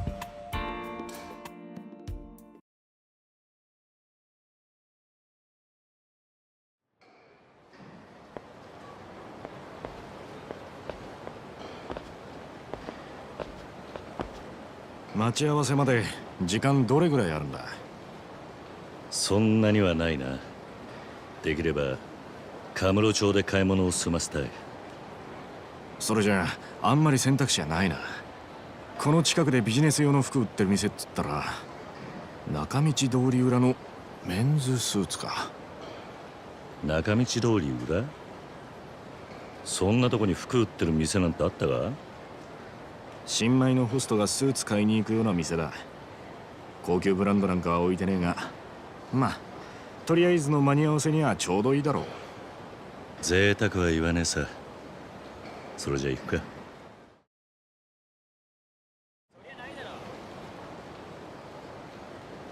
着いたぞ、ここだ。本当にこんなとこにあるんだな。そんじゃ入ろうぜ。気に入ったのがあったら言えよ。ああ。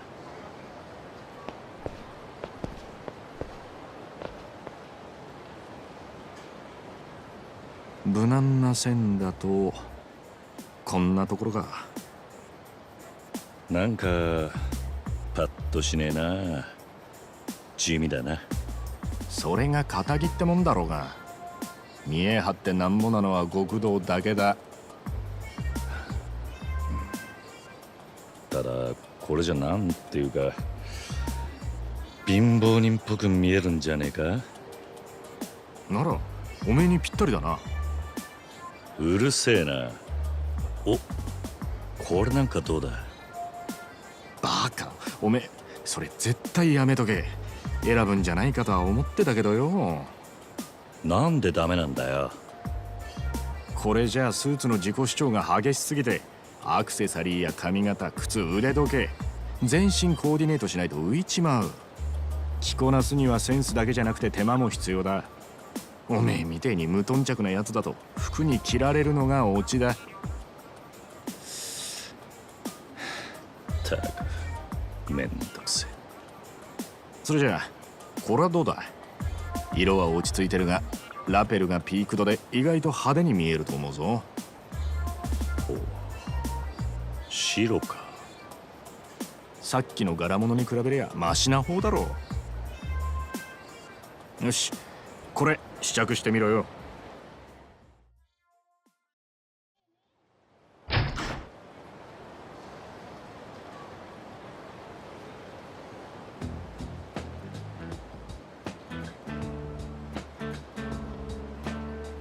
よ、これでどうだ錦。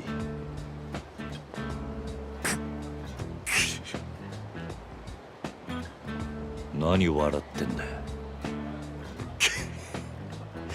いや、やっぱ何着てもまるで堅気に見えねえと思ってよ。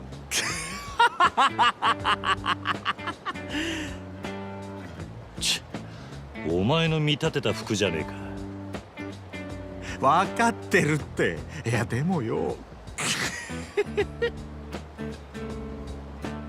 お前がどう言おうが、俺はこの服が気に入った。これでいい。え？おい、いいのか？全然リーマンっぽくなってねえぞ。小田には服を何とかしろと言われただけだ。やることはやった。文句言われる筋合いはねえさ。そっか。よし、分かった。そこまで言うならそいつは俺のおごりだ。兄弟の新しい門出だしな。何言ってんだ？あ？鼻から俺はお前のおごりのつもりだったよ。なんだそりゃ。ありがとうございました。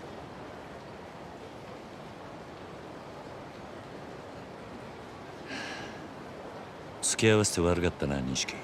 助かった。ああ、お前この後待ち合わせなんだろ？橘不動産の。なんてやつだっけ？小田だ。喫茶アルプスで会うことになってる。そうだったな。ところで気をつけろよ、桐生。クゼがお前をぶっ殺すって息巻いてるらしいぜ。例の一件で指を落としてから相当来てる。だろうな。危なくなったらいつでも声かけろよ。じゃあまたな。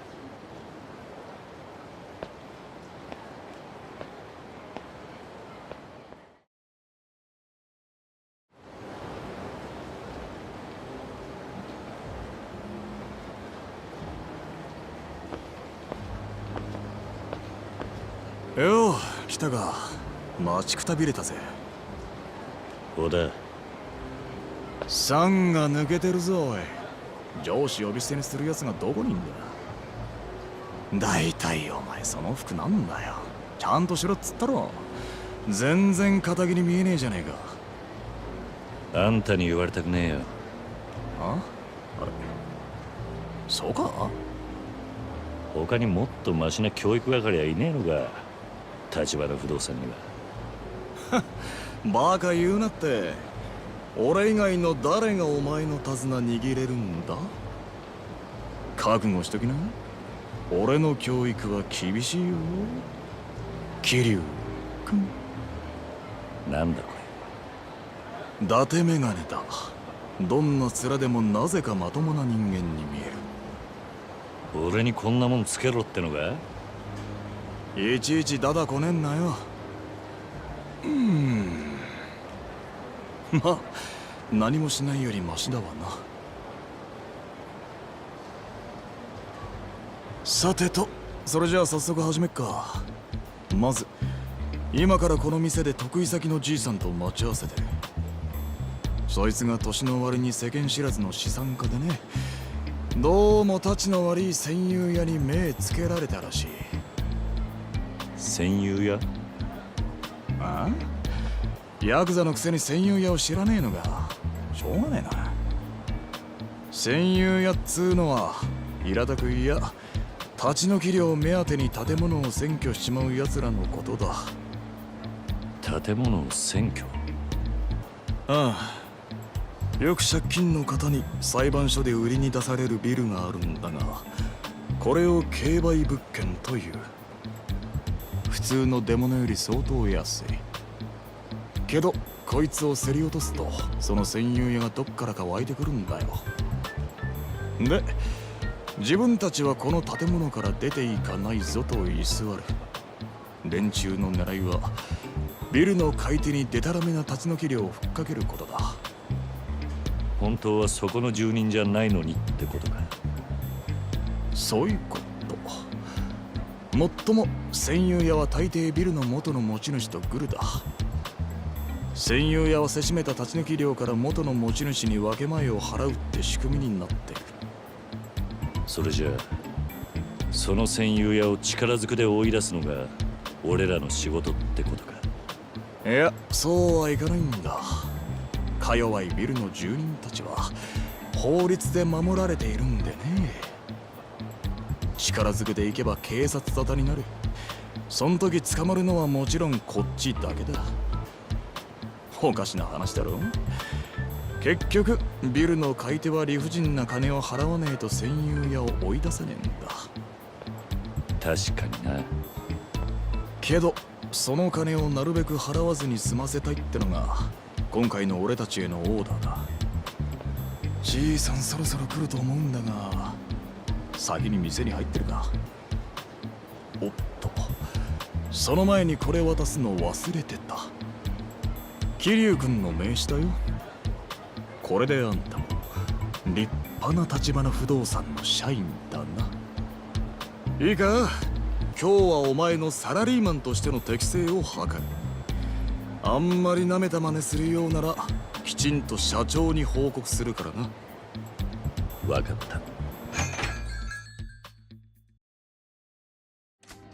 た。よし、この場所なら問題ないだろう。仕事の話をするのにおあつらい向きだ。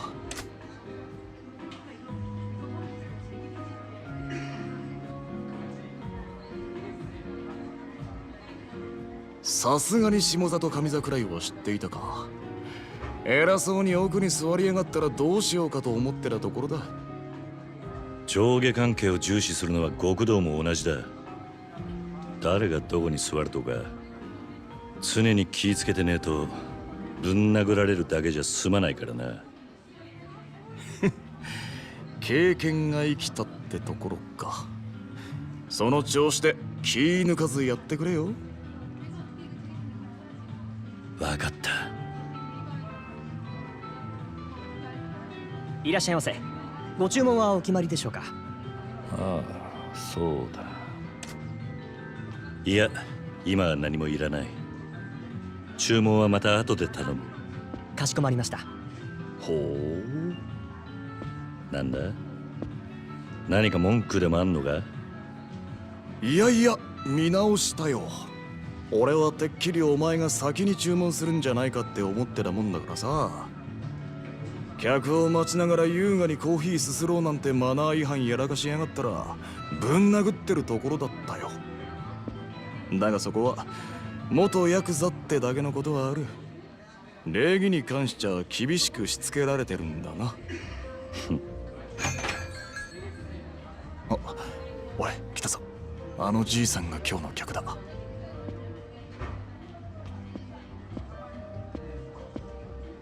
どうも、山根さん。お久しぶりです。ああ、悪いね、小田さん。なんか面倒なことになっちゃって。こちらは？うちの新人で桐生です。山野井さんよりご依頼の件、こいつがやらせていただきますんで。へえ、そうですか。橘不動産の桐生です。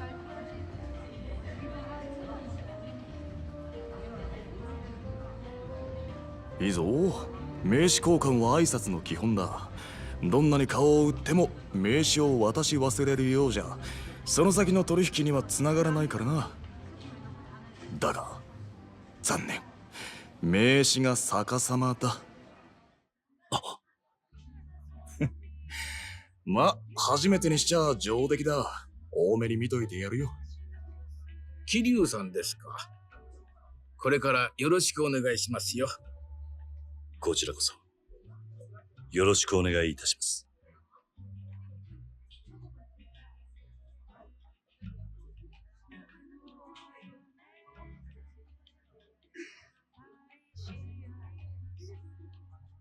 なるほど。お話聞く限り相手は典型的な占有屋ですね。山野井さんがそのビル落札したのは先月でしたか。すると占有屋が居座り出したのはその直前。ええ、まあ。占有屋は一人ですね。はい、辻って男です。40過ぎくらいかな。なんだかホームレスみたいな汚らしいやつでして。そいつから立ち退き料の要求はありましたか？まだです。できればそのあたりの交渉も全部立花さんとこにお願いできればと思ってまして。私も年寄りですし怖くてね。なんとかうまいことあいつを追い出してもらえませんか？もちろんです。時に山野井さん、戦友屋への立ち退き料いくらまでと考えてます？早いとこ済ませたいですし、そうですね、500万くらいなら。500万？勝手に居座ってるだけのやつにか？それはまあ安く済めばそれに越したことはないですけど。もともとあんたがそいつに金出す筋はねえんだ。俺ならビタ一文払う気になれねえな。おい、失礼だ。その辻って男、自分にはヤクザがついているなんて言うもんで、揉めるとあとは怖いんですよ。お察しします。でもご安心ください。うちの桐生はヤクザを扱うエキスパートですから。あ？ヤクザのエキスパート？いやー、こいつはなんていうか、ちょっと気合の入ったヤクザオタクでしてね。時々ヤクザになりきっちゃあ越に行ってるんですよ。な、桐生くん。ああ、そうだな。ま、立ち退き料はできるだけ安く済ませますよ。それじゃあ頼めますか？もちろんあなた方への謝礼は別に用意しますから。それはありがたいんですが、立花から謝礼は遠慮するようにと言われてます。いつも山野井さんにはお世話になってますから。本当ですか？いやー、さすが立花不動産だ。やることが粋だね。で、問題のビルというのはどちらに？天下一通りにある杉田ビルです。わかりました。あとは我々にお任せください。な、桐生くん。ああ。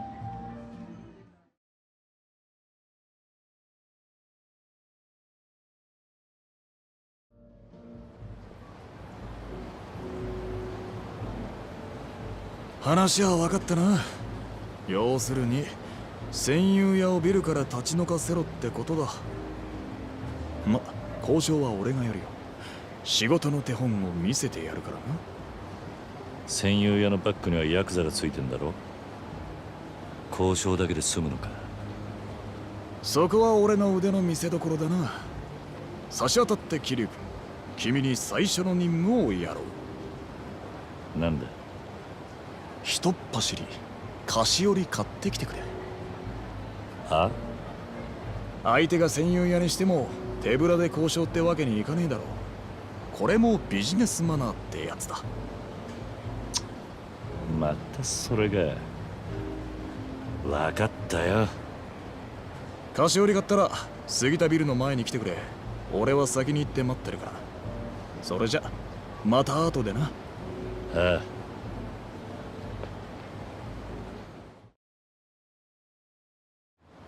あ。よう、桐生君。ちゃんと菓子折りは買ってきたか？ああ。これでいいんだろ。よし、さすがにこれくらいはやってくれなきゃな。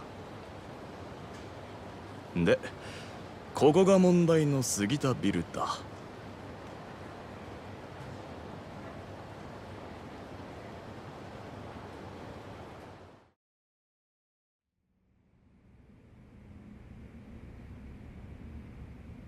この部屋らしいな。すみません、辻さんいます？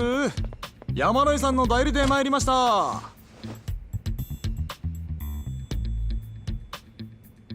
立花不動産のもんですがね。立花不動産？あとこれつまらないものですけど。おい、勝手に何すんだ。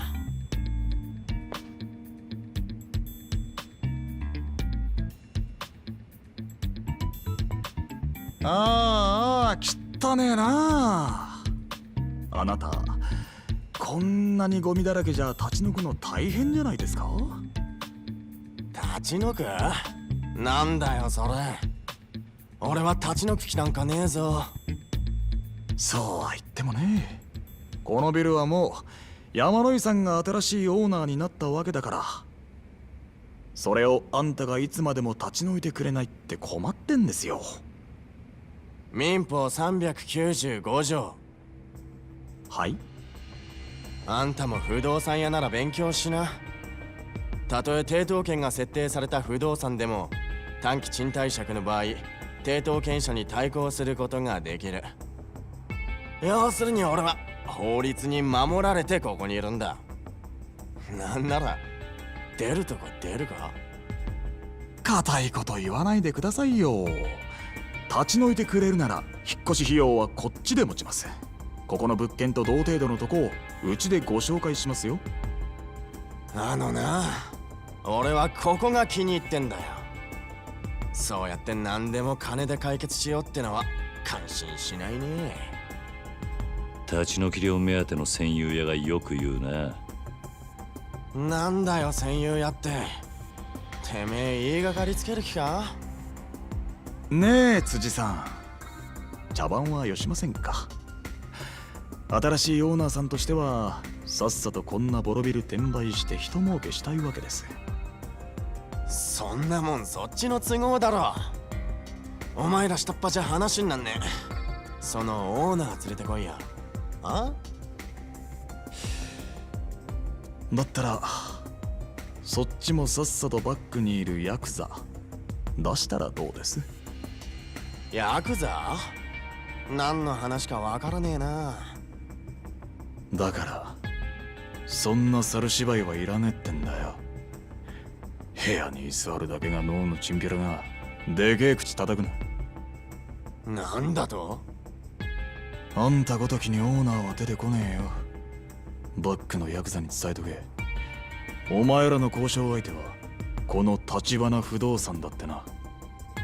あんま調子に乗んなよ、不動産や風情が。それじゃ要件は伝えましたよ、辻さん。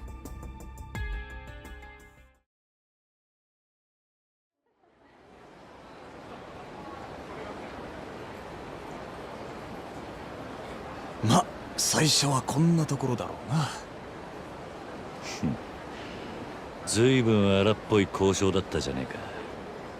ビジネスマナーってのはどこに忘れてきたんだ？仕事ってのは使い分けが大事なんだよ。だいたいあの辻って戦友屋はうちの交渉相手じゃねえ。まずは本物の交渉相手を引きずり出さねえとな。本物の交渉相手？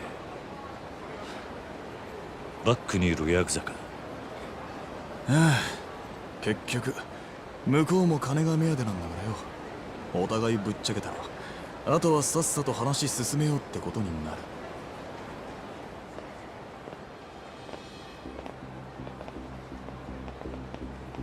なんだこいつら。鈍いね桐生君。本物の交渉相手だろ。早速反応があったってことだ。おたくらが橘不動産って人たち、山野井さんの代理だって聞いたけど。あんたは？おたくらの味方ですよ。杉田ビルの専用屋に困ってるんでしょ。ええ、まあね。それうちが話つけてあげるよ。そしたら彼すぐに立ち退いてくれるから。なるほど。その仲介料としてうちはあんたらにいくら払えばいいんです？話が早いね。さすがカムロ町の不動産屋だ。そうだな、700万ってところが。あのビル転売したら奥は儲けが出るでしょ。700なんて良心的だと思わない？ほんの少し部屋に居座っただけで700万。あんたら楽して儲けすぎでしょ。楽して儲けてんのはお互い様だろ。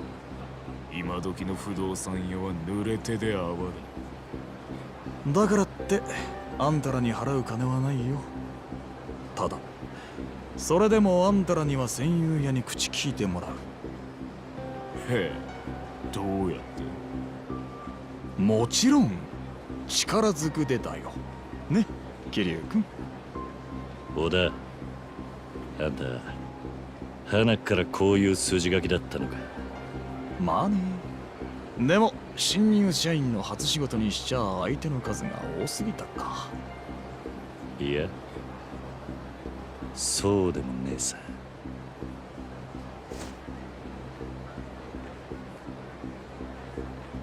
素人、余計な手間かけさせやがる。この手間賃も仲介料に上乗せするぜ。ふん、その手間賃ってのはいくらだ？300万。合わせて1000万だ。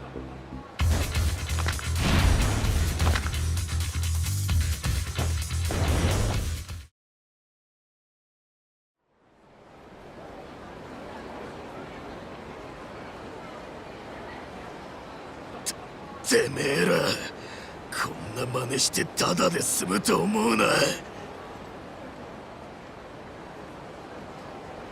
その面覚えたからよ。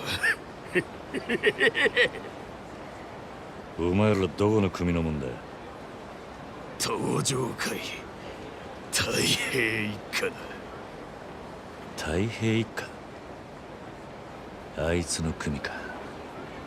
堂島組若頭補佐阿波野弘樹。うちを敵に回したこと後悔しても遅いからな。首を洗って待ってやがれ。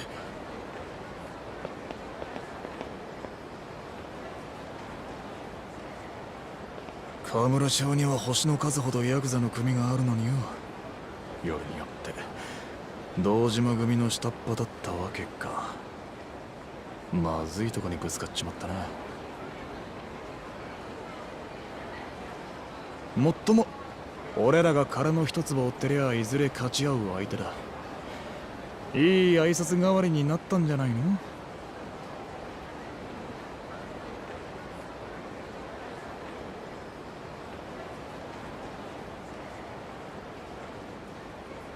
戦友屋の辻さんよ。はい。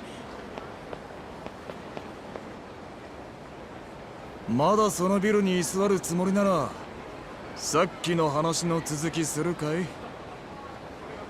いや、あんたの後ろ盾は見ての通りだよ、辻さん。それでもまだ一人で頑張る気？いえ、めっそうもない。あ、そう。それじゃ今夜中にあの部屋出てってね。明日の朝までいたらこの桐生君が何してかすかわかんないよ。今夜中に立ち退かせていただきます。すいませんでした。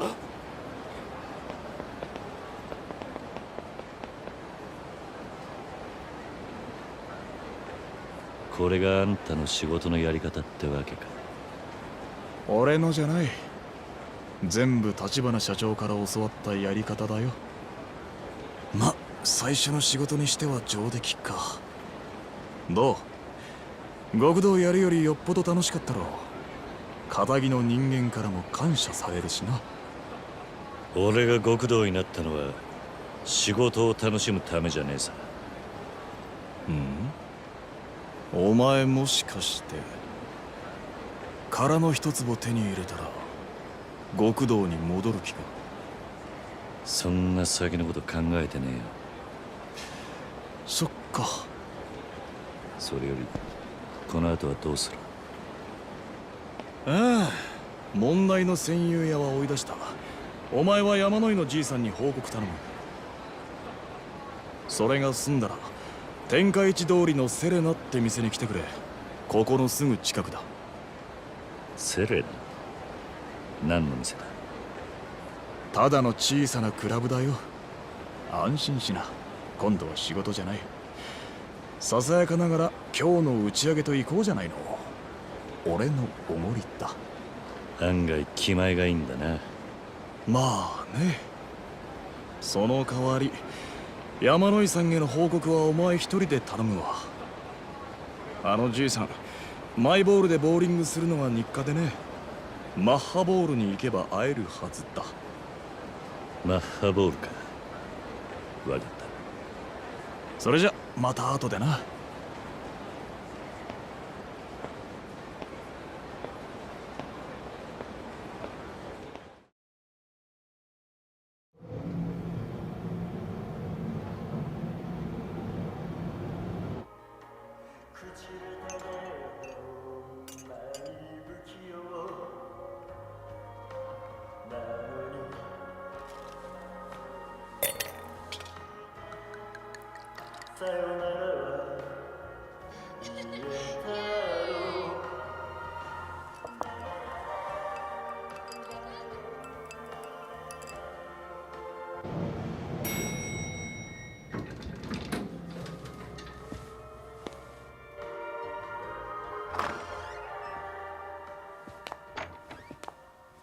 いらっしゃいませ。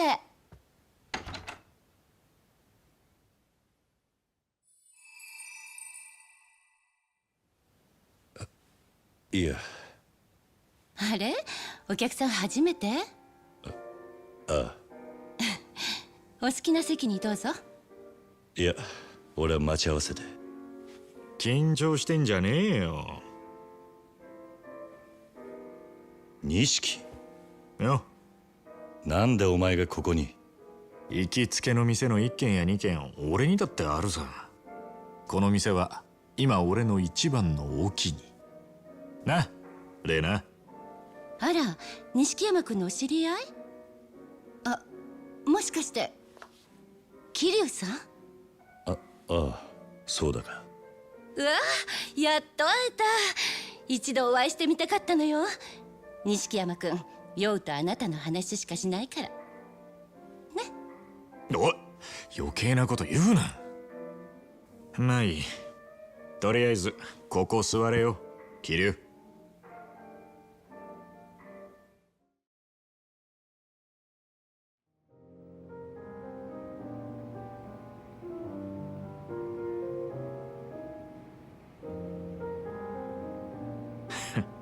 それにしても奇遇だな。ああ、お前はよく来るのか。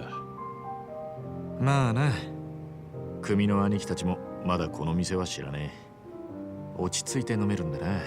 そのうちおめえも誘おうと思ってた。ならちょうど手間が省けたな。そういや、おめえさっき待ち合わせって言ってたか？相手は橘不動産の小田だ。先に来てるはずなんだが。小田さんならまだ来てないわよ。さあどうぞ。最初の一杯は私のおごり。もともと小田におごられる予定だ。なんだ、あまり乗客じゃないみたいね。なーに、俺たちはこれからの人間だからよ。今度は由美ちゃんにも会ってみたいな。歓迎するわよ。あいつはまだ学生だよ。でもなんだったらここでバイトさせてやってくれ。おい、ユミにこの町でホステスさせんのか？人気出ると思わねえか？あいつはひまわりの頃から親父にモテる。じゃあ期待の新人ね。そうかもな。なんだか桐生さん、由美ちゃんのお父さんみたい。そこはせめて兄貴みたいって言ってやれよ。失言ね。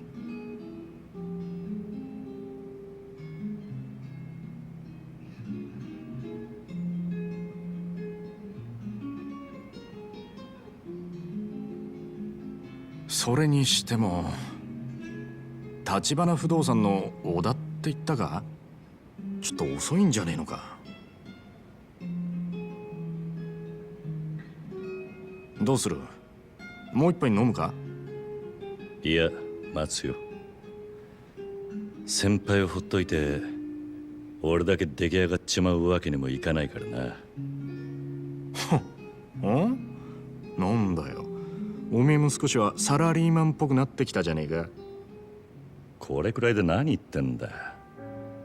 ただのマナー、常識だろ。その常識がねえのがおめえだったろうが。言ってろ。ねえ、それならカラオケでもどう？いいね、歌う歌う。バカ、それじゃ酒飲んでんのと変わんねえだろう。つうかカラオケならこの前も。じゃあお前は聞いてるだけでいい。俺が勝手に歌うから、それならいいだろ。仕事上がりの時くらい固いこと一個なしよ。歌ってる間に小田さんもきっと来るわ。しょうがねえな。よし、そうと決まれば善は急げだ。ミュージックスタート。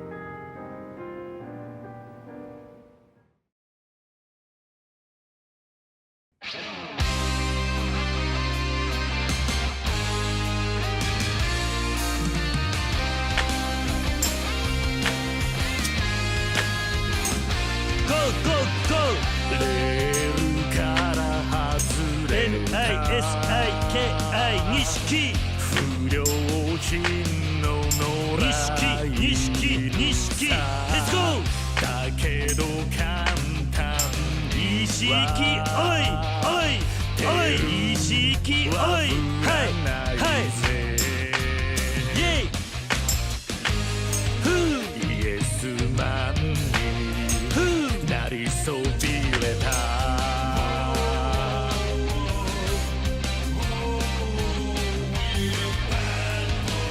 悪に残されたのという名のジャスティスをベイキンザローベイキンザワー壊せ切り裂けてんだねもうベイキンザル六方全書じゃ縛れない波乱分子さ振り上げた握り拳が俺たちのジャッジメン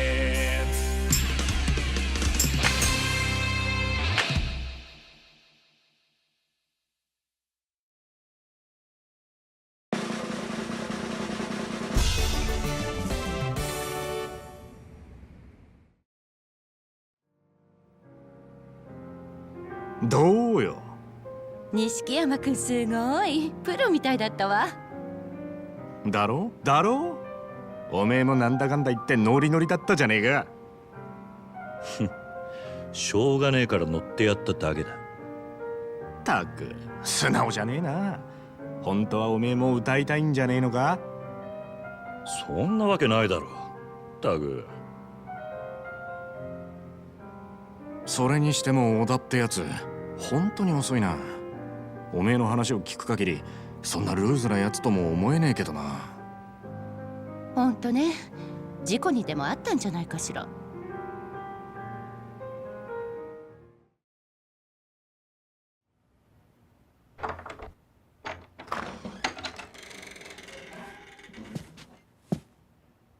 いらっしゃい。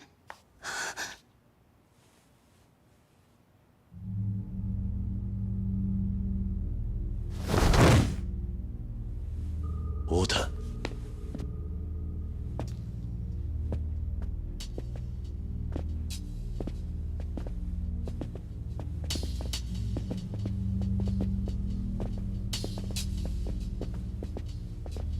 よう元気そうだな。阿波野の兄貴。なんでここに。座ってろ錦山。こいつらに見覚えあんだろ桐生。その説はお世話になりました桐生さん。お前ら戦友やの。お前らが織田をやったのか。その前にお前がうちのしのぎ邪魔したんだろ。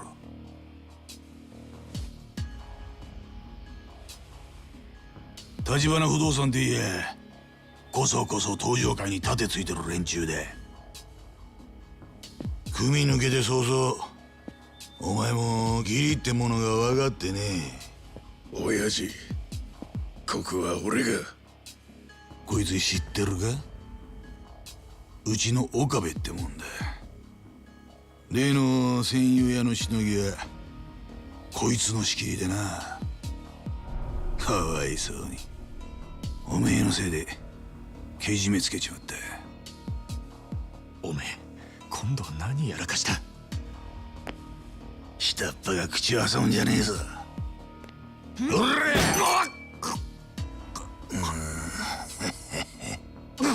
錦。いや、俺がこちらの片木さんと話してんだろうが。錦山よ、ガキがシャシャラ出てくんな。錦山は関係ねえ。こいつとはたまたま居合わせただけです。ああでなくても次はてめえだ。ねえ親父、もうこいつやっちまっていいっすか？こいつの面見てるだけで俺らはもう。おう、片木の皆さんに迷惑かけねえようにな。店の外でやれ。ほら、ここで錦山と飲んでる。美人のママも一緒にな。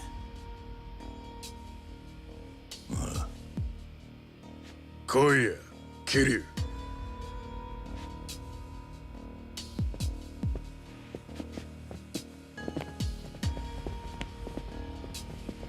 すぐに戻る。おい、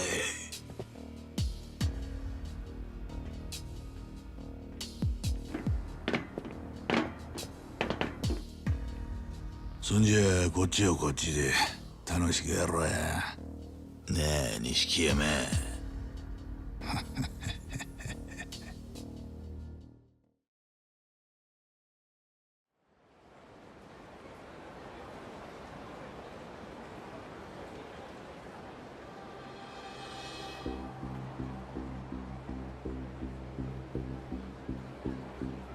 俺はよ、お前が正気とは思えねえんだ。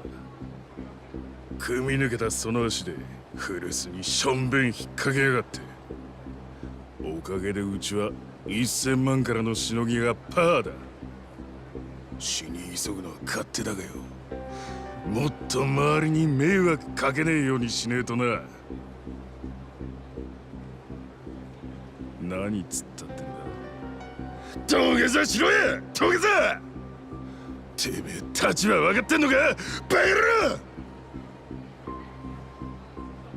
なんか勘違いしてるらしいな。あんたらに詫び入れる気はねえよ。おとなしく殴られてやる理由もねえ。やる気なのか。そうかよ。面白いなお前。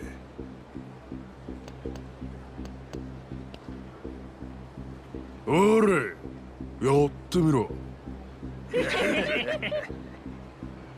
早くやれや。その代わりここが最後の一戦だ。すぐそこに阿波野の親父がわざわざ出張ってきてる。そいつを承知でやるってんなら、その度胸だけは褒めてやるよ。俺の仲間が血流してる。はあ、錦山とそれに橘不動産のお前の連れか。あいつはほんの少し可愛がっただけですぐてめえのいところ吐いたよ。てめえ！何が最後の一戦だ。てめえらとっくにそれ超えてんだ。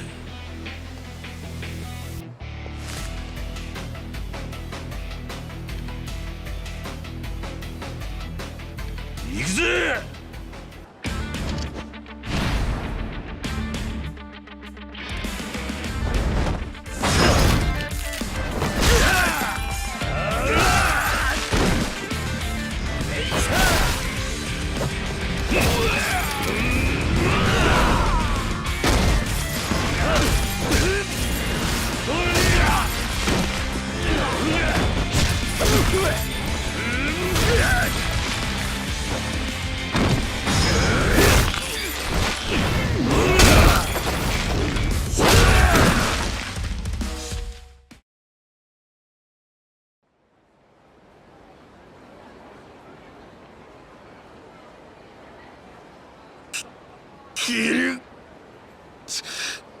てめ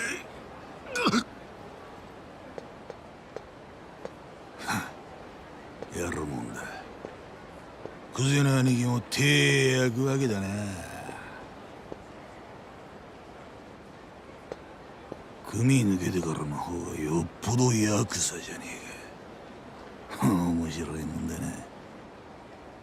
次はあんたか。やってみろよ。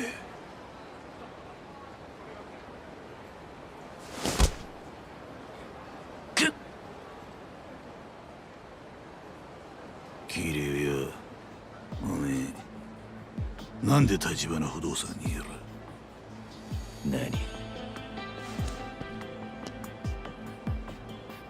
分かってるぜ。風間の頭に指示されてんだろ。俺がわざわざこんな山で出張ってきたな。おめえが橘不動産と絡んでるって聞いたからだ。柱の息がかかったおめえがな。俺はよ、風間の頭が橘不動産を使って空の一坪を追ってると踏んでるんだけどな。どうだ、俺の言ってること間違ってるか？どう思うがあんたの勝手だ。おめえごまかすのが下手だな。でも俺はおめえのそういうとこ気に入ってんだ。なあ橘不動産、もう空の一坪の持ち主を見つけたのか？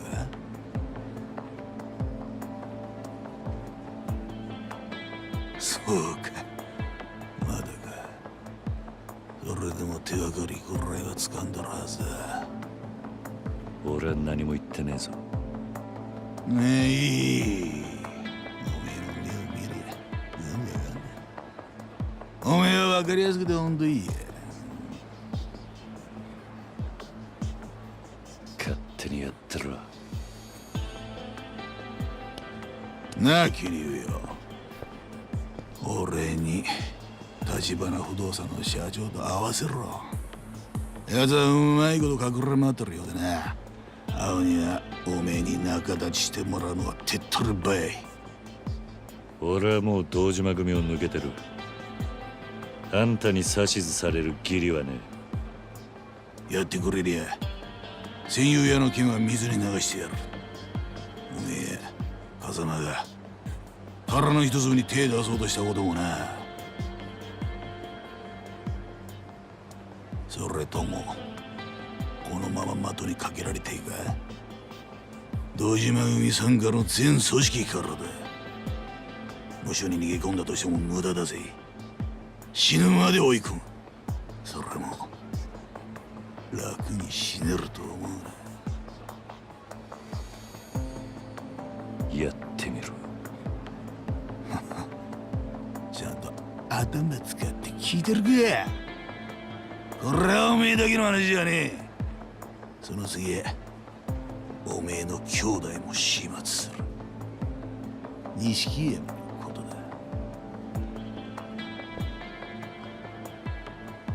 このままじゃあいつはおめえのとばっちりだ。助けてやれよ。あんた橘に会ってどうする気だ？からの一つの情報を洗いざらい吐き出させるだけだ。その後部外者にはご退場ねえよ。つまり殺すってことか？朝まで考える時間がある。橘渡すかおめえが死ぬか、どっちか選んで今夜中に連絡しろや。返事がねえ時は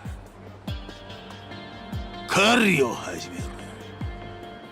獲物は当然お前の首だ。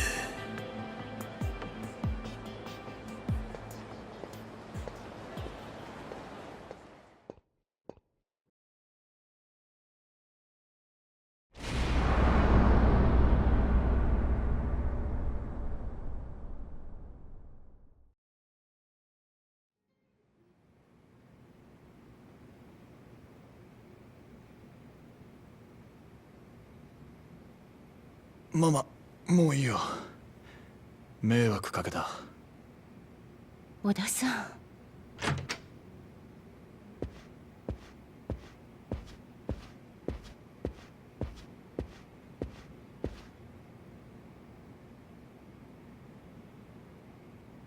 桐生、すまねえ兄弟。俺はまるでお前の力になってやれなかった。いや、そりゃこっちのセリフだ。結局お前のことまで巻き込んじまった。悪い。おい、お前これからどうする気だ？さっきの青野ってやつにうちの社長を渡せって言われたんだろ。さっきおめえが下で暴れてる間、阿波野の兄貴がそう言ってたんだ。これから堂島組が組を挙げて立花の社長を探すことになるってな。ああ、俺からもお前を説得しろって言われたよ。立花を渡すことがお前が死なずに済む唯一の道だと。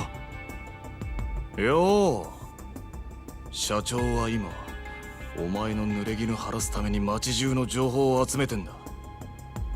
その社長の首を堂島組に差し出すのか？あんた黙ってろ！なんだと？断りゃ立花の代わりに桐生が的にされる。組織ぐるみで追われりゃいくらなんでも生き残れねえ。だったらうちの社長が殺されることは構わねえのか？てめえらが桐生を巻き込んだんだろうが！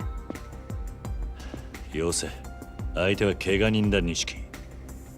それにいずれ堂島組を敵に回すのは俺も承知の上だった。思っているそのタイミングが早かっただけだ。堂島組相手に正面切って喧嘩売るつもりか？バカ言ってんじゃねえ！まさか親さんだってここまでひどくなるとは思ってなかったはずだ。それは確かにそうかもしれない。もともと立花社長は堂島組と正面から勝ち合う前に例の殻の一粒をかっさらうつもりでいた。堂島組にとってあの土地は10億じゃ効かねえ価値があるんだ。それをうまく使えばうちも神室町の一角を担う組織になれる。堂島組でさえやすやすとは潰せない組織に。ただこうまで早く堂島組の幹部に目つけられちまうとはな。阿波野の兄貴を甘く見すぎだ。あの人クゼなんかとは比べ物にならねえよ。切れ者だ。とにかく社長と話してみる。ママ、電話貸してくれ。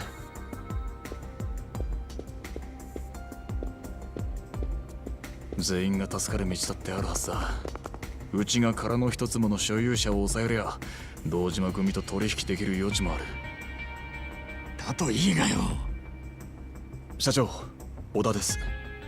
今桐生とセレナって店にいます。ええ、それで堂島組の青野が社長を渡せと桐生に持ちかけてきました。はい、うちが殻の一粒を追っていることにも気づいてます。だから社長は今すぐ身を隠してください。俺はもう桐生は信用できないと思います。社長を堂島組に売るかもしれない。おい、ちょっと待て。いいんだ、錦。でもよ。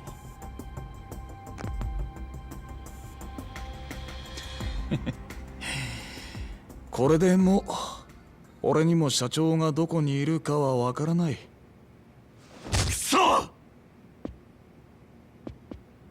悪く思うなよ。騒がせたな、ママ。怖い思いをさせてすまなかった。うちの心配なんて。それよりこれからどうするの？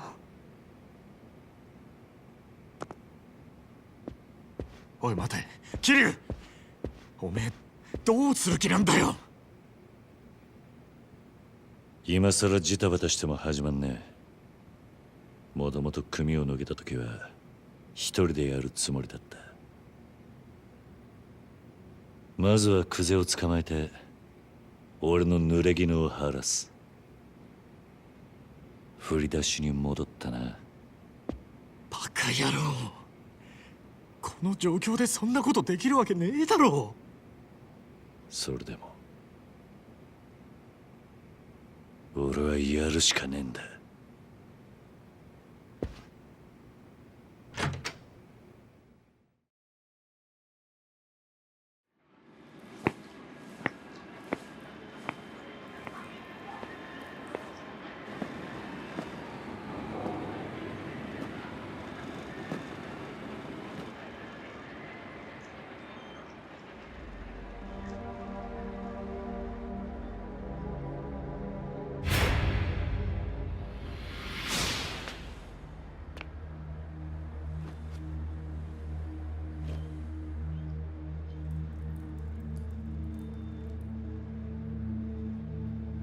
立花。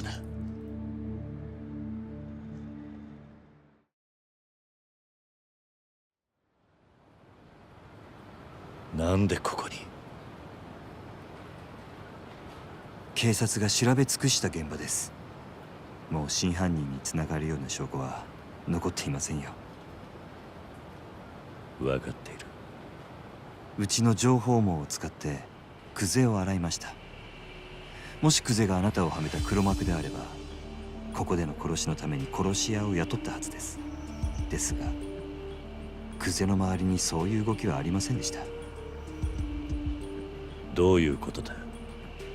つまりあなたに殺しの濡れ衣を着せた黒幕はおそらくクゼじゃありません。他にいます。何？今私が掴んでいる情報はここまでです。それをあなたにお伝えしようと思いましてね。そのためだけにあんたはここに？ええ。ですがご心配なく、私はカムロ町から姿を消しはしません。堂島組がうちの動きに気づくまでもう少し時間がかかると思っていましたが、それでも想定の範囲内です。その割に小田は淡くってたかな。小田さんにもまだ伝えてないことですが、実はこの殻の一粒の所有者を見つけました。え？訳あってまだ接触はできていません。ですがその人物をうちが抑え、殻の一粒を手に入れれば、堂島組は我々に土地を売ってほしいと頭を下げることになる。この土地の価値はそれだけの力を生むんです。ですから桐生さん、あなたにはそれまでの間死なずにいていただきます。無理な相談でしょうか？殻の一粒の持ち主はいつ抑えられるんだ？1日ください。ただし他言無用です。たとえ相手が錦山さんや柏木さんであっても。あんたを今阿波野に売り渡せば俺は堂島組に狙われずに済むんだがな。あなたがそういう人なら、私はこんなところにのこのこ顔を出したりしませんよ。明日連絡します。どうかそれまで堂島組から生き延びてください。桐生さん。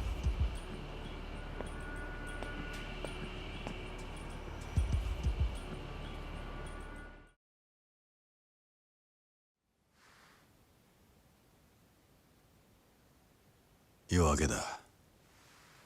桐生は立花を渡さねえって腹です。堂島の親父につなげ。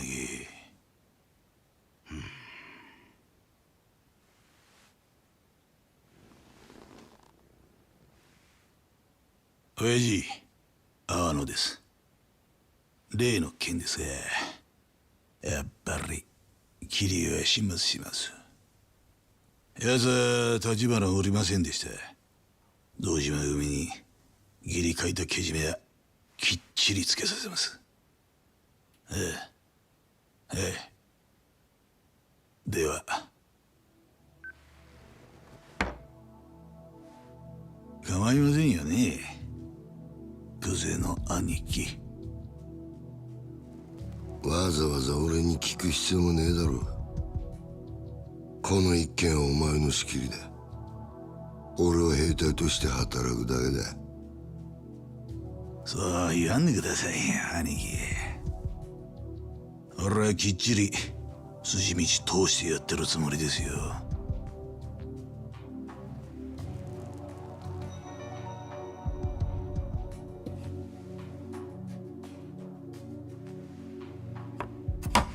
それについては風間組にもご理解いただけますよね、柏木さん。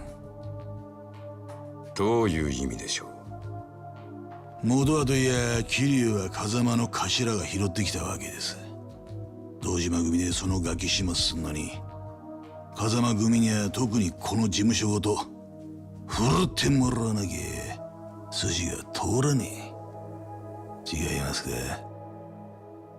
いえ、おっしゃる通りです。だったらそろそろ始めましょうや。そうだな。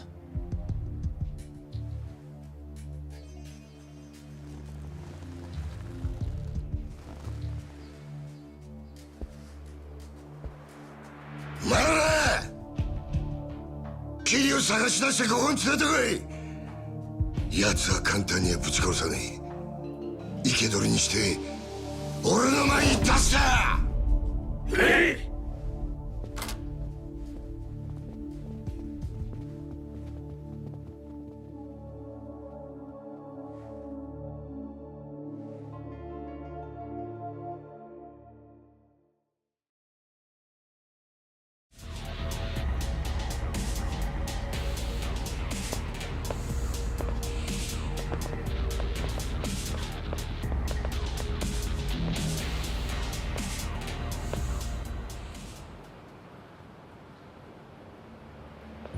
おい、人集めてこい。桐生を見つけたってな。へい。町中逃げ場はねえってわけか。おい、分かってんな、桐生。抵抗したって無駄だ。おっつけここは堂島組でごった返す。逃げりゃしねえぞ。こっちは一人だ。遠慮する気はねえ。好きに暴れさせてもらうぜ。そうまでして死にたかねえか。みっともねえ。裏切り者が身の程わきまえろや。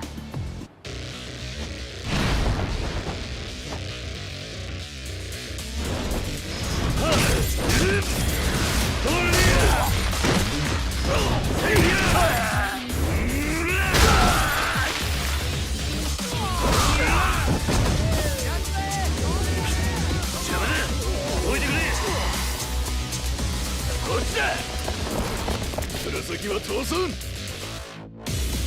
分で来い。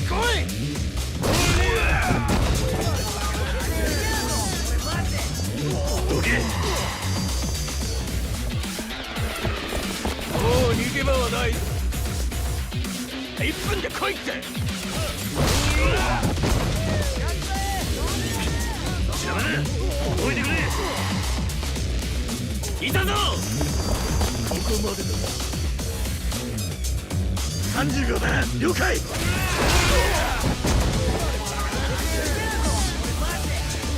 け。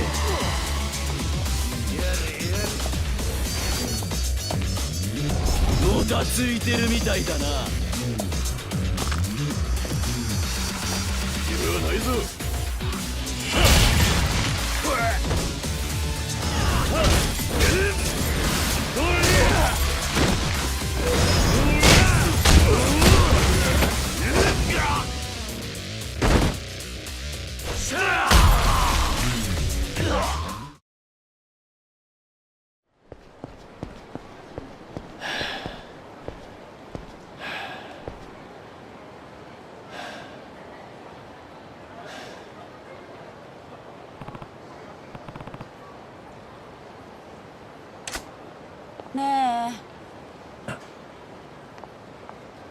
ヤクザに追われてるんでしょあんた。そんな風に街歩き回ってたらまたすぐ見つかっちゃうよ。あんたさえよかったらちょっとうちの店に寄ってかない？何？うちの店ちょっと作りが特殊でさ、裏から下水道に降りていけるの。誰にも見られずにこの辺りから離れられる。なんで俺を助ける？あんたを追いかけてんのが堂島組だから。いつも偉そうにしてさ。そいつら好きなやつなんてこの町にはいないよ。それに若いいい男がヤクザに消されるなんてもったいないし。まあ他に当てがあるならいいけど。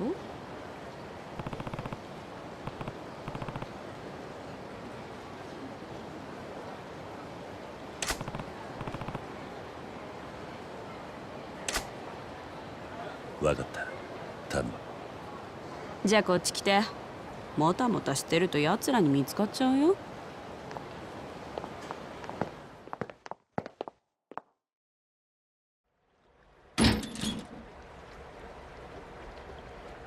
確かにあんたの店は変わってる。こんなとこに出れんのか。店の前のオーナーが堅気じゃなかったみたいね。何に怯えてたか知らないけどこんな抜け道用意してさ。匂いは我慢して。この先はどこまでつながってる？劇場広場の方につながってるみたい。わざわざ確かめたことはないの。でもどこかしら上に上がれる場所があるんだと思う。でなきゃ抜け道に使えないものね。今頃堂島組はうちの店の周りに集まってきてるだろうから、この道使ってうまくやればどこかに逃げ込めるんじゃない？ああ、助かった。ありがとう。いつか街を自由に歩けるようになったら今度は客として来る。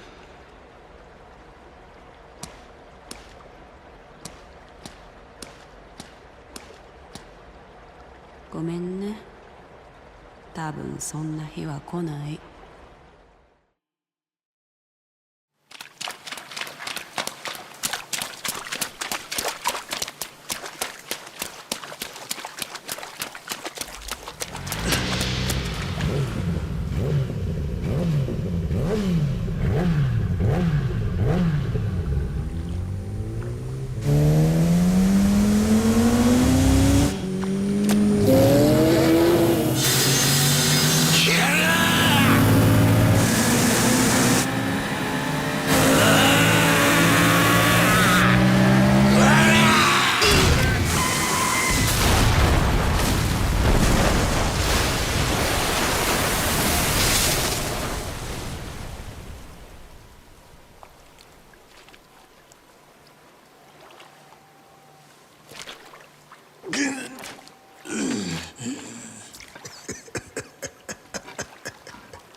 つくづくてめえは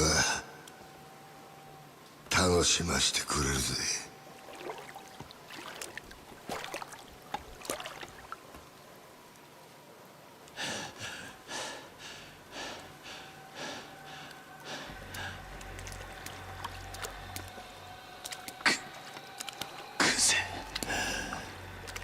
さっき飲んだあんたが仕向けたのか？お前に一ついいことを教えといてやる。極道ってのはな、ボクシングとは違え。喧嘩に負けたやつが敗者になるんじゃねえ。最後まで張り続けらんなかったやつが負けるんだよ。ああ、そうだろうが。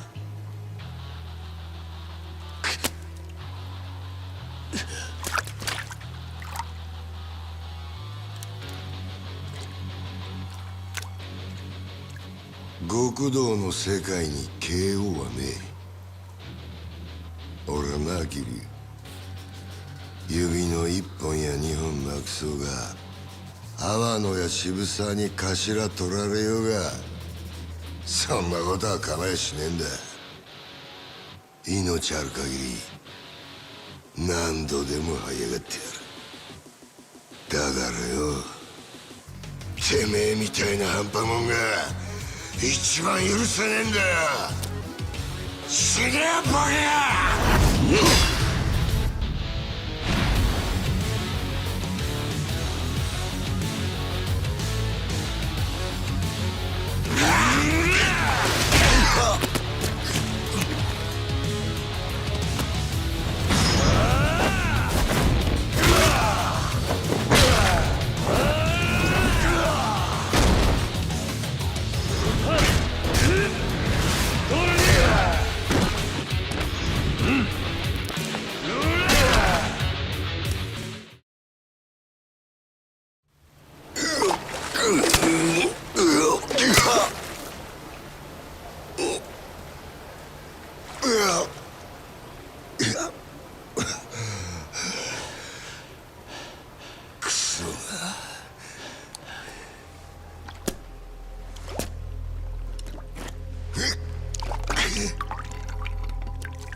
待てこら！後悔するぞ。今俺をここで殺さなかったらな。さっきあんたが言った通り、俺は極道を張り続けなかった半端もんだ。風間のおやっさんはきっとそれを見抜いてたから、俺が極道になることを許さなかった。本物の極道ってのは多分あんたみたいな男なんだろう。それでも俺は半端もんなりの意地、最後まで貫かせてもらう。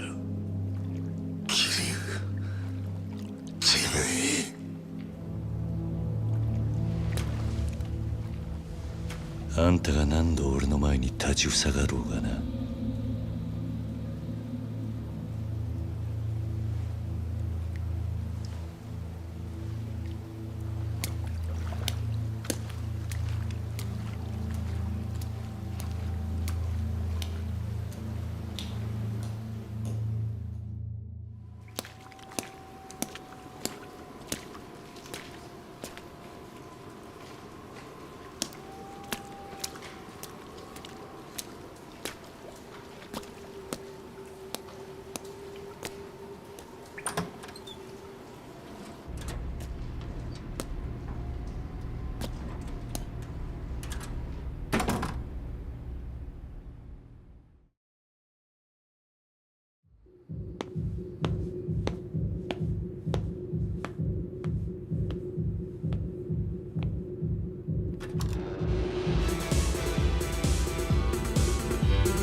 ここは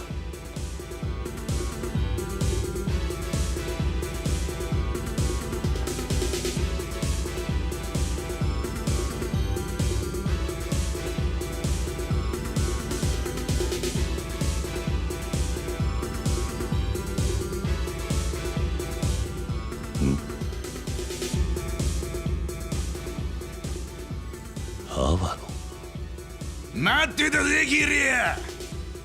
やっぱクゼナ兄貴はしくじったな。何をしてるんだあんた。見りゃわかんだろ、踊ってんだよなあ。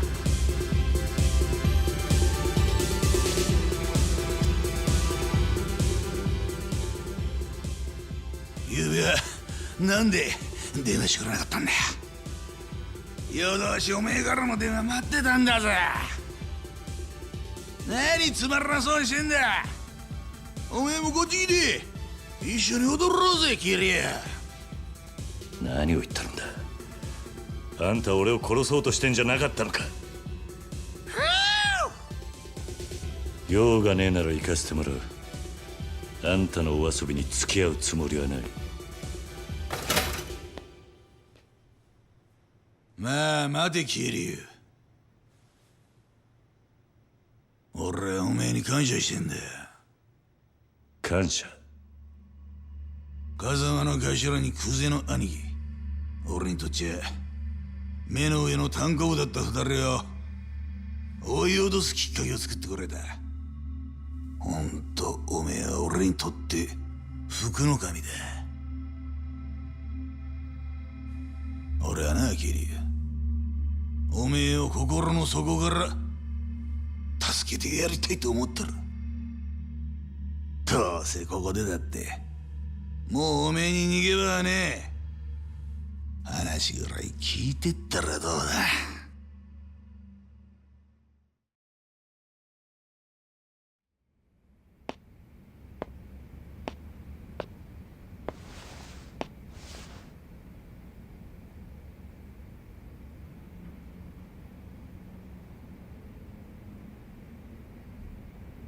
話ってのは何なんだ。いやよ、ついこの前おめえがクゼの兄貴と揉めた後ぐらいによ、ゴルフ行ってきてな。甲州カントリークラブ、すげえいいコースだったよ。何の話だ。おめえは知らねえかもしれねえが、ゴルフ場ってのは飯がうめえ。コース回った後のカレーとサウナ、あれ覚えちまったら世の中の他の遊びがバカらしくなるぐらいだ。世間話を聞くつもりはねえ。早く本題を言ったらどうだ。やっぱりおめえさんは青いな。世の中関係ねえと思えるようなことが実は重要なことだったりするもんなのによ。まあいい。そのゴルフの帰り寄ってきたよ、おめえと錦山の実家に。まさか風間の頭が面倒見てるって話だったからさぞかし豪華なとこだと思ってたが、ありゃ犬小屋だな。ひまわりだったか、初老の園長さん。お元気だったよ。お前ひまわりに何したんだ。まあ落ち着けって何もしてねえよ。風間の頭の関係者だっつって100万ぽっち小遣いやったら涙流して喜んでたよ。いい人だなあの園長。阿波野、お前おめえも自分のせいで何の罪もねえあの園長さんを悲しませるような真似したくねえだろ。とまあそういうことだ。今おめえが生き延びたところで逃げ場所はどこにもねえんだよ。おめえの友人関係から住んでるアパート、行きつけのラーメン屋から育った場所まで全部調べやついてる。まあ悪く思うな。昔から堂島組には役割があってな。組の絵描くのは風間組、喧嘩番長久世剣能会、面倒な事務方は渋沢組、そして俺は生涯、つまり脅し担当なんだよ。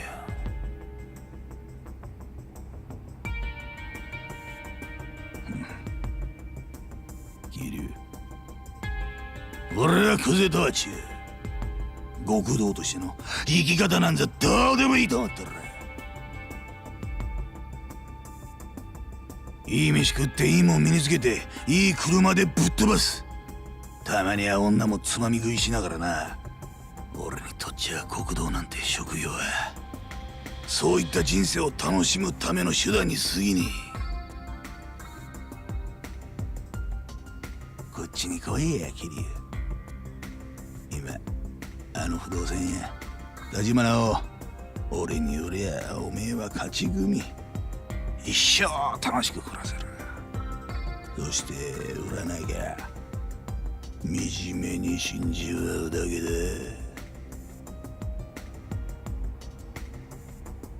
あの犬小屋から錦山と一緒に必死に這い出たばっかりなんだろ。ん？人生無駄にする必要はねえ。なあ？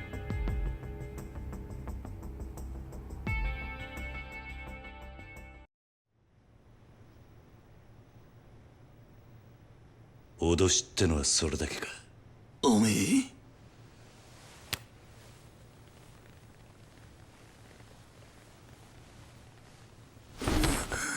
てめえ話にならねえよ。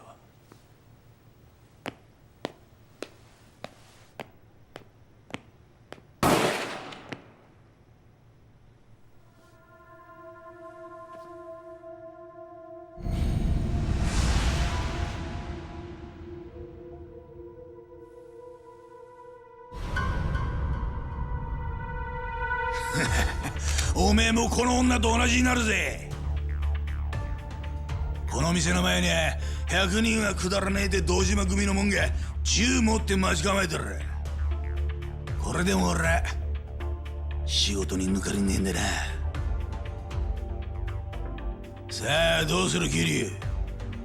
表に出て蜂の巣になるか、それとも俺と楽しい夢一緒に追いかけるか。答えはおめえに決めさせてやる。さあどうする。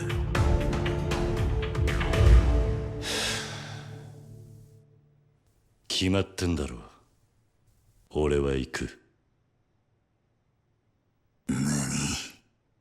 あんたは揺さぶりをかけたつもりかもしれねえが、死ぬか生きるかは大した問題じゃねえ。何言ってんだて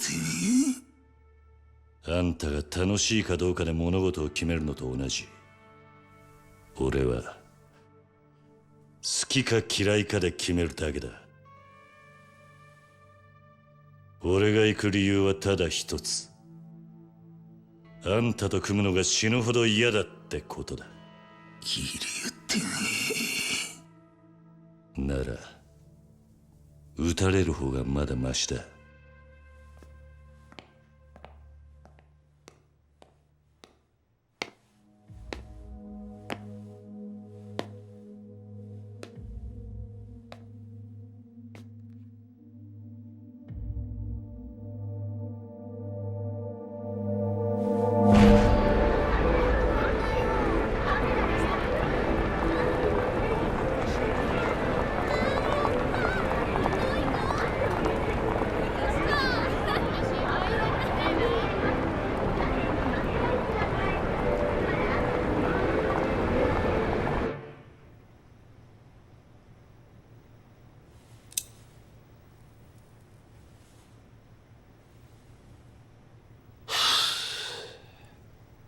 本当のバカには私も通用しねえってことかい。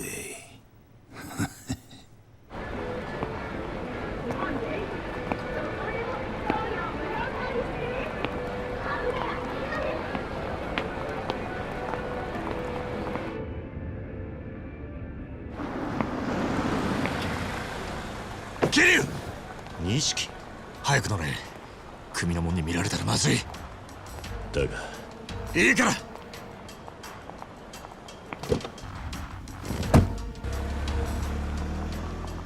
頭下げて隠れてろ。泡野に張り付いてりゃおめえが見つかると思ってた。ついてたよ。錦分かってんのか。俺に関わるとお前もやべえ。うるせえ。これがお前を助けてやれる最後だ。町中どこ行っても組の連中が張ってる。とにかく今はカムロ町を出るしかねえぞ。どこに向かう気だ。とりあえず都内を出る。それでもまだ気は抜けねえが時間は稼げるだろう。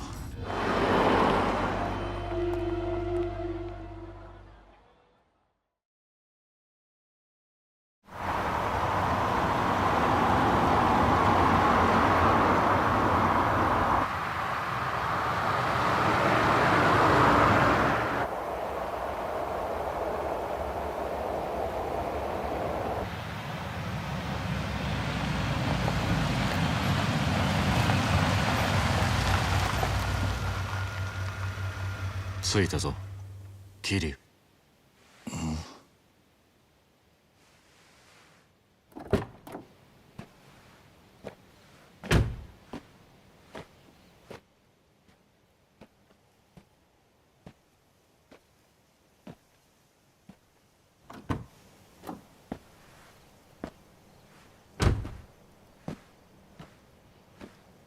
錦、ここはどこなんだ？さあな、適当に車走らせてきただけだ。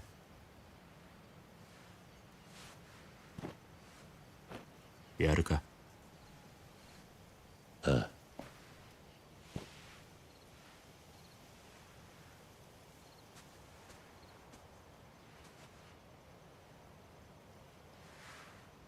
まだ借りっぱなしだった。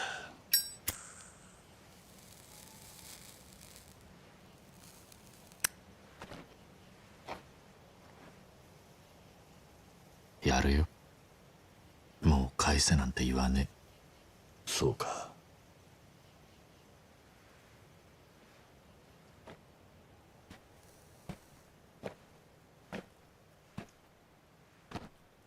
よく味わって据えよ、兄弟。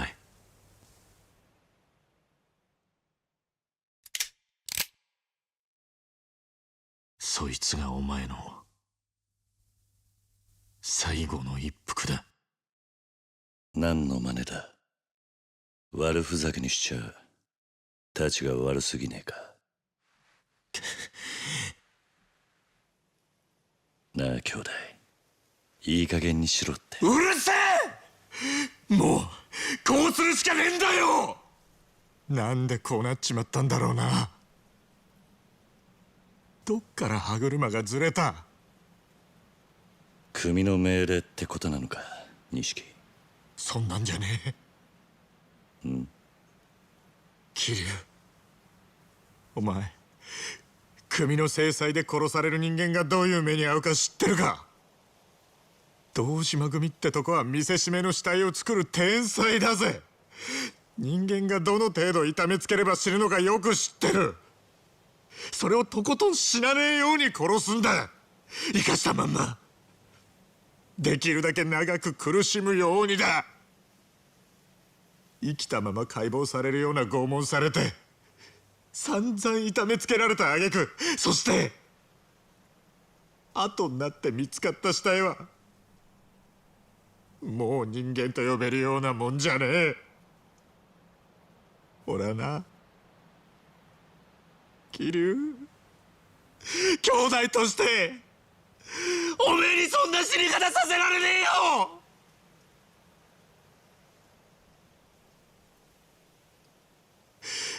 堂島組に的にかけられるってのはそういうことなんだ。桐生、組織に目つけられて逃げ切ることはできねえ。極道には時効もねえ。お前も分かってるはずだ。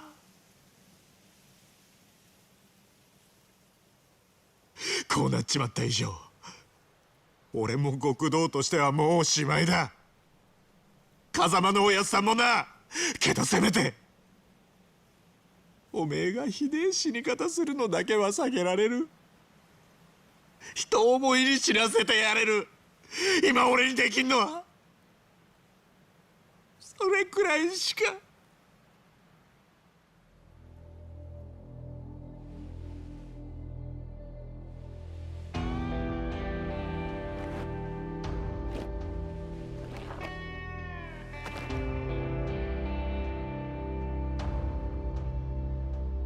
すまねえ兄弟。お前にここまでさせちまったのは俺のせいなんだな。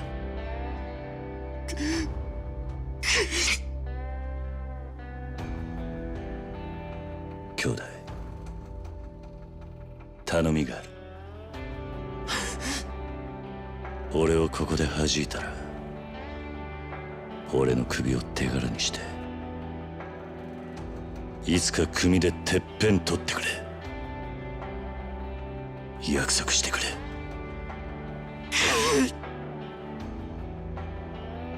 頼んだぜ。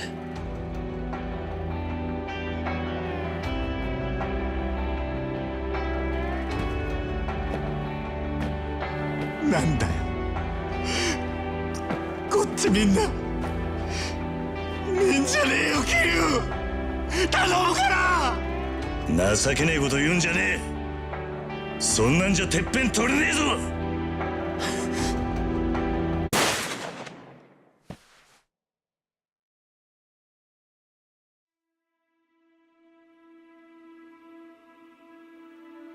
どうした？しっかり狙えよ。まだ死んでねえぞ。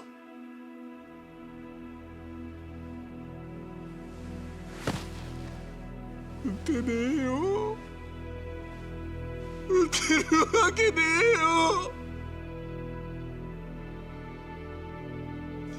えよ。やっぱり俺はおめえと一緒じゃなきゃダメだ。国道として俺なんか今まで生きてこられたのもおめえがそばにいたからだ。俺はおめえが一緒じゃなきゃ何やっても半端で意味がねえんだよ。俺だって同じさ。お互いまだガキだってことだ。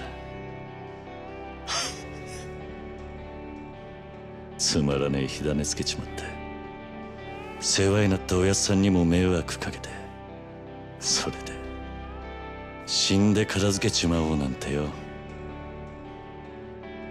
極道がどうとか言う前に結局俺は半端なガキでしかね俺だって人思いに死なせてやるなんて言い切ったくせにマジでダセえよ。だよな。でもいつまでもガキじゃいられねえ。桐生、やっぱり二人で何とかして。錦、今日ここであったことは全部忘れろ。俺も忘れる。俺は行くぜ。どうするつもりなんだ。カムロ町に戻る。俺にはまだやらなきゃならねえことがあるんだ。ダメだって桐生、おめえ本当に殺されちまうよ。いや、お前にもらった命だ。これでどこまでやれんのかこの目で確かめてやる。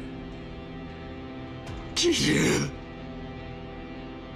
錦、まず俺からけじめつけさせてくれ。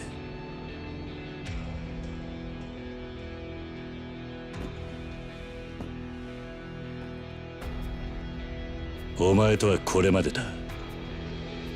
今日限り兄弟の縁を切らせてもらう。桐生、こっから先お前は二度と俺に関わるな。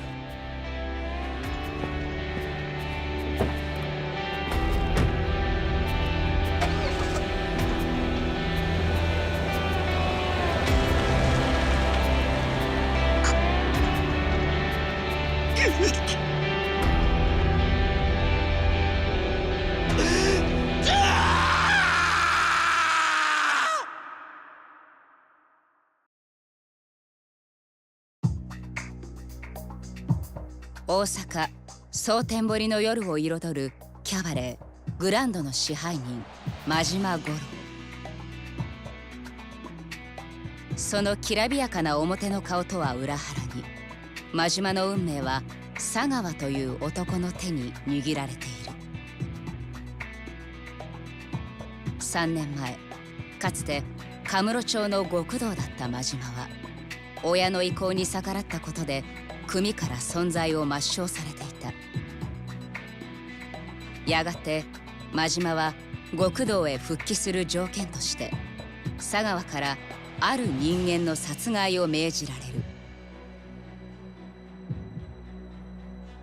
真島の標的となったその人物の名は牧村誠。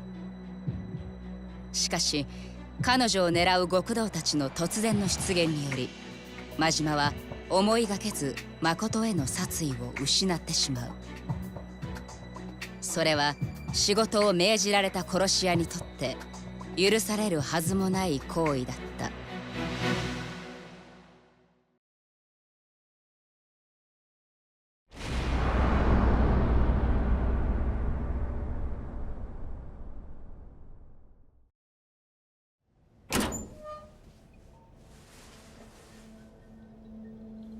ここはええから入れ。ちょっと座れ。こ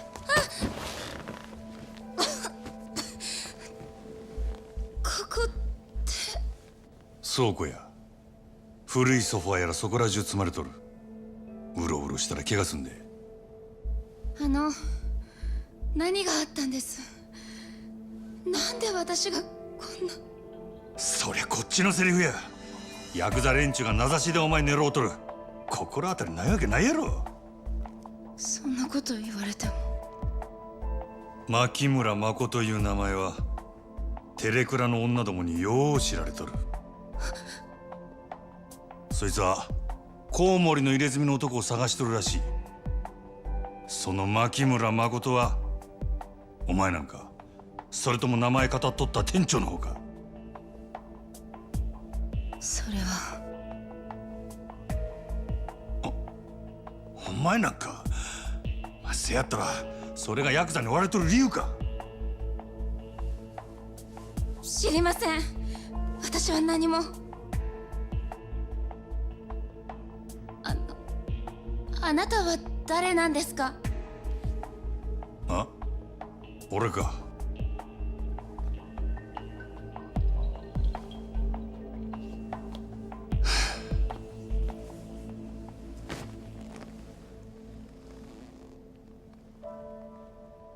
しょうもない男や。人一人殺すこともできん最低の。最低の何？殺し屋や。嘘。牧村誠を殺せとだけ言われたんや。相手が目の見えん女とは知らされんかった。けどお前を狙ってたんは俺だけやなかった。お前って何者なんや？コウモリの入れ墨いうのは何や？なんでそいつを探っとった？いや、リーさんはリーさんに合わせて。あの店長はお前さらいに来てヤクザに撃たれた。撃たれた？でもさっきはすぐ会えるって。安心せえ。あの男何者かわからんが、撃たれる時ちゃんと急所外しとった。あの出血ならしな。本当に？用が済んだらあの男に会わしたる。けどその前に知ってることを洗いざらい話してもらうで。牧村誠。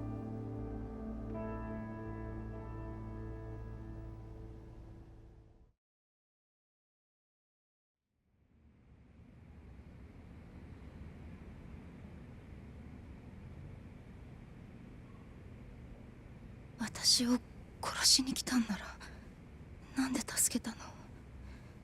なんで殺さないの？お前は殺されたいんか？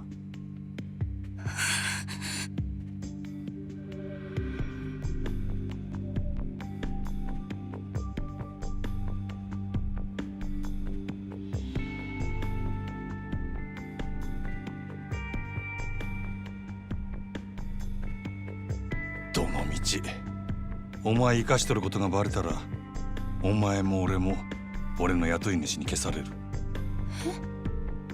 せやけどなんでお前が狙われとるかが分かれば少しはやりようがあるかもしれん。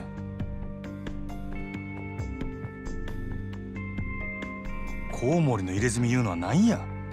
なんでその男を探しとる？それはそいつがヤクザ雇ってお前を狙ったかもしれんのや。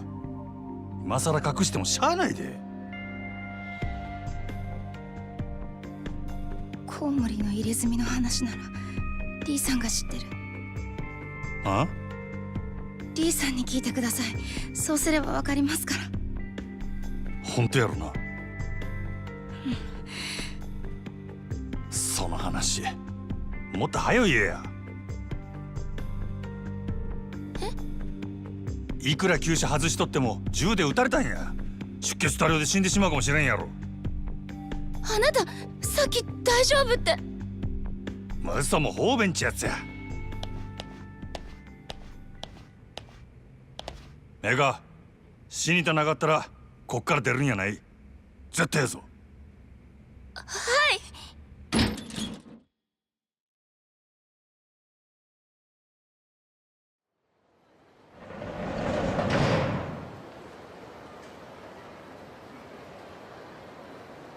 例の一つくらい言うてったらどうや。山形、朝早くにすまんかったな。オデッセイでもほとんど使わん物置や。あんなんであんたに菓子作れんなら安いもんやで。けど女閉じ込めるために部屋貸せなんて、あんたもええ趣味してんな。女のことは他言無用や。大胆な男やな。そんなもんライバル店の支配人に頼むことかいな。俺がこの秘密触れ回るとは思わんのか。このことがある筋に知れたら俺はこの町におれんようになる。もしそうなったらあんた困るやろ。ああ？グランドとオデッセイっちゅう店が張り合うてこその蒼天堀や。どっちかの店だけになれば町自体の客足どんだけ減るやろな。野球と一緒や。一強だけのリーグ戦で客は呼べん。オデッセイだけで試合は盛り上がらんで。なるほど。さすがは夜の帝王っちゅうわけかい。わかった。あんたの秘密の趣味は俺の胸にしまっとくわ。せやけど貸しは貸しや。忘れんといてや。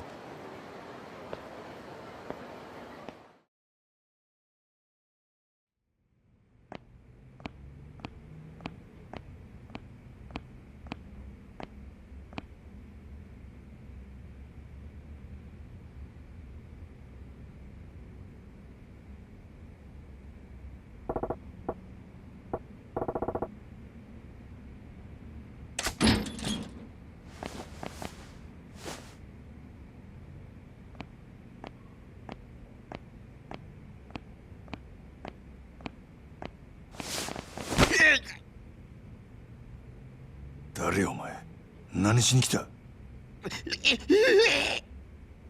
黙っとったら何もわからんで。私関係ない。リーさんの着替え取りに来ただけ。リーの着替え？ほなお前、ここの店長の居所知っとるのか？リーはどこにおる？無事なんか？リーさん今私の病院いる。なんや、おっさん医者か？この辺りの中国人みんな私の病院来る。リーさんも夕べ駆け込んできた。そんな病院どこや？いや、でも俺はリーの味方や。先生、あんたここにおったマコという女知っとるか？マコト？知ってるよ。リーさんあの子のこととても心配してる。俺はその女に頼まれてリーに会いに来たんや。せやからあんたの病院どこにあるか教えてくれ。はよ言わんと痛い目見るで。わかったよ。私の病院小福町西にあるジャンバラ屋ってジャンソー。私いつもそこで患者見てる。雀荘で病院？闇医者っちゅうことか？もう行っていいか？いや、俺が探しとることをリーには内緒なんや。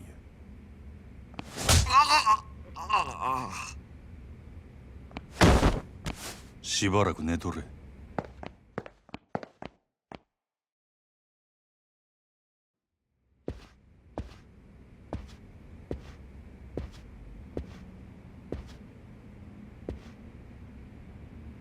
ああ、そろそろ来ると思っとったで。案外遅かったやないか。なんやと？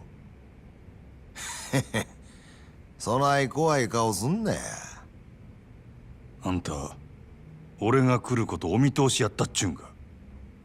まあ、想定の範囲内やな。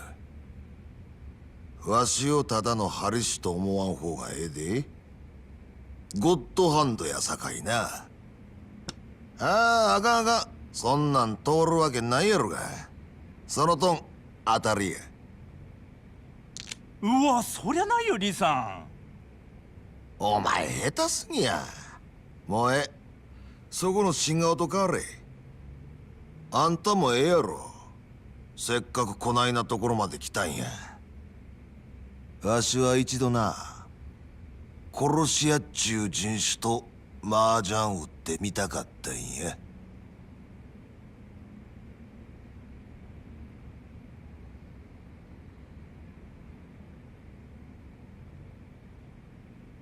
怪我人にしちゃ元気そうにしとるやねんか。アホ抜かすな。死ぬほど痛いわ。腕が動かへん。あんたと変わってやりたいわ。あんた、あの女がどないなったか聞かんのか？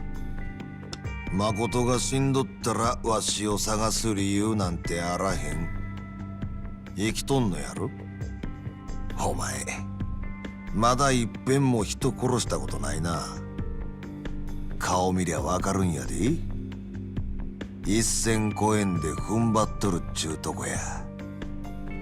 人を殺せん男がなんで殺し屋なんかやっとるんやな。顔を見ただけで何がわかるっちゅうねん。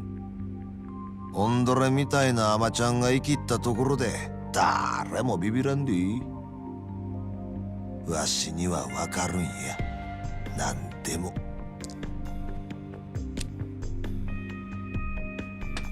それ論や。悪いな。誠は怪我しとらんのやろな。ああ、女は無事や。安心せえ。そうか。そしたらあれか。お前がここ来たんは自分が生き残る策を探ろうっちゅうことか。下手打った殺し屋が雇い主に殺されんようにな。言うとくけどな、俺はまだあの女殺さんと決めたわけやない。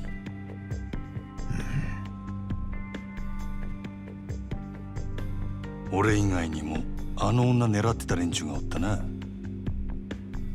あんたの体に銃で穴開けたヤクザどもや。それがどないした？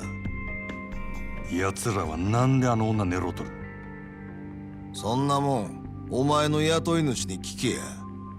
そいつも誠狙っとんのやろ。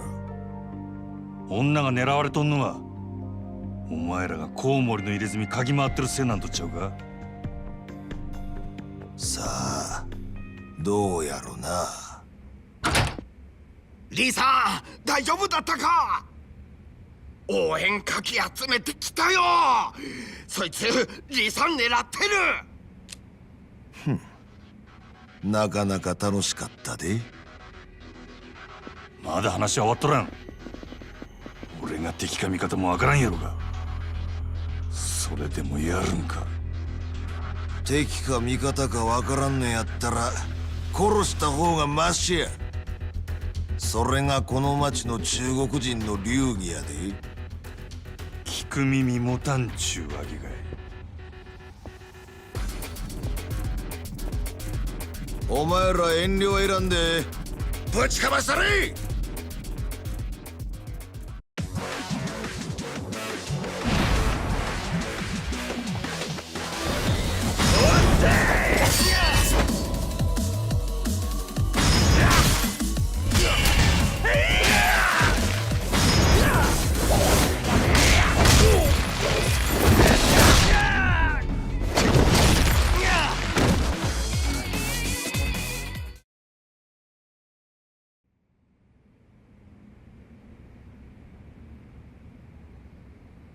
なるほど。出来損ないの殺し屋っちゅうわけでもないか。ちいと甘く見とったわ。あんたらの島を荒らす気はない。あの女がなんで狙われとるか知りたいだけや。誠の狙われる理由がコウモリの入れ墨の男や言うんやったら多分関係ないで。なんでそないに言い切れる？誠から何も聞いとらんねやな。あの女がお前に聞け言うたんや。あの子は自分の口から言いたないだけや。どういうことや？あの子はな、コウモリの入れ墨の男のせいで目が見えんようになったんや。何？誠は2年くらい前初めて大阪に出てきた。身寄りも行くあてもないただの18歳の女の子でな。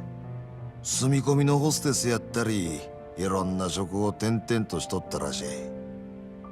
せやけどそれは蒼天堀の裏社会にとっては格好の餌食やった。格好の餌食？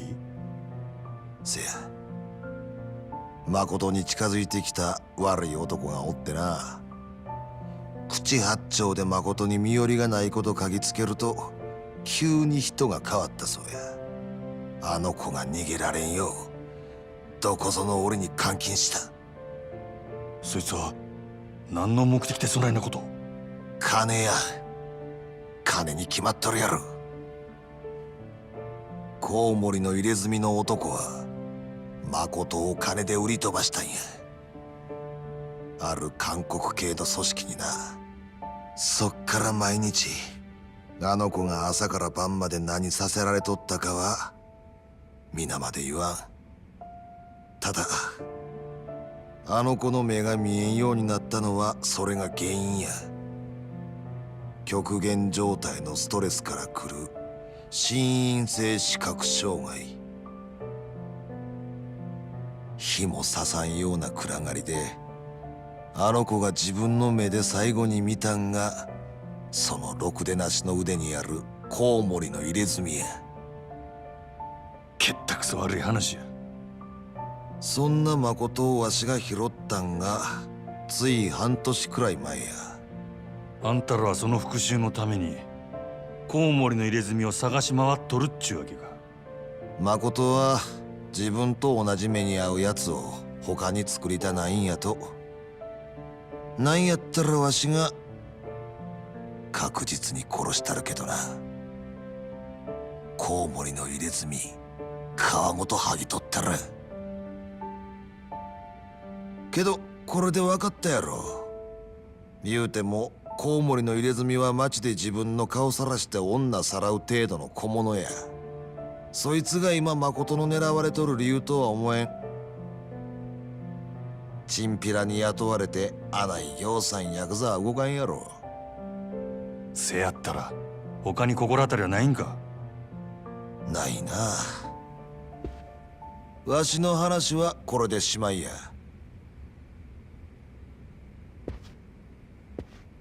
あの女は小福町通りの春ビルの中におる。オデッセイいう店が倉庫に借りとる場所や。お前わしに誠返してもうてええんが。誠のこと殺さんで雇い主とどないなしつけんねん。殺されんで。それに誠も結局代わりの殺し屋に追われるだけや。せやったらどないせっちゅうねん。逃げきれんこともないで。一つだけわしらもお前もヤクザから逃げきれる手がある。せやけどそれは劇薬じみた手や。大事なもん守るためにはそれに見合う犠牲が必要になる。あんたの協力も必要や。俺の協力？せや。ただわしの考え聞く前にやるかやらんかこの場で答えてもらわなあかん。でどんなことでもやるか？そんだけの覚悟があんたにあるか？どの道このままやったら俺はしまいや。やるかやらんか聞いとるんや。どうなんや。ええやろ。やっとるわ。そうか、わかった。せやったらあんたは誠んとこにはよ帰り。今日んとこはあの子の面倒を見たってくれ。わしには急いでやらなあかんことができた。何する気なんやあんた。目処がついたら教える。それまでは秘密や。この先あんたと連絡つけるにはどないしたらええ？キャバレーグランドや。夜になったらそこにおる。俺はそこの支配人や。ほんまか？あんたがあのグランドの？飲み代は心配すな。俺のおごりや。ふん、わかった。とにかく夜になったら連絡する。あんた名前は？真島五郎や。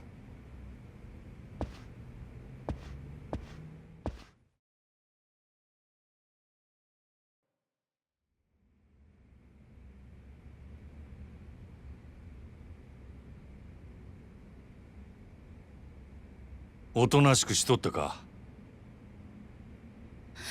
リさんはどうでした？無事や。あいつは1発2発撃たれたとこで死ぬ弾やないな。ピンピンしとった。そっか、よかった。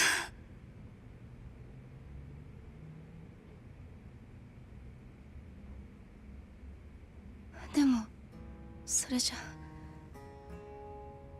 あの話も全部聞いたの？ああ。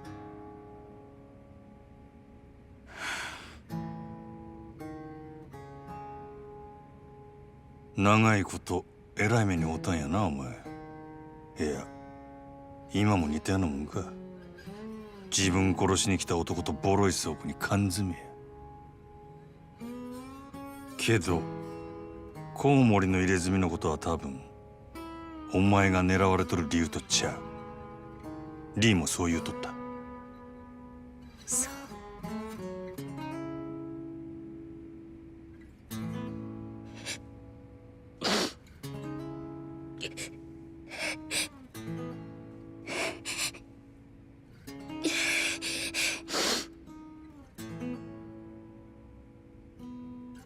辛いこと思い出させたな。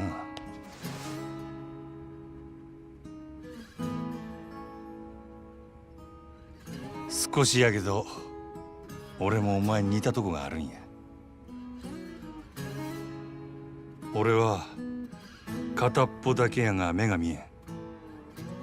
それだけやない。いつ死んでもおかしない場所で俺も長いこと監禁されとった。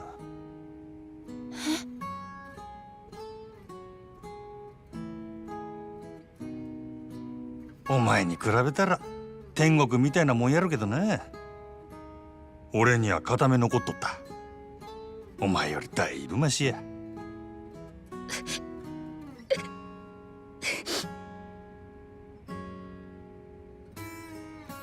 こんなん言うても慰めにならんか。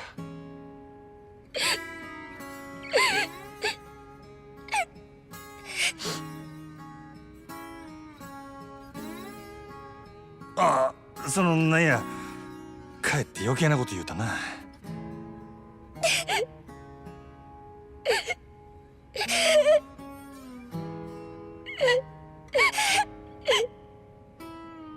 ああ、せや、腹減ったんとちゃうか。なあ、ゆうべから何も食うとらんもんな。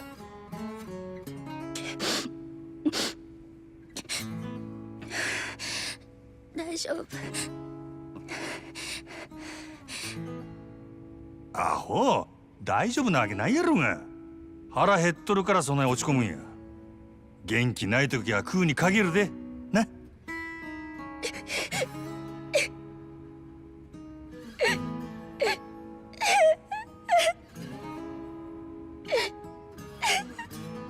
すぐ食うもん買うてきたる。なんか欲しいもんあるか？それならなんや、やっぱり腹減っとるんやないか。わかった、待っとけ。ええな。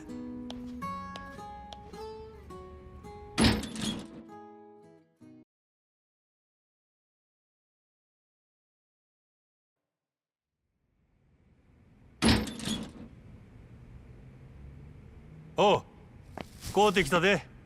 たこ焼きや。ありがとう。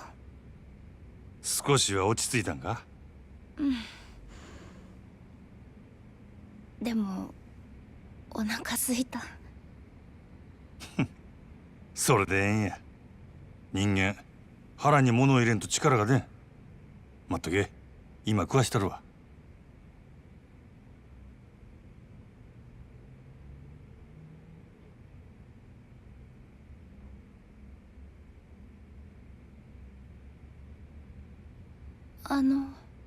あ？あなたは目どうしたの？ん？その片目がなんで見えなくなったのかなって。ああ、俺の場合は怪我っちゅうかな。事故みたいなもんでもう完全に潰れてもうだ。そんな。もう一つの目は残っとる。別にそれで十分や。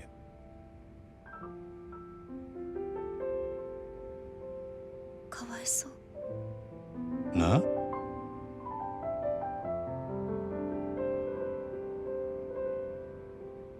アホか、お前の方がよっぽどやろ。私の目は心因性だからいつか治るかもってリーさんが。そうなんか？なら望みはまだあるっちゅうことやな。よかったやないか。でもあなたの目は。もう慣れとる。そない不自由しとらんわ。せいぜい男前が台無しになっただけや。男前なんだ。目が揃っとったらな、お見せできんのが残念やで。ほんま残念。少しは笑えるようになったか。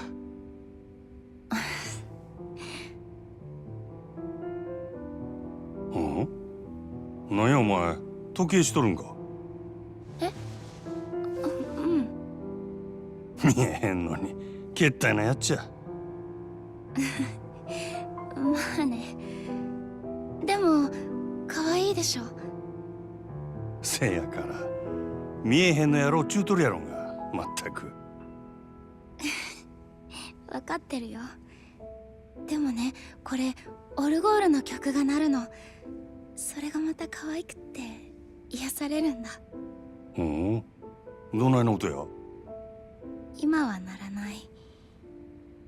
だって時計が壊れてるから。なんやね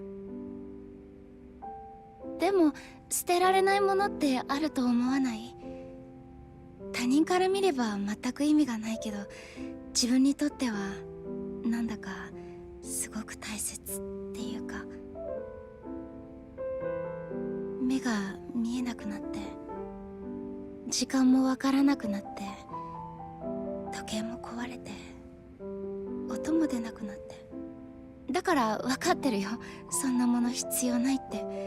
でも私がまだ元気だった頃の証なの。それを捨てちゃったら私は本当に。お前。でもまたあのオルゴールの音聞いてみたい。わかるで。え？捨てられんかったら持っとりゃええ。持ったらきっといつかええことある。いつかいいことか。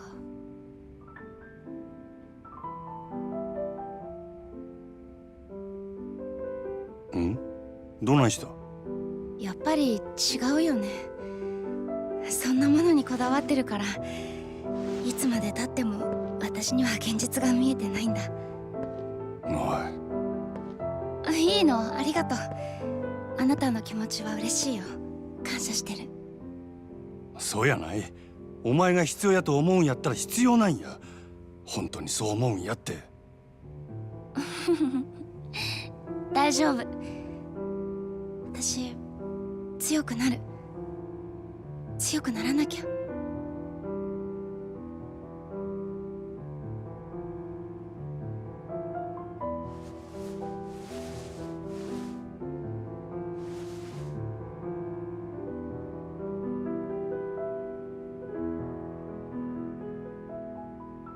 せや、まだ言うとらんかったけどな。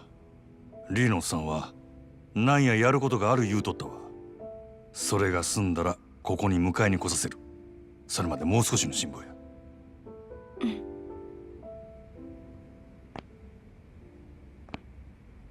どこか行くの？そろそろ仕事の時間なんや。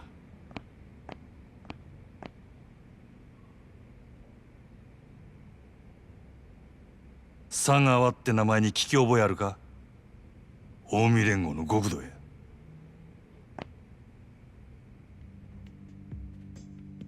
知らない。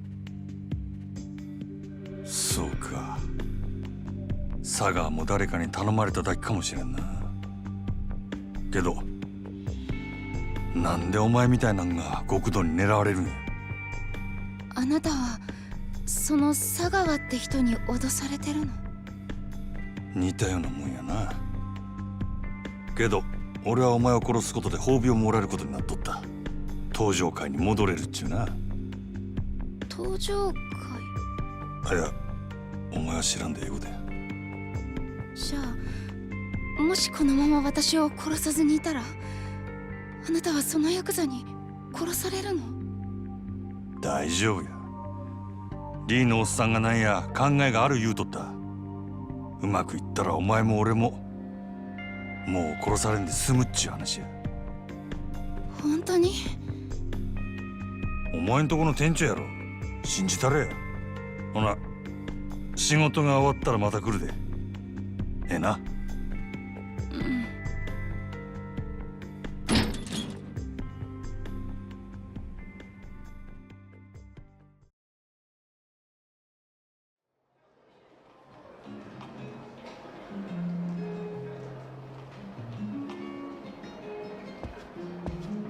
支配人、すみません、よろしいですか？あ？ホールのお客様が支配人とお話ししたいと言ってるんですが。どんな客や？どうも日本人じゃないようです。多分中国人の。背が低くて少しくたびれた感じの。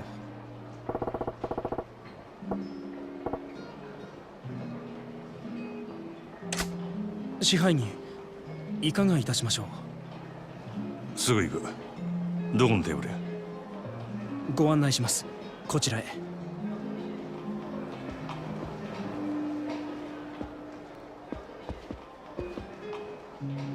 支配人、こちらのお客様です。お呼びでしょうか？ああ、私ね、支配人さん。ジャンバラヤの闇医者。なんてやったんか。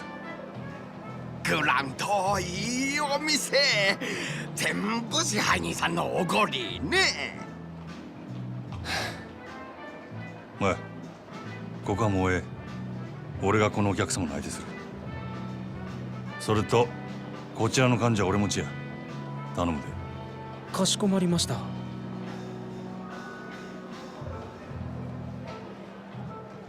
昼はすまんかったな。あんた怪我しとらんか？ああ、いいよ、もうこっちの方が人数多かったし。あなたほんと強いよ。リーさんも顔負けねえ。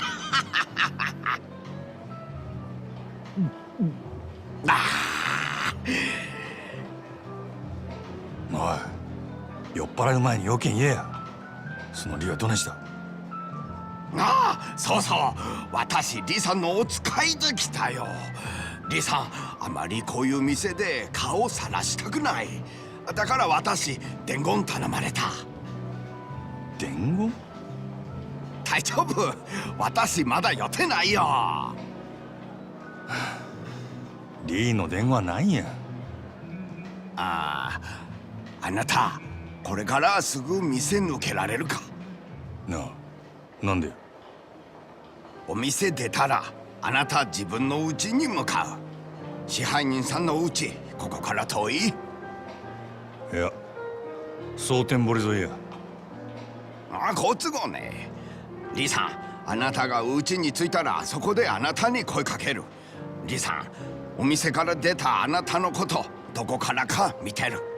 俺のねぐらを突き止めたいっちゅうわけか。私伝言伝えるだけよく知らないよ。そうか、分かった。あんたはこのまま好きなだけ飲んでいけ。本当？いいの？はあ、さすが太っ腹ね。支配人さん、私あなた大好きよ。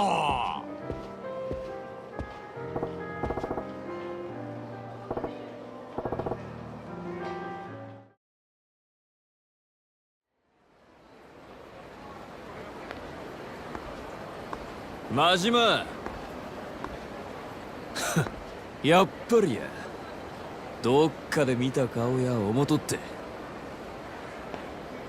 グランドの支配人真島五郎、ゆうべは世話になったな。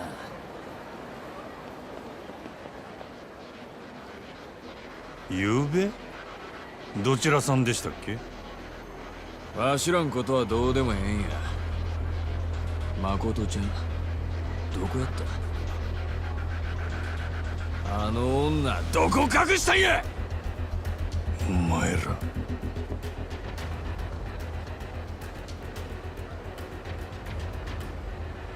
女さらいに来た連中か。何や、そっちから顔出してくれたんか。どれ余裕かましよって何笑とんねん。なんであの子が狙われとんのか、これでやっとわかる思うてな。なめとんのか。ゆうべは油断したけどな、今日はそうもいかんで。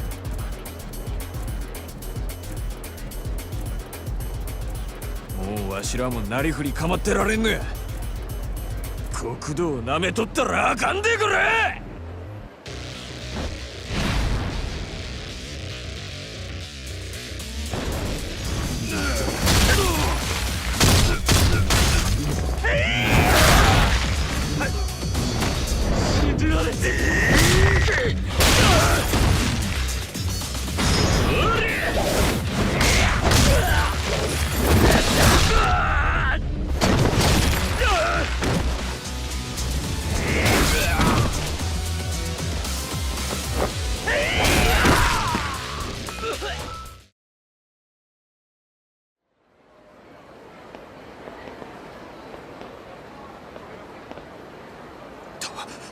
どんだけごついねん。なんなんやお前。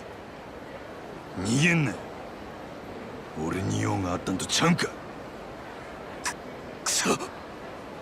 こっちも聞きたいことがあるんや。きっちり答えてもらおうか。店の前で何やってんだ支配人。佐川。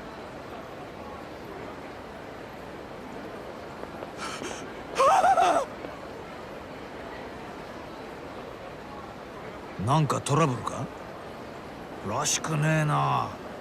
お前さんが店のすぐ近くで暴れるなんてよ。別に何でもあらへんわ。なら店をほったらかしてどこへ行く気だ。牧村誠は見つかったのか。まだや。へえ。けどゆうべはお前ねぐらに戻らなかったそうじゃねえか。でてっきり牧村を見つけたかと思ったんだがよ。今探しとる途中や。昨日の今日やで。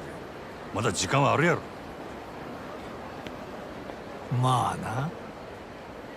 見つかっちまえばあとは殺すだけだもんな。でも早いに越したことはねえ。ならもうええでっか。無駄話しとる暇ないんで。 まあな。見つかっちまえばあとは殺すだけだもんな。でも早いに越したことはねえ。ならもうええでっか。無駄話しとる暇ないんで。 無駄話しとる暇ないんで。無駄話ってことはねえだろ。こいつはほうれん草だ。報告、連絡、相談。上司と仕事する時のいろはだろ。ほうれん草。せやったら報告と連絡は以上ですよ。相談はねえのか？あんたに相談するくらいやったら電柱にでもしとくわ。はあ。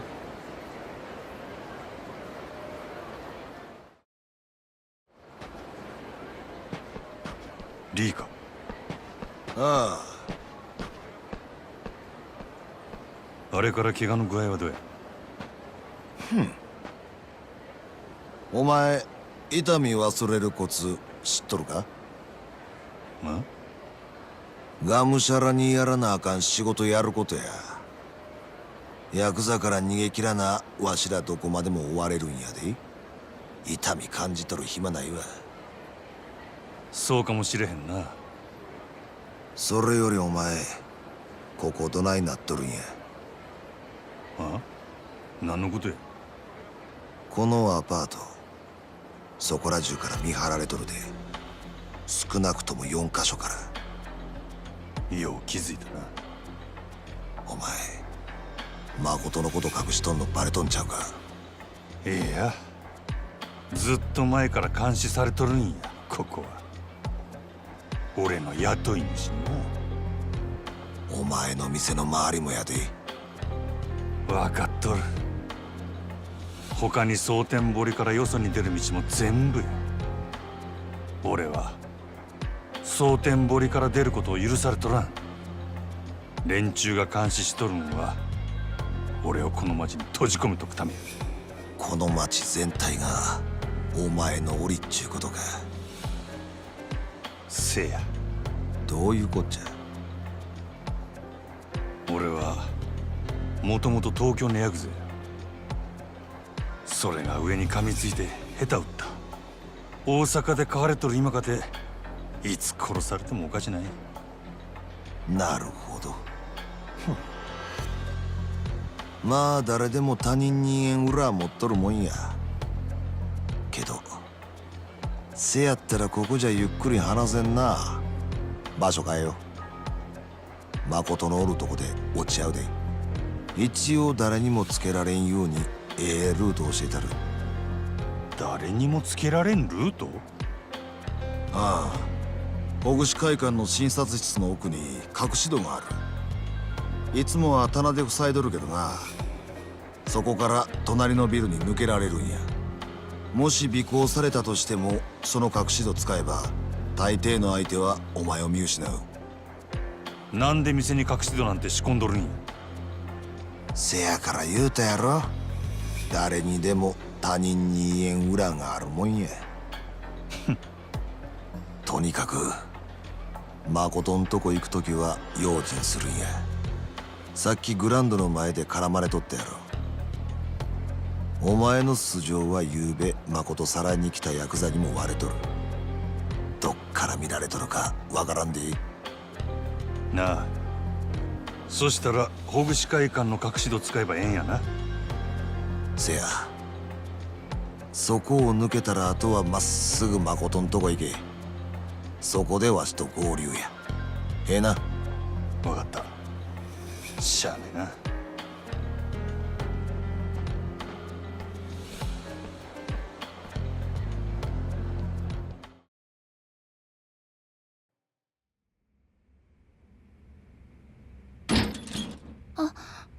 俺や、入るで。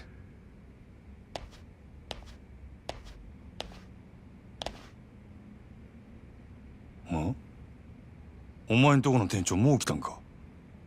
うん、今飲み物買いに行っててすぐ戻るって。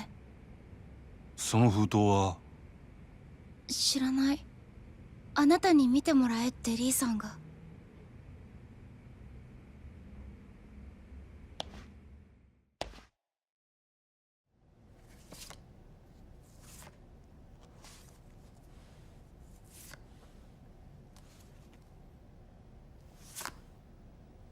どういうこっちゃ？と何が入ってたの？若い女の写真や。同じ女が何枚も隠し撮りされとる。リーさんがそんなものを？なんで？よう、早速見とるな。よう撮れてるやろ。レイ、なんなんやこの写真。まあ待てや、言われんでもこれからじっくり説明したる。さあ飲めや。ありがとう、リーさん。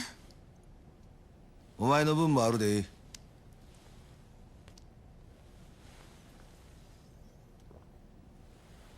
レイ、なんや考えがある言うてたんはこの写真のことか。大体この女誰や。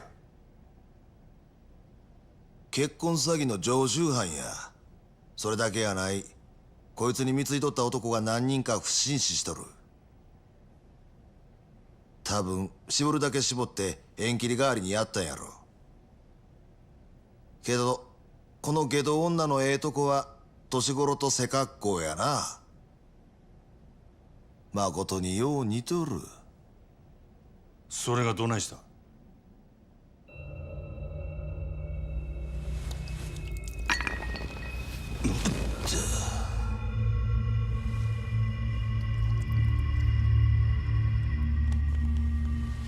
よう効く薬やで、ほんま。リ、お前何を。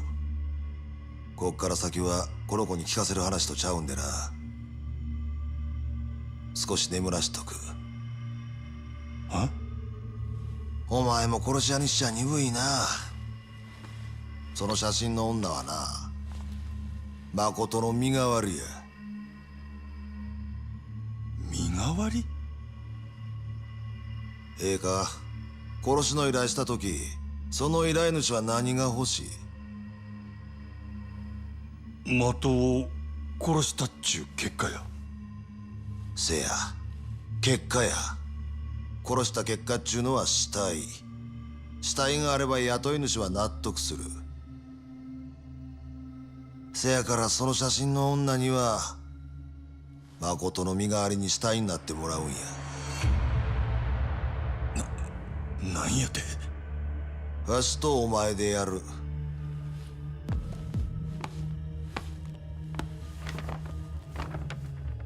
死体にこの服着せてな。死体見つけた札は身元確認すんのにわしんとこ来るやろ。そしたらわしはこう答える。間違いありません。その死体はうちの従業員です。言うてな。青か、そんなん札が調べたらすぐバレるやろが。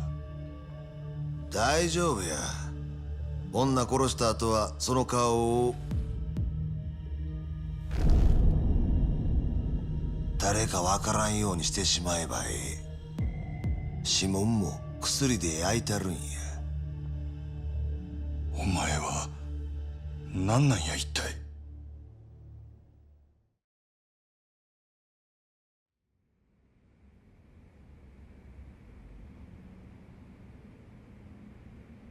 本当のこと言えや。お前は何もんや。ただのハリスとちゃうやろ。なんとか言わんかい。わしも元はあんたと同じ殺し屋や。なんやと。大陸系の組織に雇われとった。最後に仕事したんは半年前や。半年前。確かあんたがこの子拾ったんもその頃や言うてたな。よう覚えとったの。せやけど考えてみ。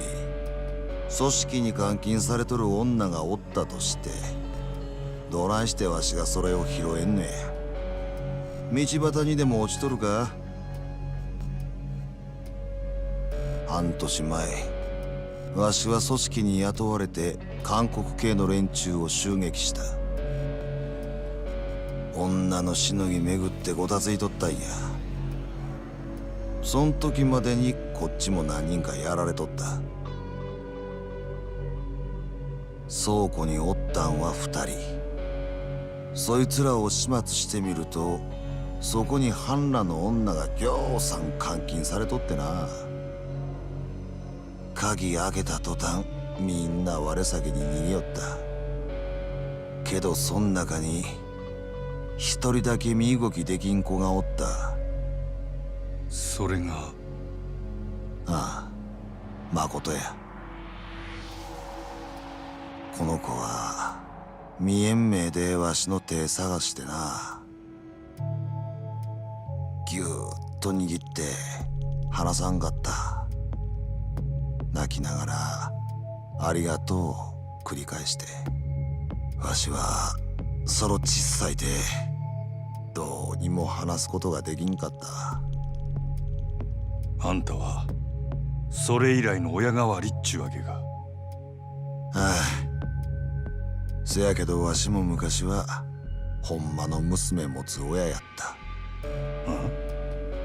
小さい時から病気がちでな。薬の副作用で最後はよう目が見えんようになった。その仕草があん時の誠と重なり合うてもたんや。真島、わしはもう自分より先に娘行かせるわけにいかんねや。娘守るためやったら赤の他人なんぞいくらでもぶっ殺したる。それがええことやないことも分かってる。せやけどもう他に手はないんや。お前にも手貸してもらうで真島。お前の雇い主に誠殺した報告してもらわなあかん。だ。はあ？極道なめすぎや。そんな小細工すぐバレる。せやったら他にどんな手があるっちゅうねん。言うてみ。話やしまいや。俺はお前の計画には乗らん。そうやってまた逃げんのか。わしにはわかるで。お前が片目なくしてもたんも備えして逃げてきたからやろ。なんやと？なんやかや理由つけて己の手汚さんとずーっと自分を正当化してきたんとちゃうか。けどお前も所詮元は極道やったんや。一度黒に染まったもんはどこまで行っても黒。せやったら腹決めて地獄をつらんかい。お前が俺の何を知っとるんやボケ。最後にもう一遍聞いとく。わしの話に乗る気はほんまにないんやな。ないな。そうか。そしたら黒に染まった門の流儀教えたるわ。どの道わしの計画知ったからには生きてここから出すわけにはいかん。死ねや真島。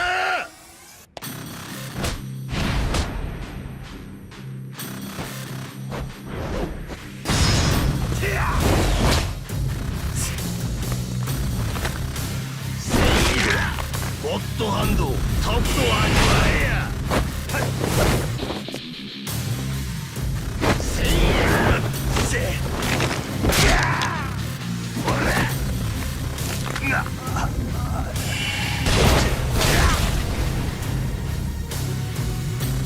やるやんき。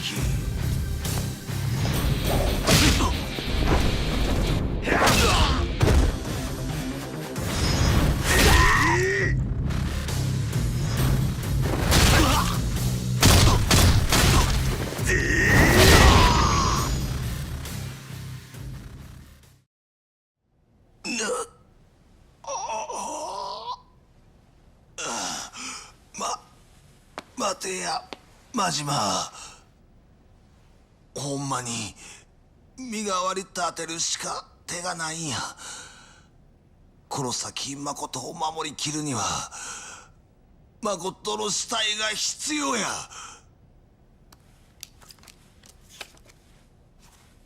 このままやったらいつか誠んとこにお前以外の殺し屋が来る。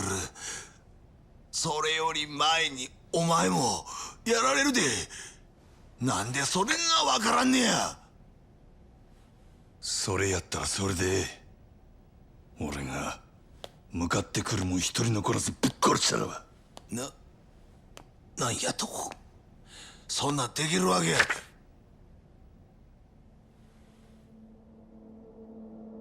確かに一度黒に染まったもんはどこまで行っても黒や。そっから抜けることはできんけどな、それでも噛みつく相手選ぶくらいはできる。それが俺の流儀や。おい、やめろや。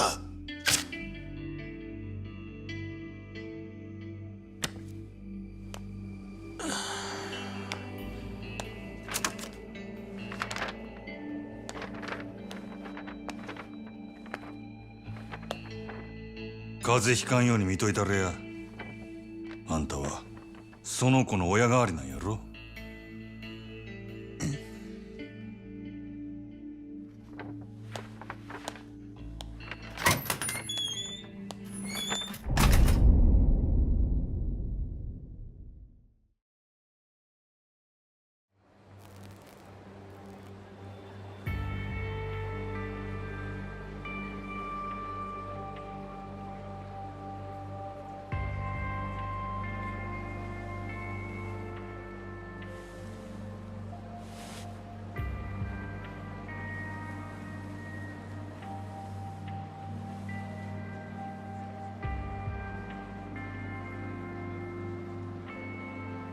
何しとんのや俺は。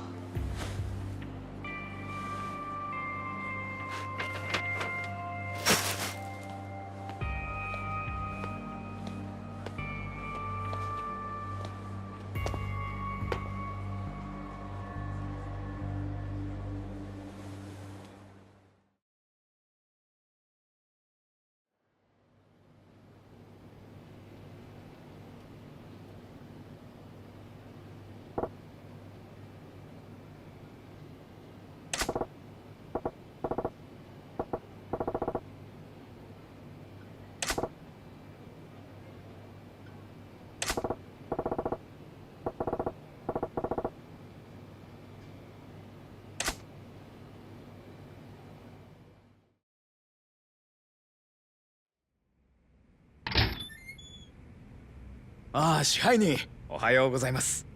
おう。先ほど支配人宛てにほぐし会館のリー様という方からお電話がございました。リーから？ご存知の方ですか？ああ、そいつなんて言うとった？それが支配人にすぐそのほぐし会館に来ていただきたいとしかおっしゃらなくて。支配人？分かった。よう伝えてくれたな。いえ、それでは失礼いたします。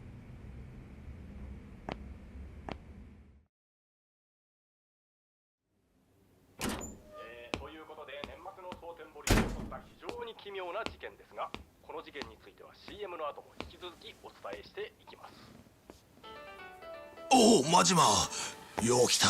待っとったで。おちょ待て。何興奮しとんねん。そら興奮するに決まっとるやろ。な？お前水草やないか、たった一人で。せやけどこれで一件落着や。ようやったで、マジマ。何の話や？何って、お前やったやろ、あの写真の女。今日未明、蒼天堀川で発見された若い女性の遺体は身につけていた衣類などから牧村誠さん20歳とみられます。遺体は損傷が激しく、大阪府警では牧村さんが何らかのトラブルに巻き込まれた殺人事件であると断定。捜査本部を設置し、なんやこれは。おい、お前がやったんちゃうんか。あの写真の女を。俺はやっとらん。やるわけないやろ。せやけどお前、死体は昨日お前が持ってった誠の服着とったで。なんやと。朝店にデカが来てな、身元確認や言うて死体の写真見せられたんや。顔は潰されとったが服は間違いなくお前に渡したやつや。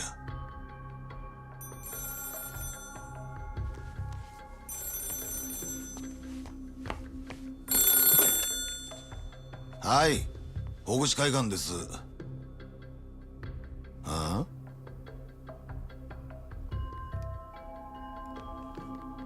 お前にや。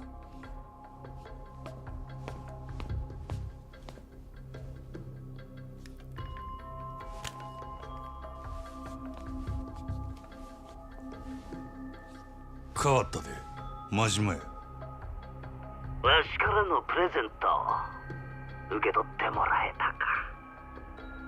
何の話や。決まっとるやろが、牧村誠の死体や。なんやと。あの子はこれで死んだことになった。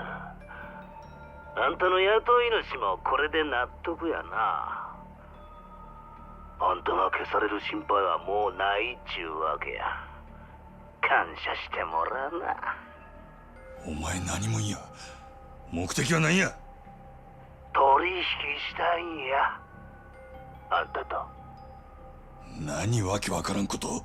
実は今な、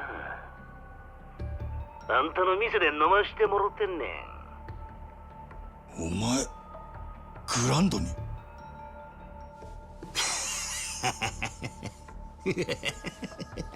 いや、もうちょっと。ええ店やな、真島君。わしここ気に入ったで。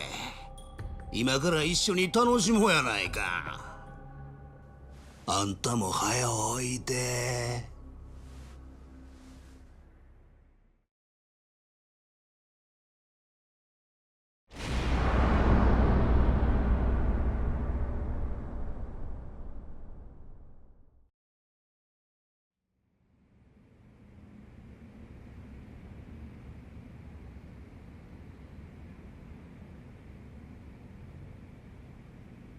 一体何がどうなっとるんや。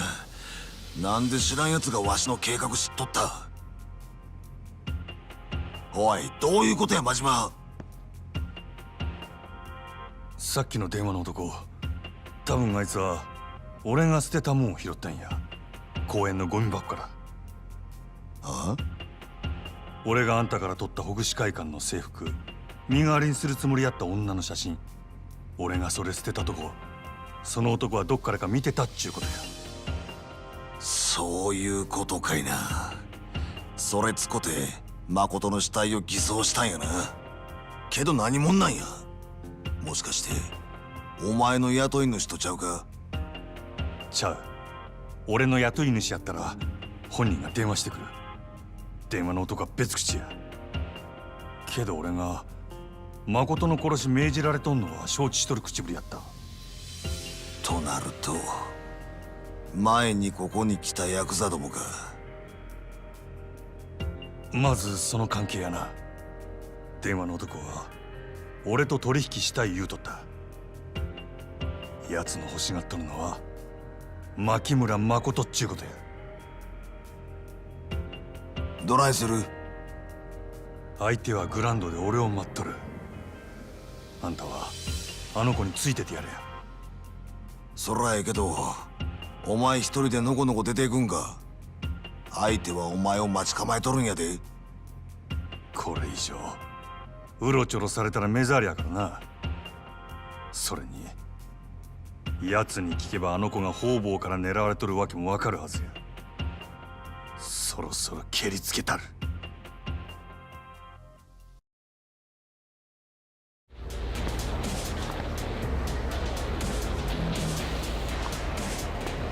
どうも真島さん。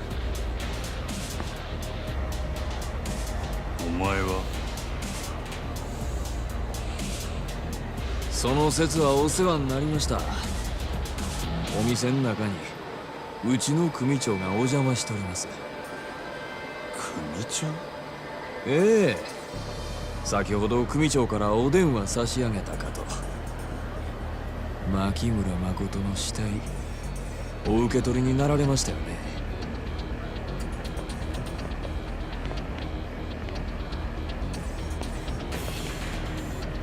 どうぞ、親父が待ってますから。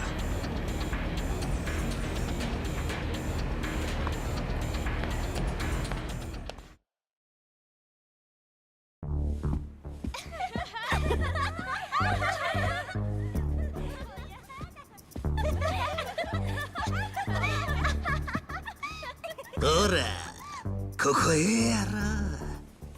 あかん。わしのも触ってな。いやもうほんまに特別ですよ。え、ちょっと立ってるやん。当たり前やん。ちょっと嫌や、やめて。せやったらいくら払えば揉んでくれるん？せやな。じゃあ1万で1秒。ほんまか。なら100万で100秒や。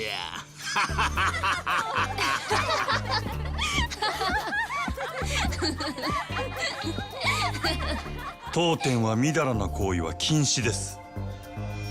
お客様。支配人。ほ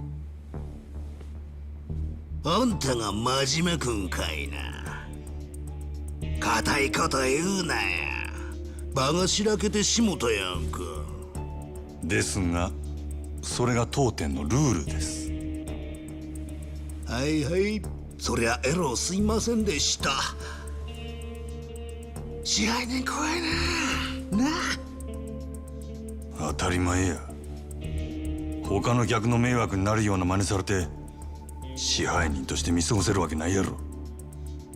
ちゃうねんって、そない乱暴なことせんわ。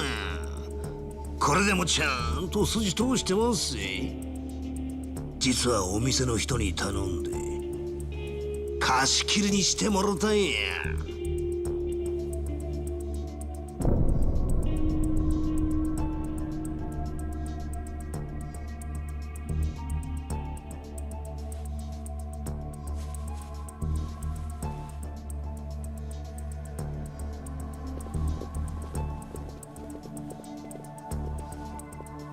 わしらの会話、あんたも他のもんに聞かれたないやろと思ってな、人払いしといたんや。これでも気ぃ使うてるんやで。まあまあ座ったら、たまには自分の店で飲むんもええもんとちゃうか。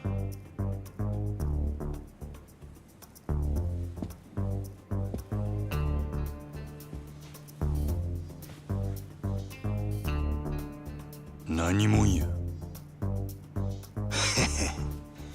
わしゃな、鬼人会中看板掲げさせてもらってる西谷ってもんや。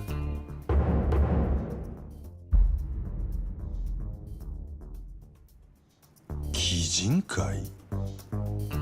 こっちの欲しいもんは分かっとるやろ、真島君。牧村誠ちゃん。あんた、あの子どこに隠しとんのや。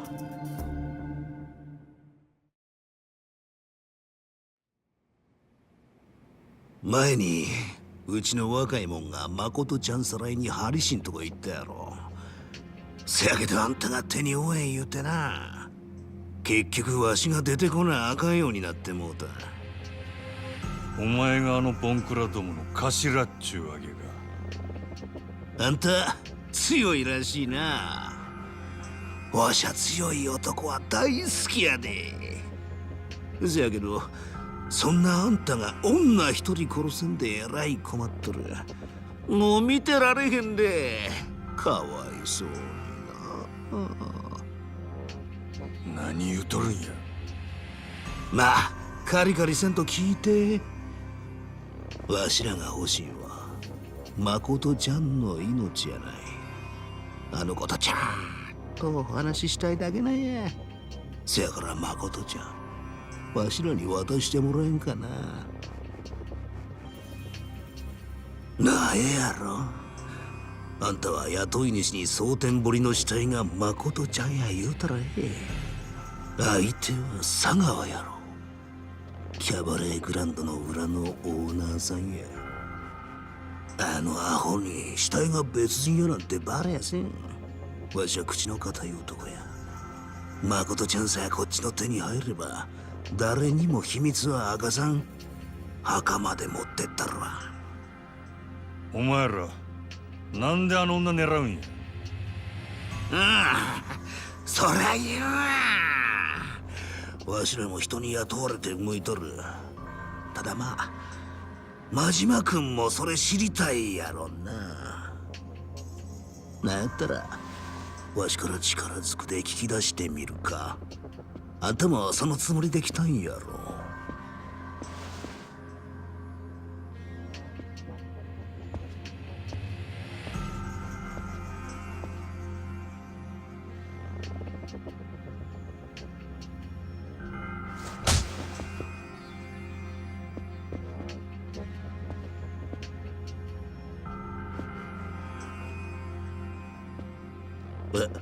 あれなんや真島君、どないしてんや。俺は店ん中で客殴られへん。なあそれ。この店の支配人としての流儀や。なんやなんや、あんたほんまにわし好みの男やな。せやけどどないしよう。真島君の流儀も大事やけど、わしもはよあんたとやり合わな。もう収まりつかんで。せや、そしたらこないしょ。ちょ待って。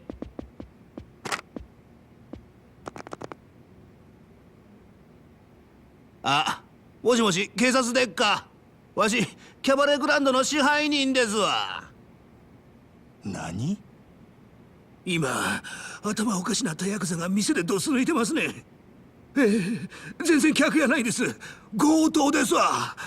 はよ助けに来てください。何考えとるんやお前。これでわしは客やないっちゅうこっちゃ。札も認める立派な強盗やで。支配人言うたかて強盗までならんちゅう流儀はないやろ。大事な店を守るため。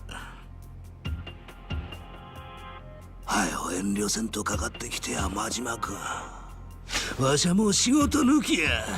楽しませてもらうで。そこまで言うんやったら付き合うたる。俺も仕事抜きや。ほな行くで真島君。がっかりさせんなや。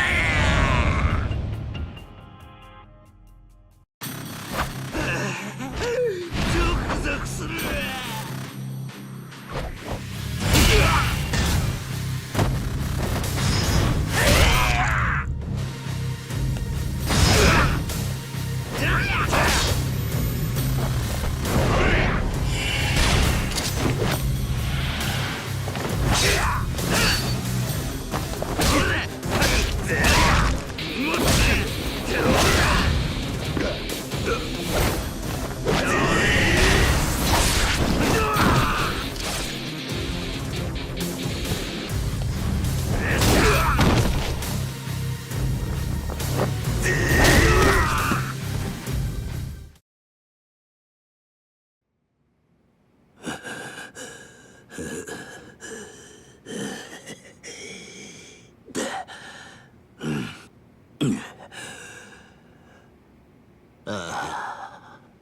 たまらんで。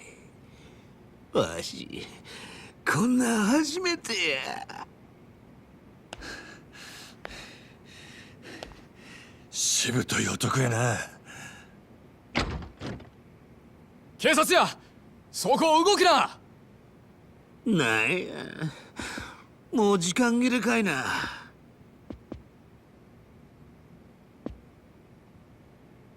薩の旦那方、わしがこの店へ押し込んだ強盗ですわ。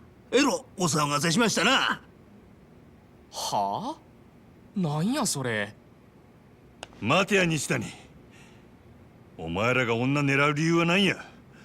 どっからの命令や。それは次会うた時のお楽しみや。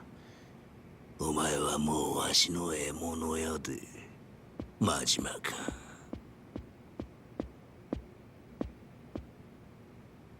たく、なんなんやお前。とにかくこっち来い。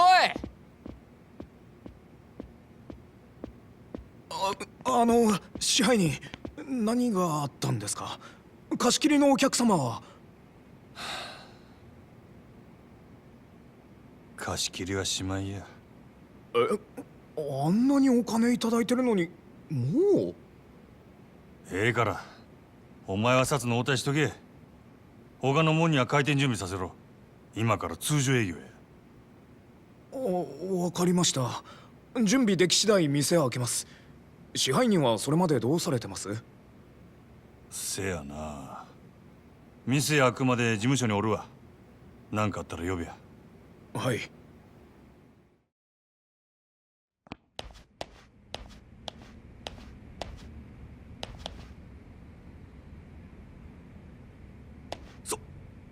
佐川。よう、邪魔してるよ。いつからここに？札が店に入ったすぐ後だ。にしても随分騒がしかったな。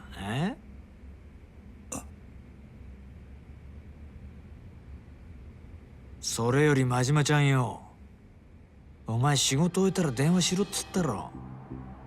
仕事？牧村誠だ。やったんだろ。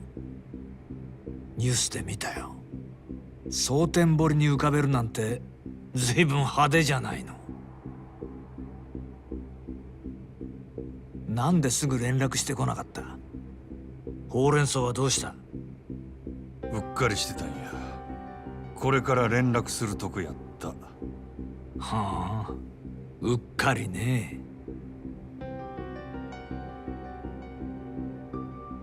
でも妙なんだよな、例の女の死体。俺はなんか腑に落ちねえんだよ。お前さ、なんでわざわざ死体の顔潰したの？そのくせ死体には女の働き先の服着せたままだ。死体の身元隠してえのか隠したくねえのかよくわからねえじゃねえか。妙だよな。人を殺したんは初めてやったんや。自分でもよう覚えとらん。気が動転してたって？はあ、ま、そういうこともあるのかな。どうでもええやろ。それよりももう仕事は済んだんや。これで登場会に戻れるっちゅう約束やったで。島野の親父になしつけてくれるんやろな。その前にもう一つ聞きて。さっき店で暴れてた男、お前あいつと何揉めてたんだ？あいつは西谷って男でな。あれでも俺と同じ近江連合の直参だ。鬼人会ってな。近江連合の？ああ、近江の中にもいろいろあるがよ、鬼人会は他の誰ともつるまねえ跳ねっ返りだ。どこの縄張りだろうと好き勝手やらかす蒼天堀のトラブルメーカーってやつだ。ま、俺は嫌いじゃねえよ。ただその鬼人会がなんでお前にちょっかい出してきてんだ？連中と何があった？店ん中で暴れただけや。ええ酒飲み慣れてなかったんとちゃうか？そっか。まあ西谷のやりそうなことではあるか。ならいいんだ。ただこの前からお前の動きが妙でさ、なんか俺に隠してるんじゃねえかと思ってね。何を隠しとるっちゅうんや。気悪くすんなよ。そうだよな。お前が俺に隠し事なんかできるわけがねえ。もしそんなことすりゃどうなるか身に染みて分かってるはずだもんな。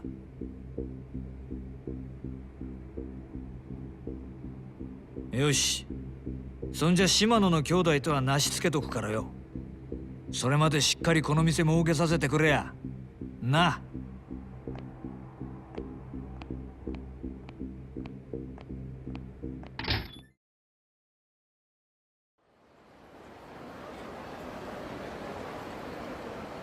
ああ、支配人さん、待って、ちょうどよかったよ。お前雀荘の闇医者か。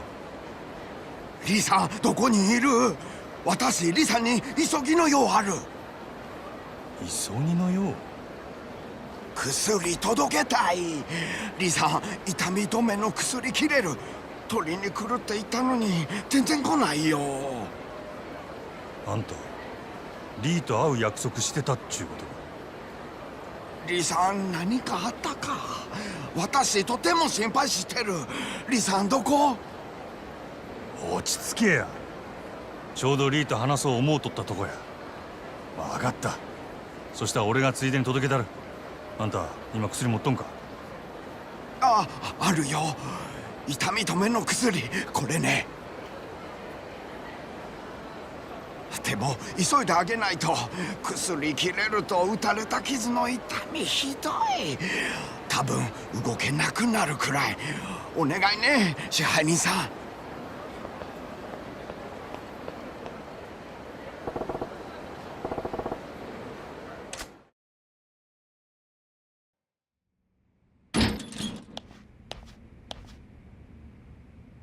おう、お前無事やったんやな。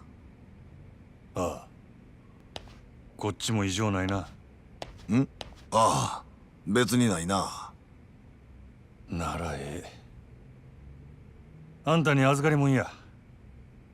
なんや？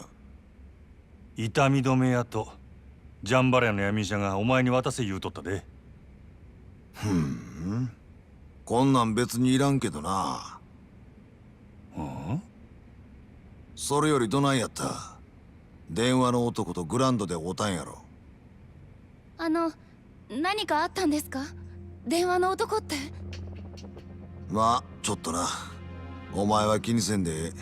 それよりリーさん、なんで私に何も教えてくれないの？なんでとお前急にどないした？全部私が狙われてるせいなんでしょ？だから2人でいろいろ動いてるんでしょ？だったら私にも何か手伝わせて。ただずっとここにこもって守られてるだけなんて私。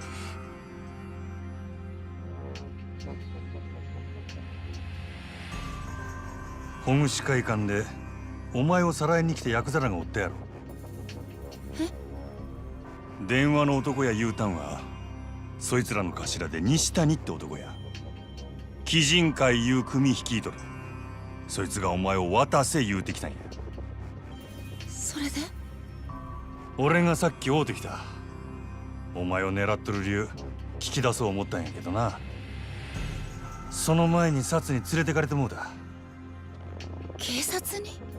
西谷も俺の雇い主の佐川いう男も元をたどれば同じ近江連合や。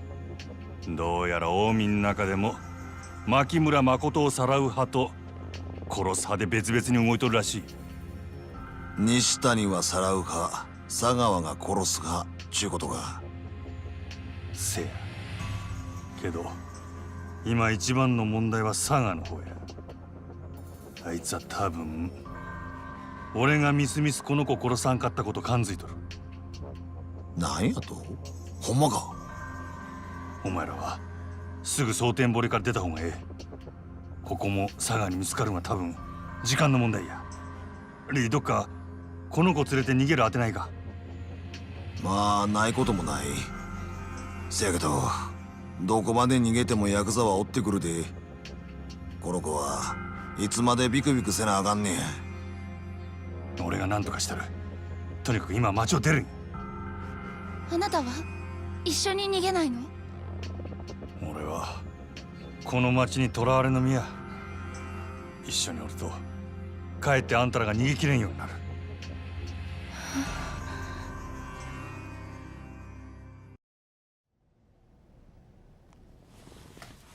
しゃあない。誠、ここ出るで。あんまり時間もないようや。え、他にも誰か？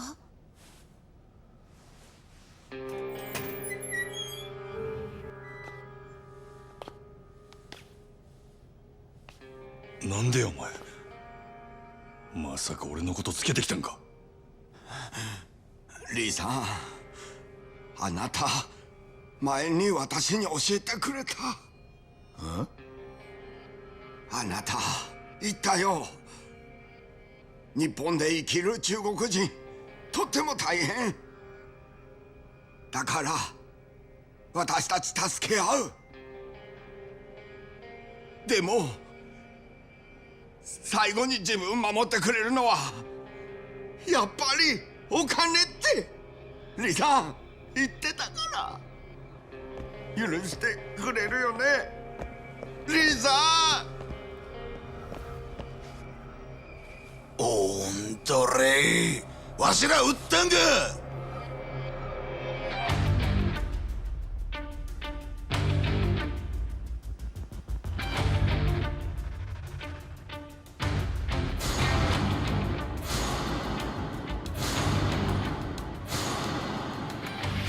リー、こいつら佐川の手下や。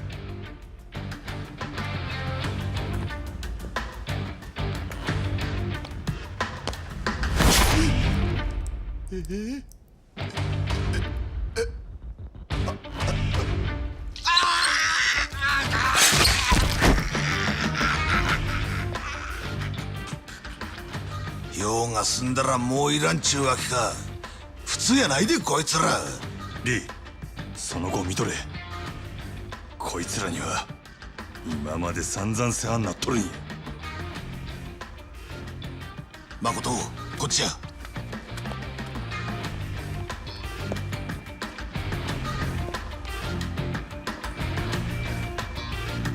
行くでー。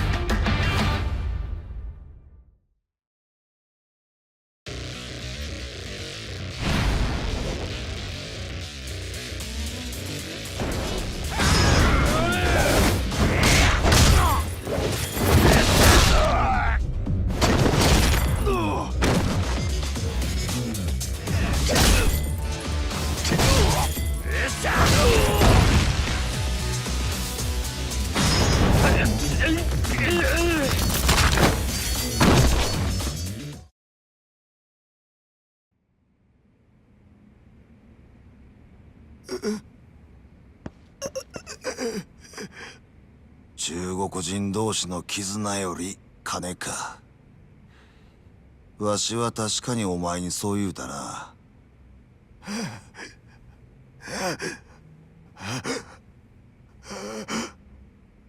せやけど死んだらせっかく手にした金使えんやろが。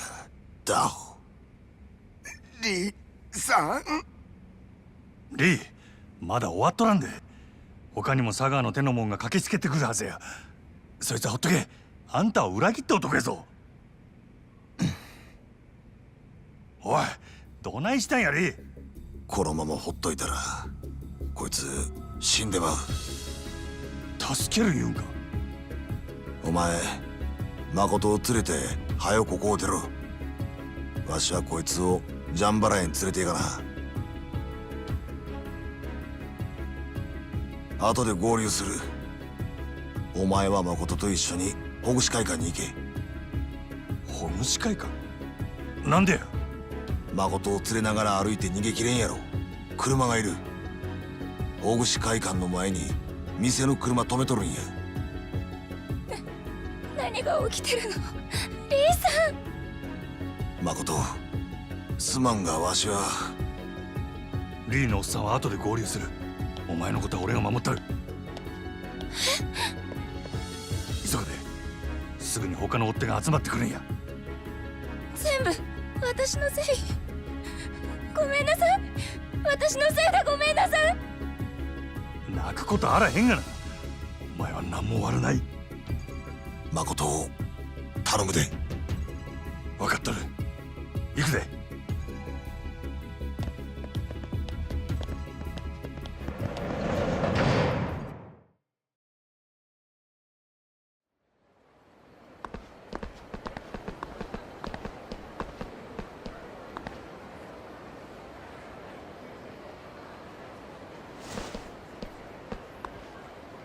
お前ら佐川に伝えるや。俺らはこの町を出るで。どないした。はようかかってきたらどうや。俺を止めてみろや。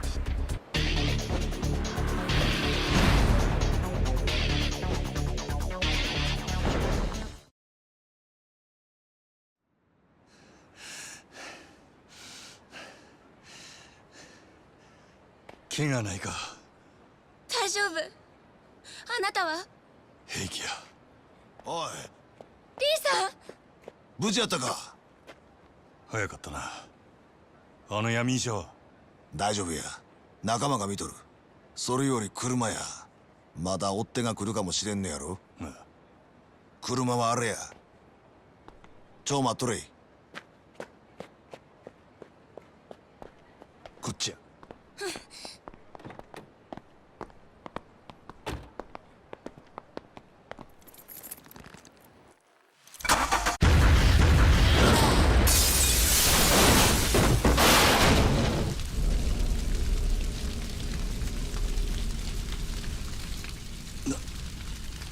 なんやと。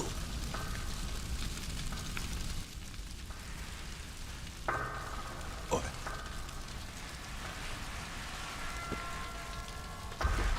お前。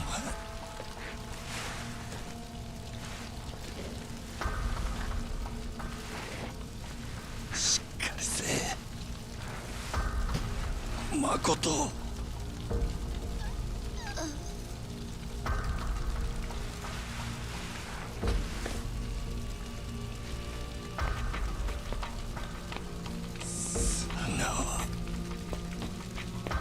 お前さ、ひどいよ。なんで俺に嘘ついちゃうの。悲しいじゃん。俺にこんなことさせんなよ。今度は俺もちゃんと約束守るつもりだったのによ。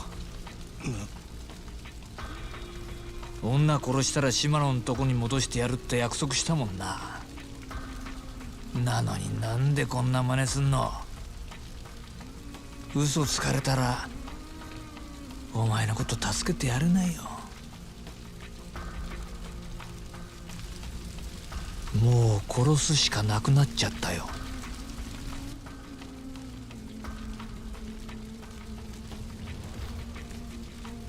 でもいいよな。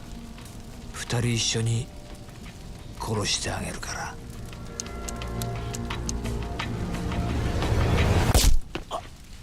あれ。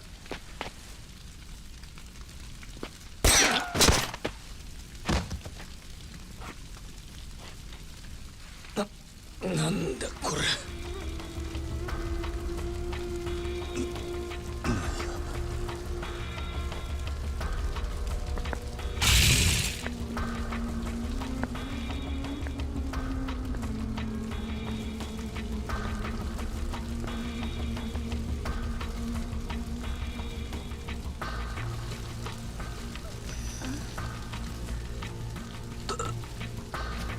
誰やお前。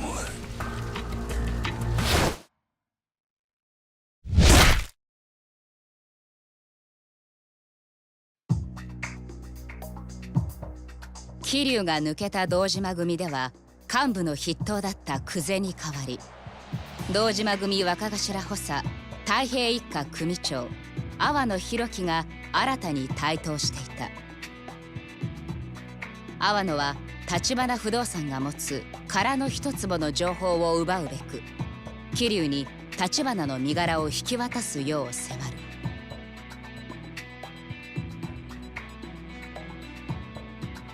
頑なに要求を飲まない桐生に対し阿波野は堂島組を挙げて包囲網を狭めていった。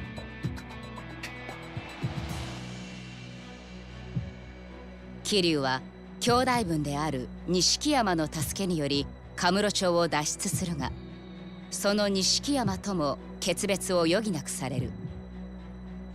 東上界最強と言われる堂島組との対立が深まる中、それでもカムロ町へと戻っていく桐生。そこには桐生の首を狙う強大な力とわずかな仲間とが待っているはずだった。